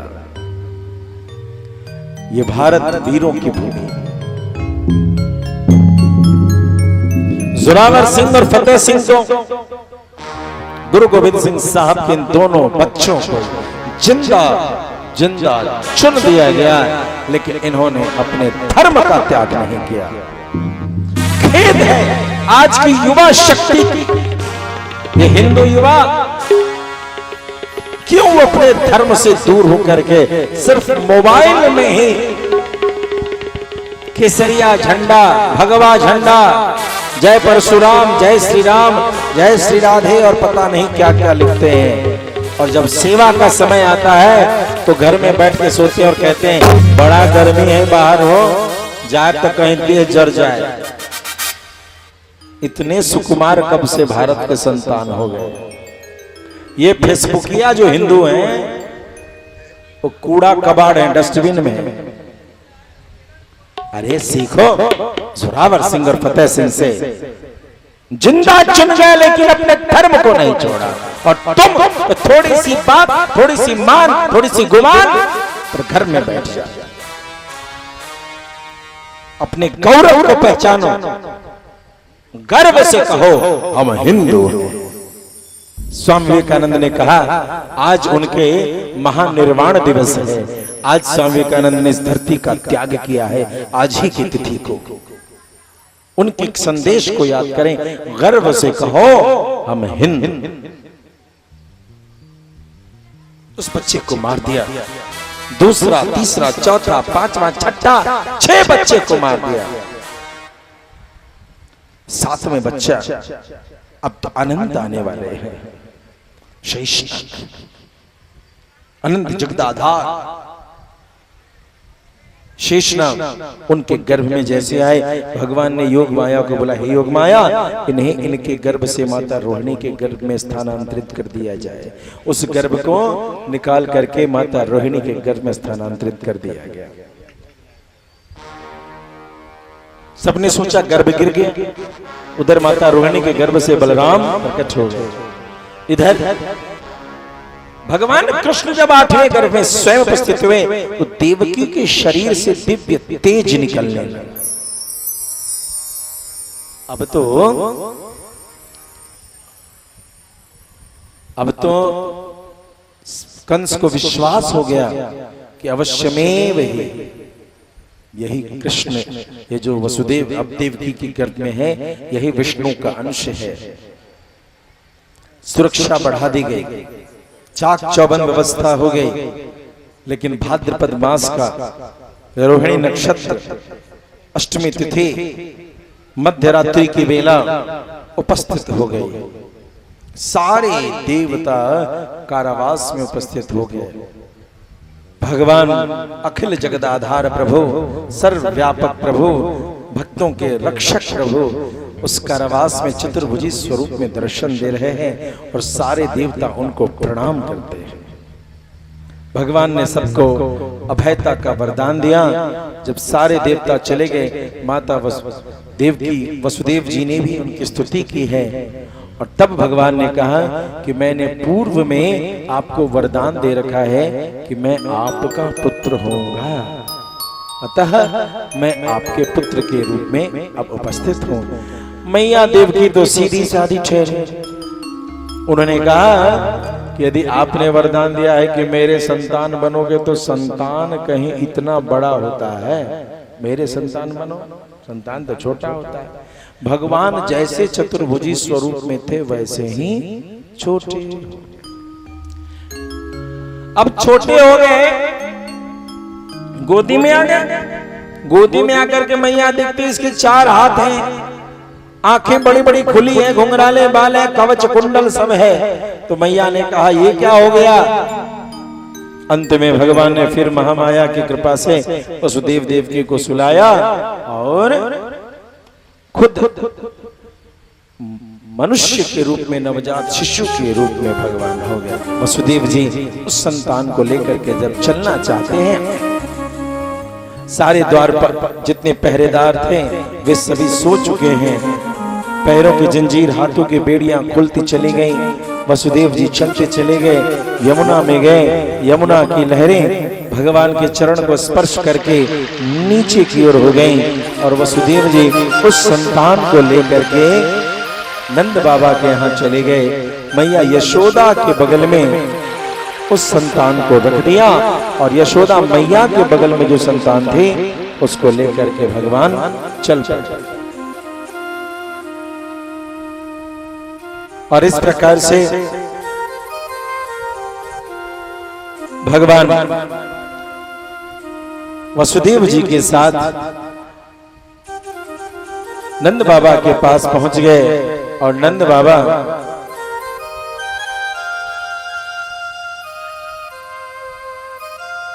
यशोदा मैया के पास उस संतान को रख के उनकी यशोदा मैया के बगल में जो कन्या थे उसको लेके चले। वसुदेव जी पुनः भीतर प्रवेश करते हैं। पुनः कारावास में सारा कारावास स्वतः बंद हो जाता है। पैरों में बेड़ियां, जंजीर लग जाते हैं। सारे पहरेदार उस बच्ची के रुदन से जगते हैं। उस बच्ची को ले जाकर के कंस उठा करके पटकता है और इस प्रकार से वध करने की चेष्टा करता है, लेकिन वह बच्ची छूट करके अष्टभुजी स्वरूपा हो गई और उन्होंने कहा कि रे कंस, जो तू मेरा वध करना चाहता है तो सच जान कि जिस कृष्ण से, जिस नारायण से तूने बैर धारण कर रखा है वो तेरे वध करने के लिए अवतरित हो चुका है, वह तेरा वध अवश्यमेव करेगा। और इतना करके वो अष्टभुजी वहां से चली गई। वही दक्षिणेश्वरी काली विंध्यवासिनी के रूप में स्थापित होके पूजित होती हैं और सभी भक्तों की कलयुग में मनोकामनाओं की पूर्ति करती हैं। प्रेम से भक्तवत्सल भगवान के। इधर नंद बाबा के घर में खूब धूमधाम से सब लोग आनंद ले रहे हैं। आइए नंद बाबा के घर में हम सभी पहुंच करके इस उत्सव का आनंद का दर्शन करें। हे नंद जुके, हे नंद जुके अंगना में, हे नंद जुके अंगना में बज रही आज बधाई। नंद जुके अंगना में बज रही आज बधाई। 100 बार बधाई लोगों, 100 बार बधाई लोगों, 100 बार बधाई लोगों, 100 बार बधाई लोगों, लाखों बार बधाई। हे नंद जी के अंगना में बज रही आज बधाई, नंद जी के अंगना में बज रही आज बधाई।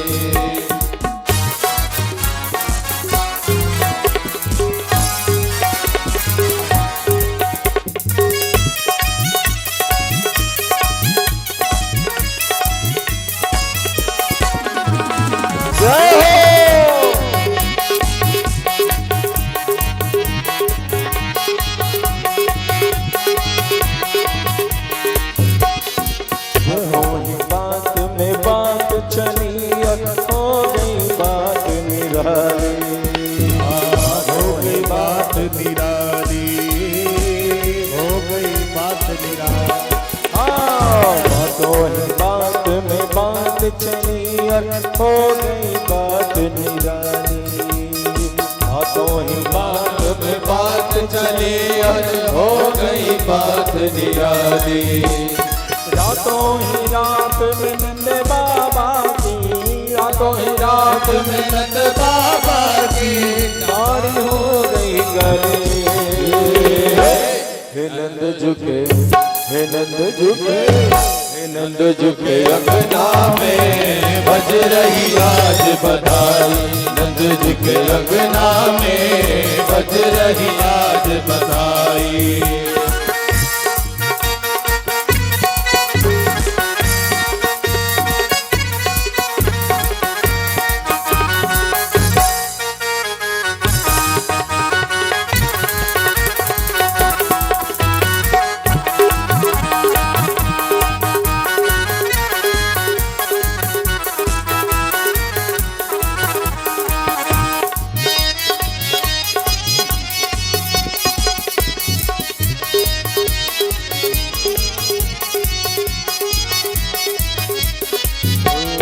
ना जाने किस ऋषि मुनि ने धागा हाथ लपेटा, ना जाने किस ऋषि मुनि ने हाथ लपेटा, ना जाने किस ऋषि मुनि ने धागा हाथ लपेटा, ना जाने किस ऋषि मुनि ने धागा हाथ लपेटा। ओ नंद भवन अनहोनी हो गई, नंद भवन अनहोनी हो गई, बेटी हो गई बेटा। हे नंद झुके, नंद झुके, हे नंद झुके अंगना में बज रही आज बधाई, नंद जी के अंगना में बज रही आज बधाई। हो 100 बार बधाई लोगों, 100 बार बधाई लोगों, लाख बार बधाई। हे नंद झुके हो, नंद झुके हो, हे नंद झुके अंगना में बज रही आज बधाई, नंद जी के अंगना में बज रही आज बधाई। दोनों हाथ उठा के एक बार बधाई बोलेंगे, बधाई हो।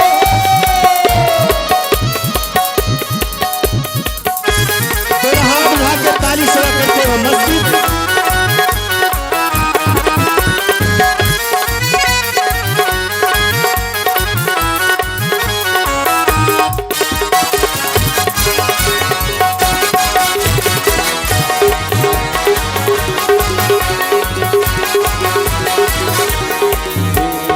कानों ही कान में बात चली नाचे हर ब्रजबाला, कानों ही कान में बात चली और सोने संगमाला, कानों ही कान में बात चली और सोचे हर ब्रजबाला, ब्रजबाला, ब्रजबाला। तुझको यशोदा गोरी, तुझको यशोदा गोरी, तुझको यशोदा गोरी, तुझको यशोदा गोरी, लाला क्यों हुआ कला। हे नंद झुके, हे नंद झुके, नंद झुके अंगना में बज रही आज बधाई, नंद झुके अंगना में बज रही आज बधाई।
लाला घर में आयो।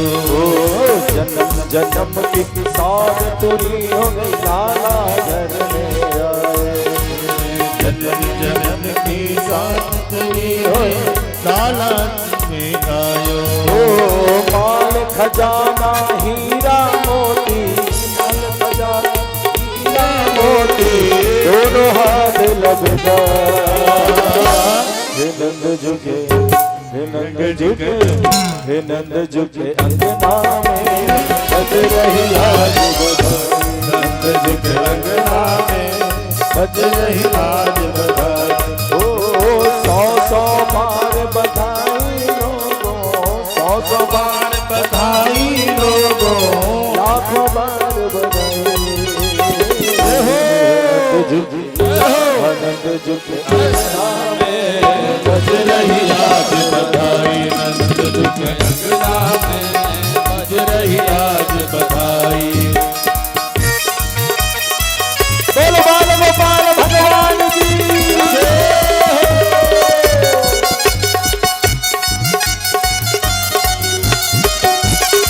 नंद बाबा बधाई हो, यशोदा मैया बधाई हो।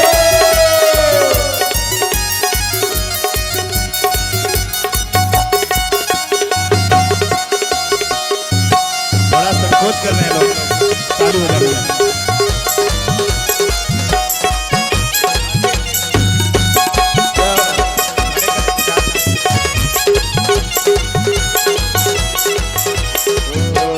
साठ साल के बूढ़े देखो हो गए आज जवान। साल के बूढ़े हो गए आज जवान। 60 साल के बूढ़े देखो हो गए आज जवान।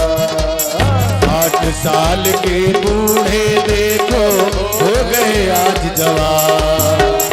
भैया ये लाला के जन्म को बधाइया है, या में कूदनो पड़ेगो, नाचना पड़ेगो, आगे की कथा कैसे बढ़ेगी। तब तो मिलोगो। 60 साल के बूढ़े देखो हो गए आज जवान। 60 साल के बूढ़े देखो हो गए आज जवान। नाचे कूदे धूम मचावे, नाच कूदे धूम मचावे। नाच कूदे धूम मचावे, नाच कूदे धूम मचावे। काली जीता हे नंद झुके, हे नंद झुके, हे नंद झुके अंगना में बज रही आज बधाई। नंद झुके अंगना में बज रही आज बधाई।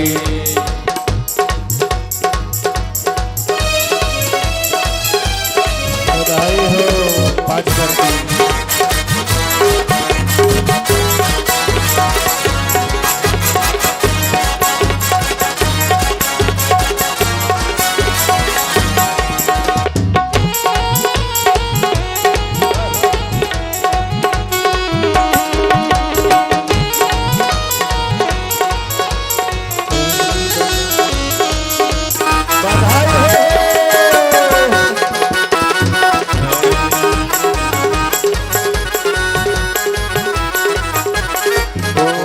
माता यशोदा सब ग्वालन को नूतन वस्त्र लुटावे। माता यशोदा सब ग्वालन को नूतन वस्त्र लुटाए। माता यशोदा सब ग्वालन को नूतन वस्त्र लुटावे। माता यशोदा सब ग्वालन को नूतन वस्त्र लुटाए। बाल बाल सब हिल मिल करके, बाल बाल सब हिल मिल करके, बाल बाल सब हिल मिल करके बाबा को नाच नचाए। नंद झुके अंगना में बज रही आज बधाई। नंद झुके अंगना में बज रही आज बधाई। अंगना में बज रही आज बधाई। नंद झुके अंगना में बज रही आज बधाई। नंद झुके अंगना में बज रही आज बधाई।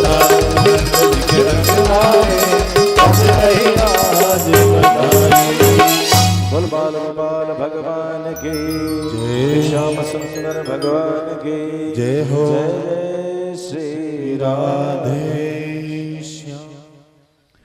आप सभी का बहुत बहुत धन्यवाद। आज आरती में श्री मुरलीधर मिश्र जी, श्री कृपाल झा जी, जिनका नाम है ना उनसे वो कृपया आ जाए कीजिए, आप लोग समय बहुत लगाते हैं।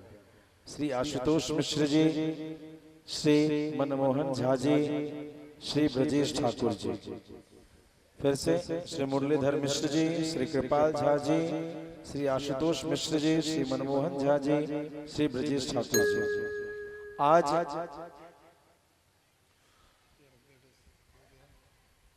आप सभी के बीच में उन दानदाताओं के नाम की उद्घोषणा जिन्होंने अपनी सेवा से इस कथा को निर्बाध रूप से आगे बढ़ाने में अपनी महती भूमिका निभाई है। भैरव कोठी से श्री जितेश झा जी ने कुल मिला के 25,000 रुपए की सेवा राशि प्रदान की है। करतल ध्वनियों से उनके परिवार की सुख शांति के लिए शुभकामना, मंगल कामना। घड़बाड़ा से गोविंद चौधरी जी ने 1100 रुपए की सेवा राशि प्रदान की है। सभी लोग करतल ध्वनि से साधुवाद दिखाएं, प्रदर्शित करें। मनियारी से श्री अनिल मिश्रा जी ने 1000 रुपए की सेवा राशि प्रदान की है। इसके लिए बहुत बहुत धन्यवाद। और कल गोवर्धन पूजन आदि होगा, उसमें आप सभी उपस्थित हों। आरती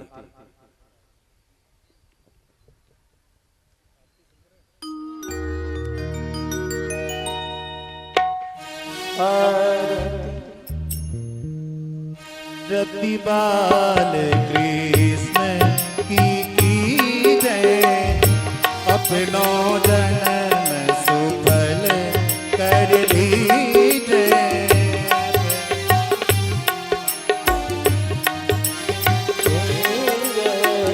अपनों जन्म सुफल कर लीजिए। श्री यशोदा जी को परम दुलारो। श्री यशोदा को परम दुलारो। बाबा की अखियन को तारो। बाबा की अखियन को तारो। गोपियन सो पारन सो प्यारो। गोपियन के पारन सो प्यारो। इन पर दान चाकर कीजिए। आरती बाल कृष्ण की जय।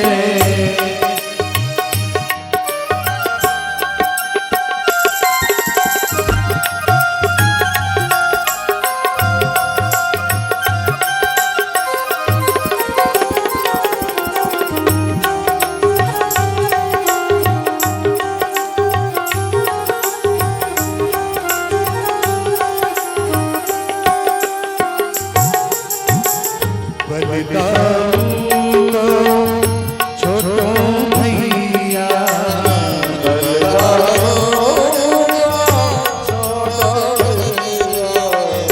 कलुआ कहीं कहीं बोलती मैया। कलुआ बोलत मैया। परम मुदित मन लेत बलैया। परम मुदित अपनो शरण बस दी को भीजे। आरती बाल कृष्ण की जय।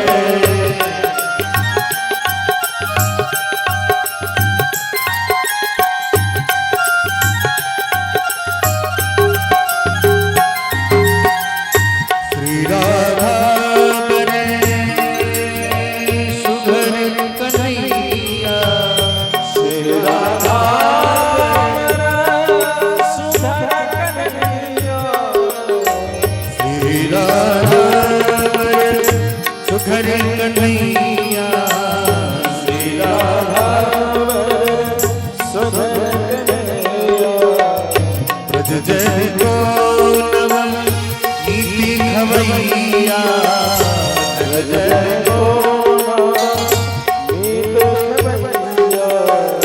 देखत ही मन लेत चुरैया देखत ही मन लेत चुरैया यह जग नैन में भरी जय आरती बाल कृष्ण की जय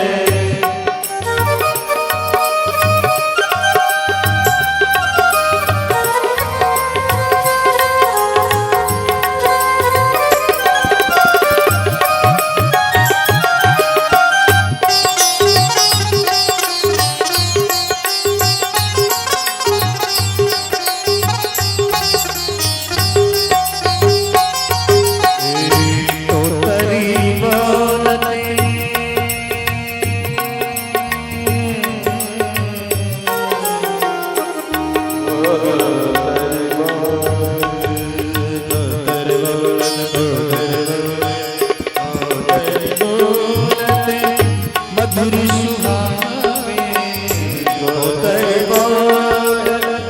मधुर सुहावे सकल संग लत सुख पावे सकल संग लत सुख पावे सोई सुकृति जो इनको ध्यावे सोई सुकृति जो इनको सोई सुकृति जो इनको ध्यावे सोई सुकृति जो इनको ध्यावे अब इनको अपनों कर दे जय आरती बाल कृष्ण की जय अपनों जन सफल कर ली जय आरती बाल कृष्ण की जय कर्पूरगौरम करुणावतारम संसार सारम भुजगेन्द्रहारम सदा वसंतम हृदयारविंदे भावं भवानी सहितं नमामि त्वमेव माता सतीता त्वमेव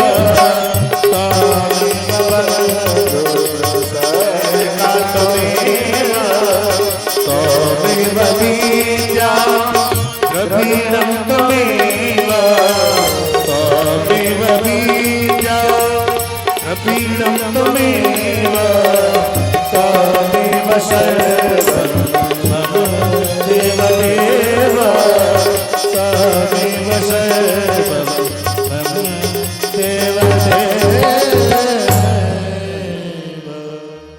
शांति शांति शांति शांति